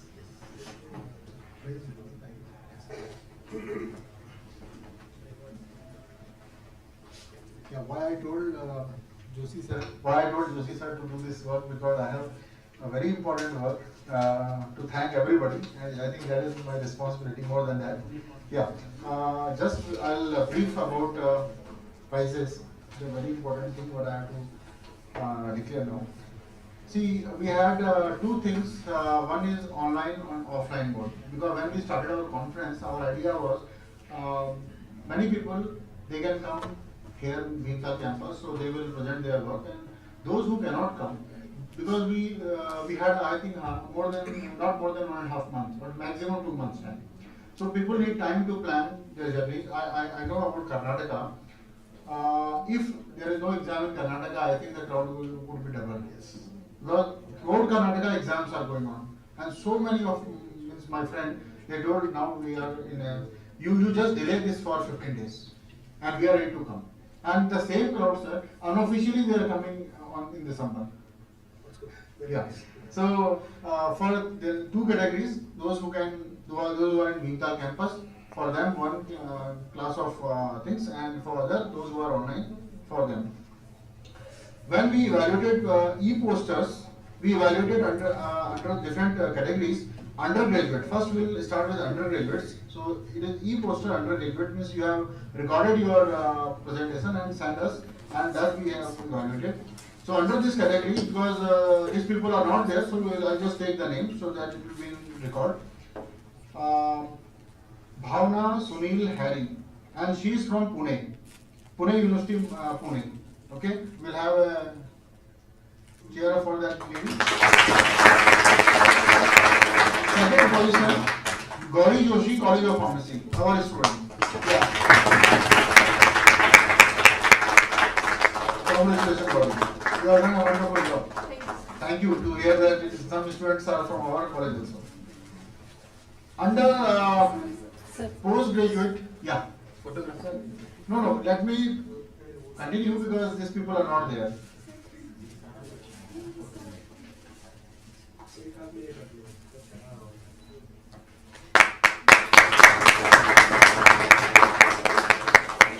This was under the UG category.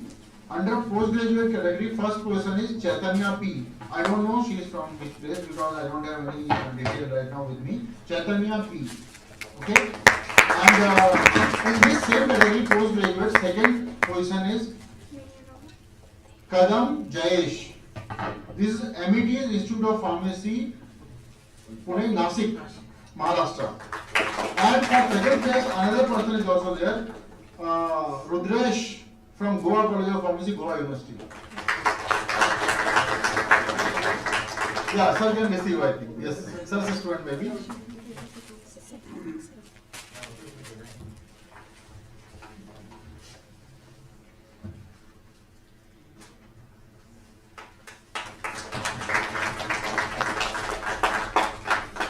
For research scholar, because our focus was behind research.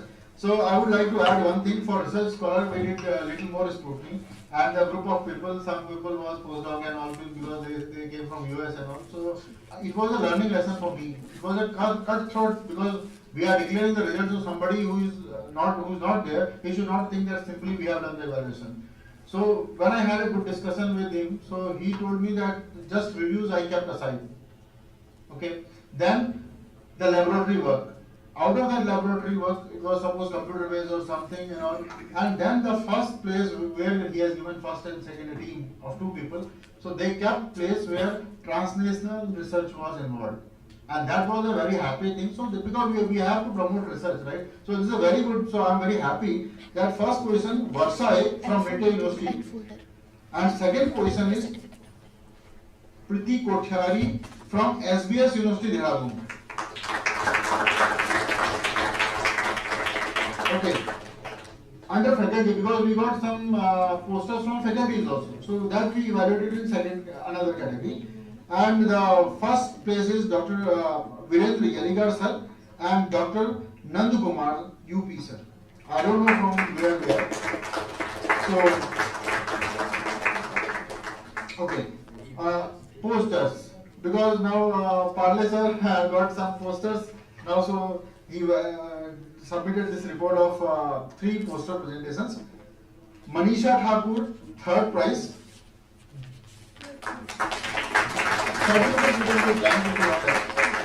Manisha Thakur, 3rd prize. Pinky, 2nd.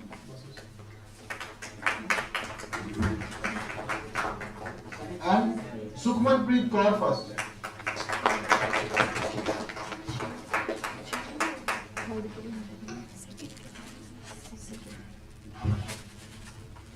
Now, yeah, 1 minute.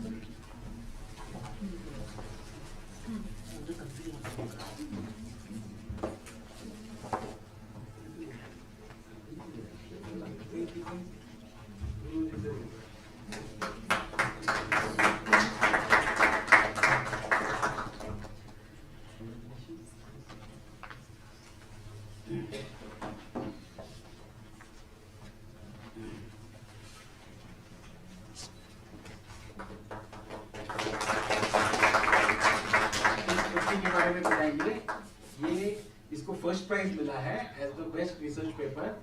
She is an M.Pharm second year student. Her proposal protocol was approved only in the month of June, and in November she has come out with her major research findings.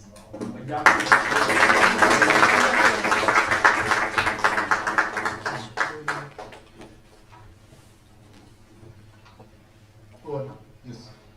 Now oral presentations. Today we had around 70, almost 70 oral presentations, and that we evaluated under 2 categories. One is for UG and another one is for research. So under UG category, for B.Pharm, like final year 7th or 8th semester projects, so we have Utkarsh Trivedi from Uttaranchal University. He is there. And one thing I want to add, I was just evaluating the seat of 2 evaluators, and I must say one has given 9 and one has given 10. So by seeing this evaluation sheet, I think you might have done very well. We will congratulate you. And second position, Bhavna Chilwal. This is also from our college, College of Pharmacy, Graphigara University, Bhimtal. Not there? So one another person you can receive. Very good. You are a student. Yeah, very good. Wonderful. Congratulations.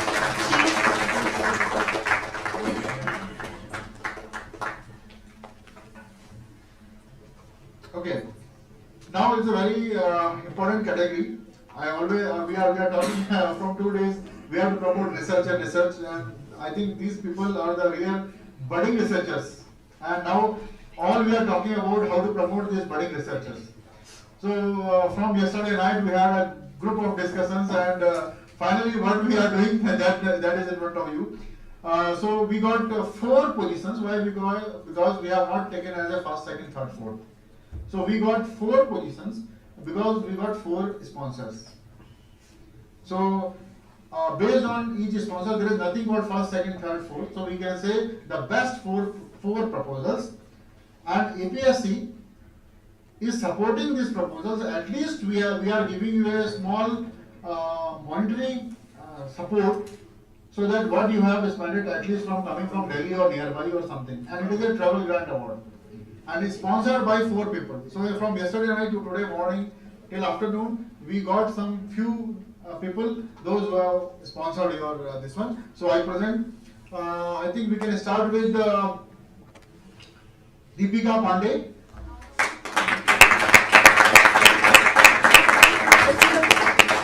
You are from which place? From where? Dipsur. Dipsur. Okay, great. Oh, congratulations, sir. Congratulations. Travel grant, cash prize, 11. Let me tell you, cash will be inside this envelope.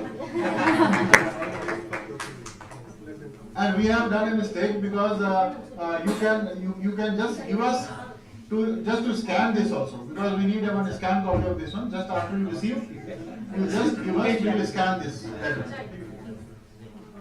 आप दोनों आ जाओ photograph में.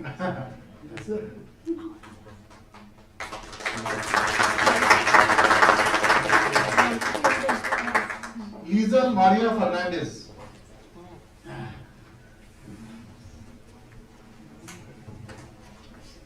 See, there is nothing for first, second, huh? All 4. Don't think that name sequence as a first, second, third, fourth. Not like this.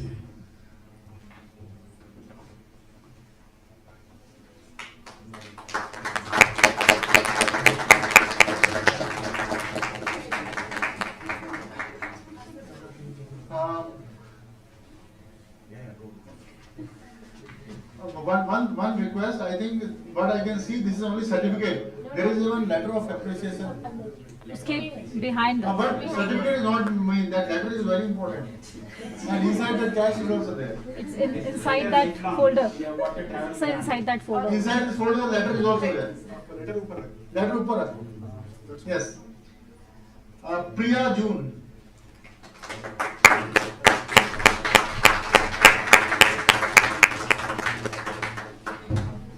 Yeah, madam, you are from?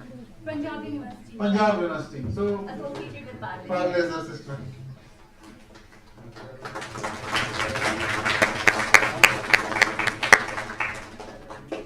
Rajan Kumar. एक चीज बताना चाहिए इस बच्ची के बारे में. जब रिसोर्स पर्सन ने हमने टॉक दिया था ऑटिज्म पे, और चेयरपर्सन और सवाल पूछे थे, ये बच्ची थी, आपने देखा है, जिसने जवाब दिए थे स्टेज पे, तभी मुझे विश्वास हो गया था कि she is one who is deserving the prize. And let me tell you, being president, I was away from the jury panel. I was not involved in any of the judges. When Dr. Wakode, he said, my student is presenting, I will be away. No. So we have total impartial assessment, mark-wise, for these awards. So well done, Priya. One morning, because I was not knowing inside the room who is there and all those things. So when I took Bukhade sir, and he saw inside the room, and he told, no, my students are sitting in this class, I cannot evaluate. And then directly I took Bukhade sir and I took him in a different room, and the same story was with Parle sir. So we exchanged the room, and again the other judges was sir and sir. So you can say we have just added the things and you have done the evaluation. I think all 4 we got now. Yeah. Rajan Kumar Purni. Yes. May I know you are from? Ramesh College. Wonderful. I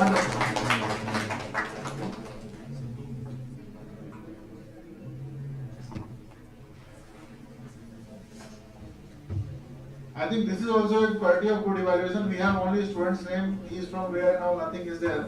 What project is there, that information is also not there. Yeah. And I must say one more line I have to add. Who is the sponsor? Dr. Arun B. Joshi from Goa College of Pharmacy is sponsored 2 prizes. And when I received his call and I told this was the meeting's agenda, and to be very frank, he was ready to give 10,000 rupees. And I told not like this. So, and the second person was Dr. Hanuman Acharya Joshi sir. And you know, we'll not reveal the things and all, okay? And the another sponsor was APSC. So, we wish APSC will always support you budding researchers, maybe not by financially in starting, but for any help, whatever you require, scientific help from our association. Thank you. And with this, I'll end this prize things and all. And I think we can have some experiences. We can. Yes. See, he has forgotten to mention one thing. Let us not confuse with the prizes. These are travel grants. Okay. They have been selected randomly by observing or maybe the feedbacks. The research, how we are involved in research. Normally in international community, we have to apply for a fellowship or a travel grant, and our the biodata is scrutinized, and then travel grant is given. And neither APSC nor gave me in such a position to give the entire money, but award is an award. So hearty congratulations to you. And the travel grant award is an award. It's a selection. It is not a prize. One. And actually, the person who started this is Dr. Himanshu, for information. And very well, he is very humble and little hesitant to reveal. Yesterday we had a meeting in the evening. That is our APSC general body, and it was decided to have a travel grant. And he open-heartedly said that I would like to come forward. So thanks to first Dr. Himanshu for spearheading this number one. And he has got a godfather, Dr. Arun Joshi, right? He is a professor at Goa College of Pharmacy, and he has instituted this one award. By taking the examples from them, we have a foundation on my father's name, Professor Srinivasacharya Joshi Memorial. And in future also we'll be giving some awards also. So this is purely on the merit what you have got, nothing else. Let me make it very clear. The people who have been selected very randomly, and in future what we are going to do from APSC is we will be calling for the awards. Whenever you participate in a conference, when you also submit an abstract, along with the abstract, you have to give a representation for the travel fellowship award. So depending upon the quality of your abstract, you will be selected, and hopefully you will participate in the next conferences also. This I would like to add. Thank you. Thank you, sir. I think one more very important thing what we are missing is we can take, sir, if you permit, we can take some students' feedback. Joshi sir. If you permit, we can take some students' feedback. At least, yeah, 3, 4. Yeah. Yeah, please.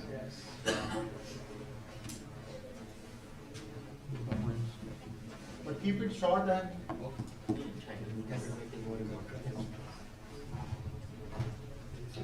All protocols are duly observed. A very good evening to you all. I am Umar Muhammad by name, a third-year student of the pharmacy from local university Saharanpur, Uttar Pradesh, India. Basically, I'm from Nigeria. We all learn that 80% of the world population depends on medicinal plants as primary healthcare or in their primary healthcare level according to WHO. So it is such a very important topic selected for this conference, International Conference on Medicinal Plant Health and Quality Life. The conference was also blessed with the presence of many dignitaries, experts from different parts of the world, especially the ones we listen to their wonderful presentations here. To mention but few wonderful presentations by Dr. Samnak sir, Dr. Malam sir, Dr. Mukesh sir. I'm sorry I can't remember some of the names, but we really learned a lot. We jotted down a lot, and we also we are going to perform research on some important point we jotted down after the conference. The conference was also graced with dedication and hard work of Dr. Himanshu sir and his team. That makes it very interesting. And finally, it is such an amazing experience for me to be in Bimtal, such a beautiful campus, beautiful nature. I really enjoyed the place. And above all, the hospitality of people here, the students, the staff, keep us happy throughout the period of our stay here in Bimtal, since from yesterday to today, the last day of the program. I'm so sorry if I did not mention some names or I skipped some points. I couldn't remember all the names. Thank you very much. Thank you very much.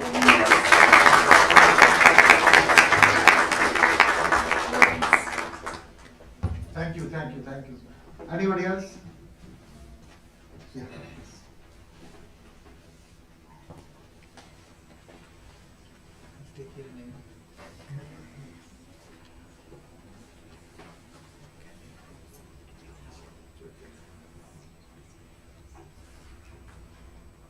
Very good evening to all. Respected dignitaries on the dais, off the dais, and elite delegates. At the outset, I would like to thank Professor Himanshu Joshi for inviting me and giving the opportunity to participate in this international conference at GEO, Bhimtal. When Dr. Hanmantacharya Joshi, my husband, when he asked me to join for this international conference, I was a bit hesitant. Now I am feeling I'm very lucky, you know. Otherwise I would have missed this opportunity.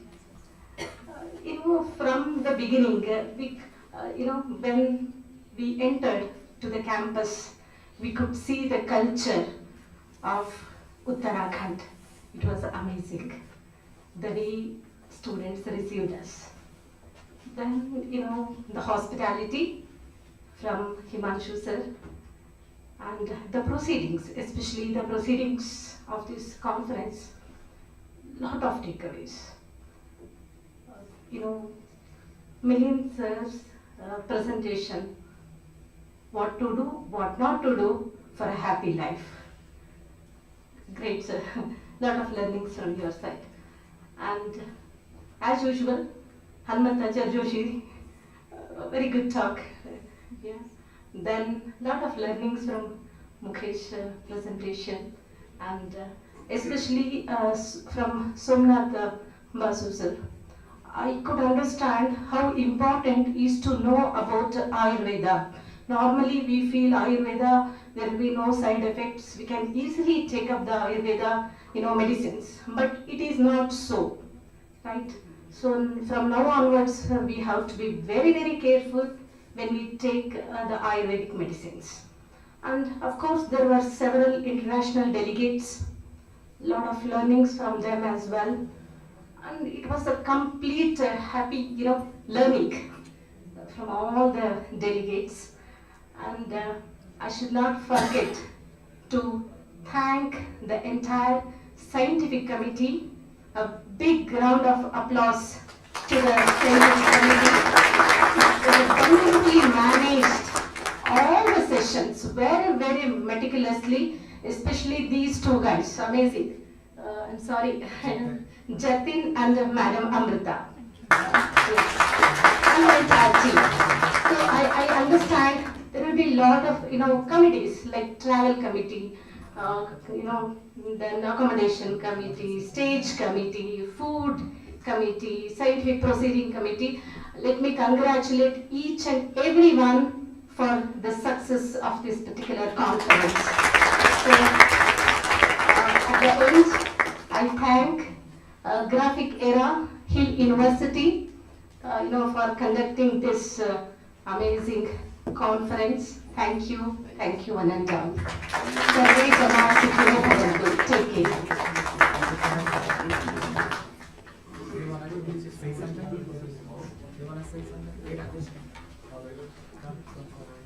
So, as usual, students कहेंगे कि मुकेश हमने बहुत बात करते हैं। मैं ज़्यादा बात नहीं करूँगा क्योंकि डॉक्टर हिमांशु जोशी का जो वर्किंग स्टाइल है, मतलब आपकी काम बोलना चाहिए, शब्द नहीं। और इसलिए because day before yesterday I dropped him a message that I am coming on this and this date, whether there will be volunteer to pick me up or not. Till this time, he has not seen or responded, but believe me, there was a volunteer, there was a car before time to receive me. They were precisely knowing where I should stay and where my students should stay. So, आपका काम बोलना चाहिए। ये जो communication is important, but काम बोलना चाहिए कि और communication आप देख लीजिए कि I was in touch with Parle sir and that exactly passed on to the organizing secretary, and without a single word he executed and treated us so well. No any inconvenience, no any what you call a difference in the time or anything. So I must thank Dr. Himanshu for really meticulous planning. And second thing, जैसे doctor दूसरे जोशी है, उन्होंने कहा कि doctor Himanshu का style है कि मतलब he keeps normal कि cultural event रखा है, but I have not seen such a cultural event in such kind of conferences. Believe me. And not only students, आपके faculty में भी इतना what you call art and कला भरी हुई है। जैसे कल हमने डॉक्टर अमृता का गाना सुना और दूसरा और कोई कली, हाँ, so उनका भी गाना सुना। तो I think Dr. Himanshu not only supporting on their professional aspirations, but you should bring them up in their personal hobbies and skills, because they will like to come every day to this office when you support them on that aspect also. So I must appreciate the students for their wholehearted participation in execution of the scientific as well as non-scientific cultural event. So I'm thankful because gratitude is the best attitude, and I'm thankful to everything for our team and organizers. Thank you so much. So at the end, we just have a few more fellows to say.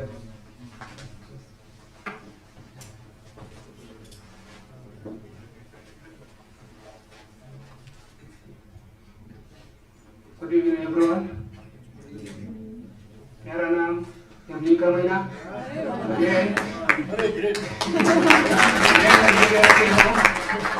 local university B from Chatraho.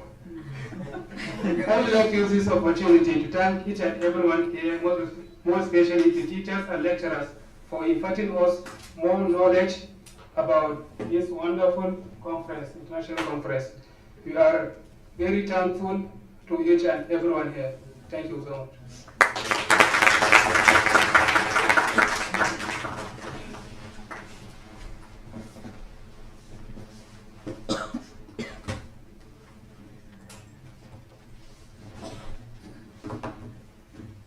The higher dignitaries, the staffs, the delegates, and all the participants.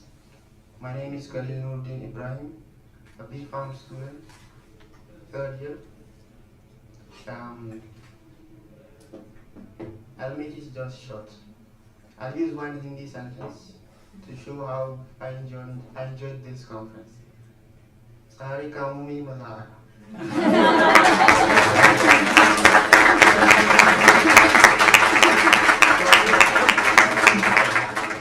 I enjoyed everything here, and this is a nice place. Thank you.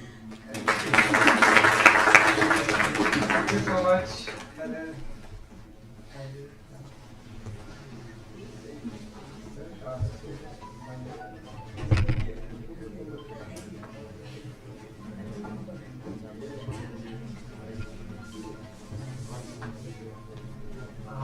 Good evening all. My name is Icmphql. Third year from student. I wish every teachers here to going back to their home successfully. We found you, and somebody said me. We found you. You are sorry. Thank you.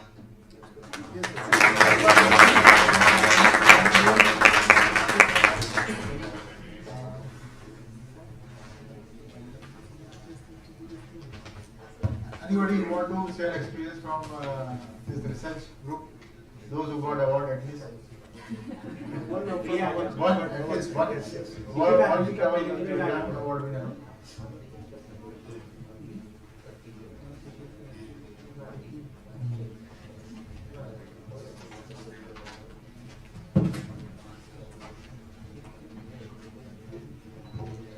Good evening, one and all. First and foremost, I would like to extend my thanks to all of you for giving this grant. It was really motivating for me. And wholeheartedly, I would like to extend my thank you to my supervisor, Dr. Mukesh Nandale sir and Dr. Parley sir. Without them, I was about to miss this opportunity. In very last moment, I came to know about this conference that it's being organizing over there, and in very last moment we took a step about all that. So thank you so much, sir. Thank you, sir. And yes, from entrance to till this moment, every second, every minute was so engaging. Either we talk about learnings, either we talk about knowledge gaining, either we talk about insights, and obviously that fun yesterday that happened, we were talking literally about them. Yes, all those students, all those participants, all they are like gem here. We have seen such kind of performance there, and yes, it's really needed to encourage them. And thank you all for giving me these minutes to express my gratitude. Thank you. Thank you so much, ma'am. Just as we are rushing the time, so I request our convener of this event, Dr. Himanshu Joshi sir, to distribute the certificates to the speakers.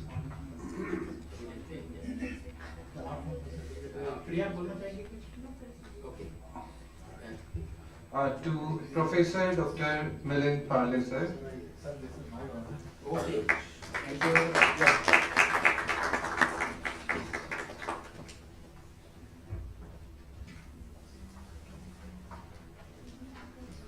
To Mr. Somnath Basu sir.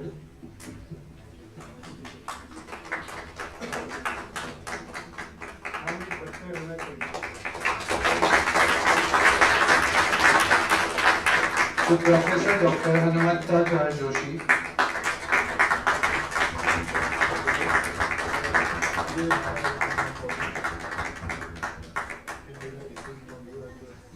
To Dr. Mukesh Nandave.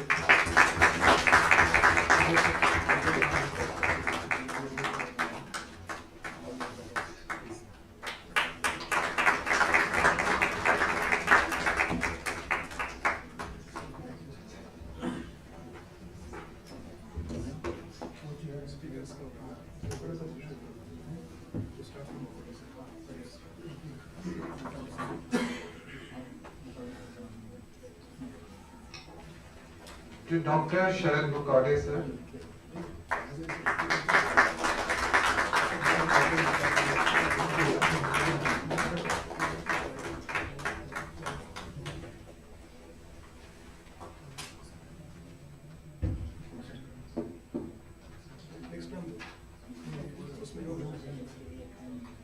They are not here. To Dr. P. Sanya, she is not here.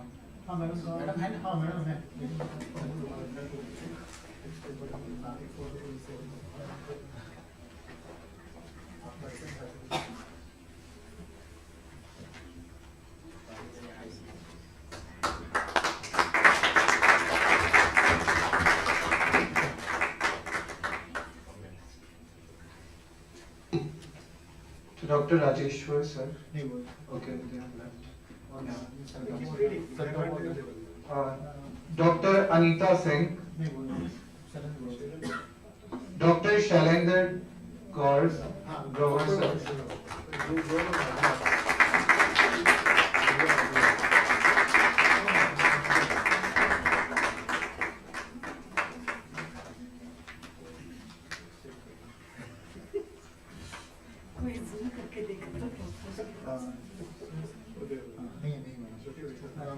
Lisa ma'am, you please take for Vedita ma'am. To Dr. Vedita Desai. Yeah.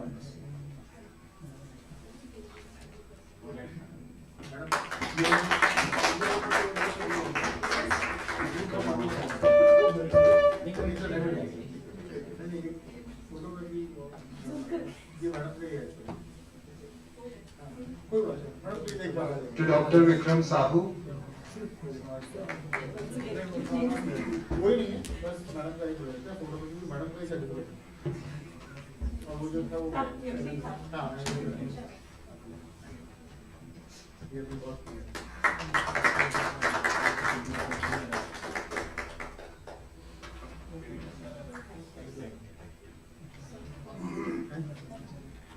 हाँ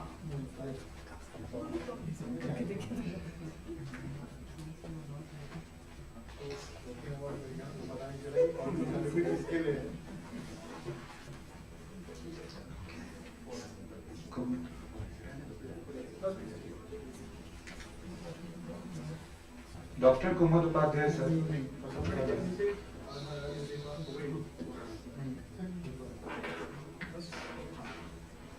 So once again, I would like to thank everyone for your presence and your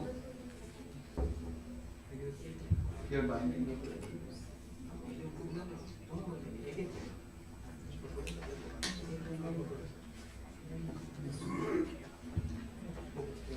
Okay, I would like to call Dr. Wakade, sir, to say something about the conference.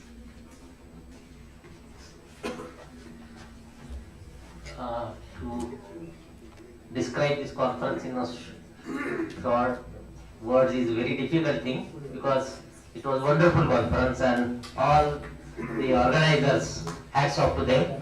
Thank you and all the team, organizing team, volunteers, students, congratulations. Thank you.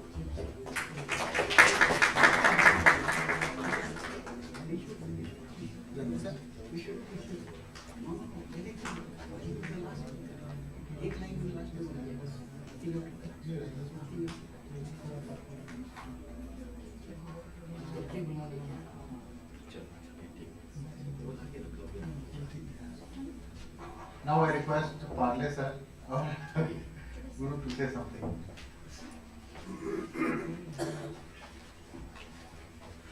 आपने हमको बहुत सुना है, बिल्कुल भाषण नहीं देंगे। I know you have enjoyed me, लेकिन जो बहुत जरूरी काम रहते हैं ना, वो करते हैं। जिसने सभी को ऑनर दिया है, सभी को अवार्ड्स दिए हैं, सभी को शाल और टोपी पहनाई है, उनको हिमांशु जी रह गए हैं। मैं चाहूंगा कि उनको भी ऑनर मिले।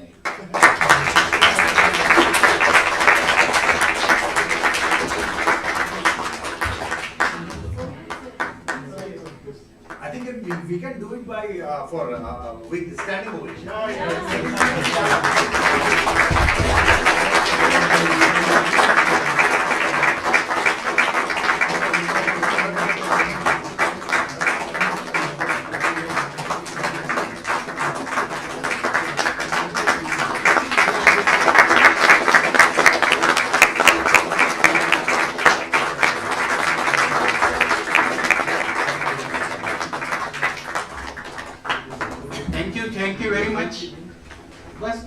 30 सेकंड के लिए बैठिए, we are ending the session.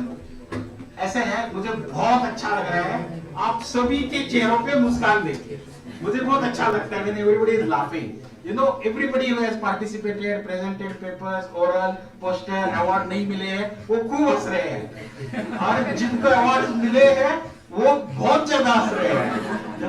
Congratulations to all of you, those who have got the awards and those who have not the awards, for getting motivated.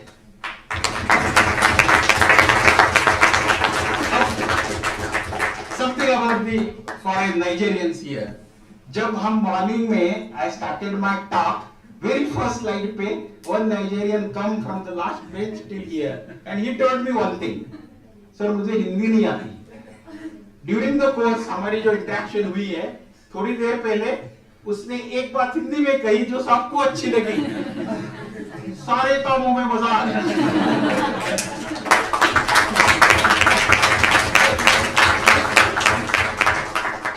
हम सबने पर्सनल लेवल पे और प्रोफेशनल लेवल पे खूब ज्ञान लिया है। तो आखिरी लाइन यही कहेंगे, घर से जब चले थे तो खूब धूप खिली थी। क्या बात है, थैंक यू। घर से जब चले थे तो खूब धूप खिली थी, ये नहीं पता था कि ज्ञान की झुंड के बरसात होगी।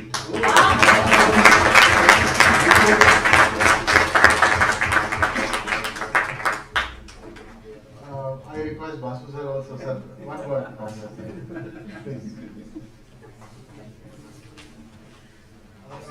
After Dr. Milling, there is no talk. But I am really happy, and it's a wonderful session. I could enjoy here with so many scholars and students also in this Hill University, and in such a set of surroundings of Nimtal. Clear sky. I always try to mention, Mr. Goel, that far away the shades are being visible. It is not visible in Delhi because of the suspended particle. So nice of you all, and ultimately it is culminating in a pleasant, comfortable, and with a knowledge sharing moment. So I hope you all enjoyed, and if any questions are there, still you can reach to me. And my phone number is with this epic, and I have the mail ID also. So thank you so much.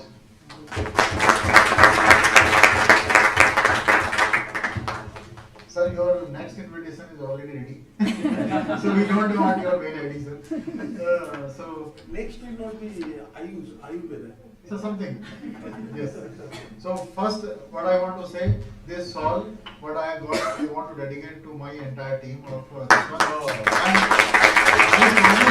And I promise because when I purchased this all, when I ordered this one, my team knows I did everything online because last moment something happened. You know, many things happened. So my promise is for everybody I will purchase all and I will give you. And the second thing what I want to say, after getting this all I got sentimental for 2 minutes, and I thought this is because of my gurus and from where I learned, because this is my Janmabhoomi and my Karmabhoomi is Karnataka. So both English, my education and everything is from Karnataka. So I think from where I came and from where I learned, these two things are very important. If I am able to do something, maybe because of my teachers and my gurus.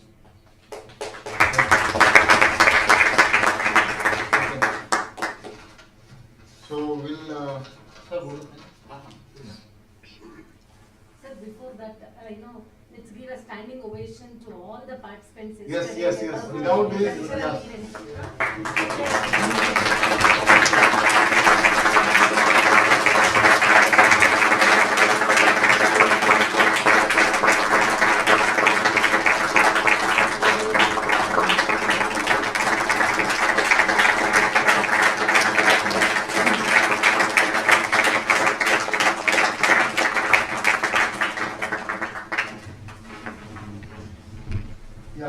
on behalf of organizing committee and on my behalf, it's my privilege to propose this vote of thanks, and this is really a sentimental moment when I have to say goodbye to you and thank for many people. And first I am very thankful to our President, Dr. Kamal Hansala sir, our Vice Chancellor, Ma'am Dr. R. Gauri, Vice Chancellor of our Deep University, Dr. Sanjay Jaswala sir, our Registrar sir, Director Icmphql Campus, Dr. MC Lohani sir, for their kind support and whatever we want, they have supported us like anything. All HODs of different department of our GUHU Icmphql, and their support was great, and especially I want to take PDP department name and the two heads of PDP department, and Joshi madam and Lalit sir. All the time they supported us. All the participants and delegates to make this event successful. Our resource persons, Dr. Parle sir, Dr. Hanuman Joshi sir, Dr. Somnath Basu sir, Mandastuti madam, Palle Swami sir, Muthuraman sir, Isha Patel madam, Zolit sir, and Mukesh, Dr. Mukesh sir. Thank you very much sir. Thank you. You have shared your valuable time and you believed us, you trusted us. With I don't know what was the connecting link, and you joined this conference. Actually, we are new and we just started 3 years before our journey pharmacy college. And thanks for your support. I love learning new. Thank our invited people from Goa College of Pharmacy, as I already told, Diesel madam, Vedita madam, and our great friend. I should tell name? Okay. Shailendra Guru sir. And another very big support from Kumar University team, entire team of Kumar University. I cannot name each and one person's name. It was a great support from Kumar University campus, and there was support from Six Sigma College, Ujhaji and Naveen Pantji, and Amrapali College, Dr. Arun Kumar ji, Devastali Principal Dr. Gupta ji, and Manish sir and Chaudhary sir.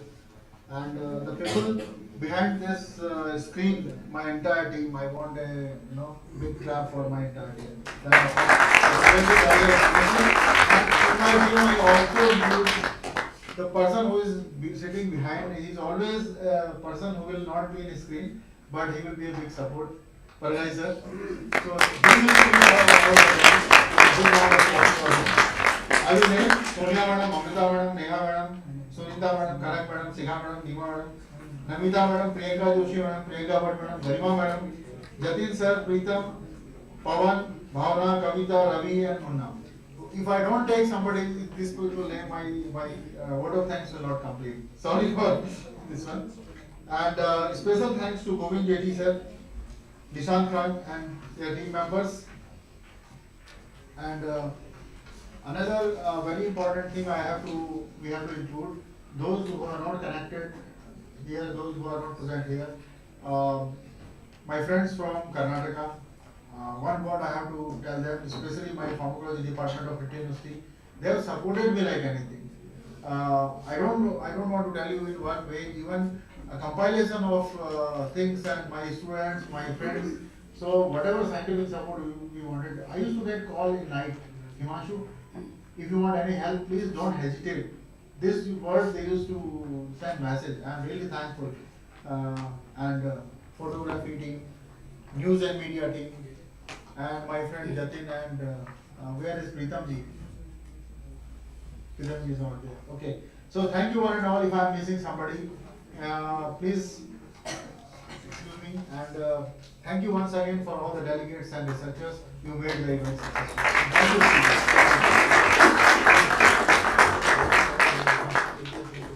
Yes. So for those who got prize, we can have a group photo. Yes. Yes, we should. We should have proper banner. इसी banner पे अच्छा लगता है यहीं पे.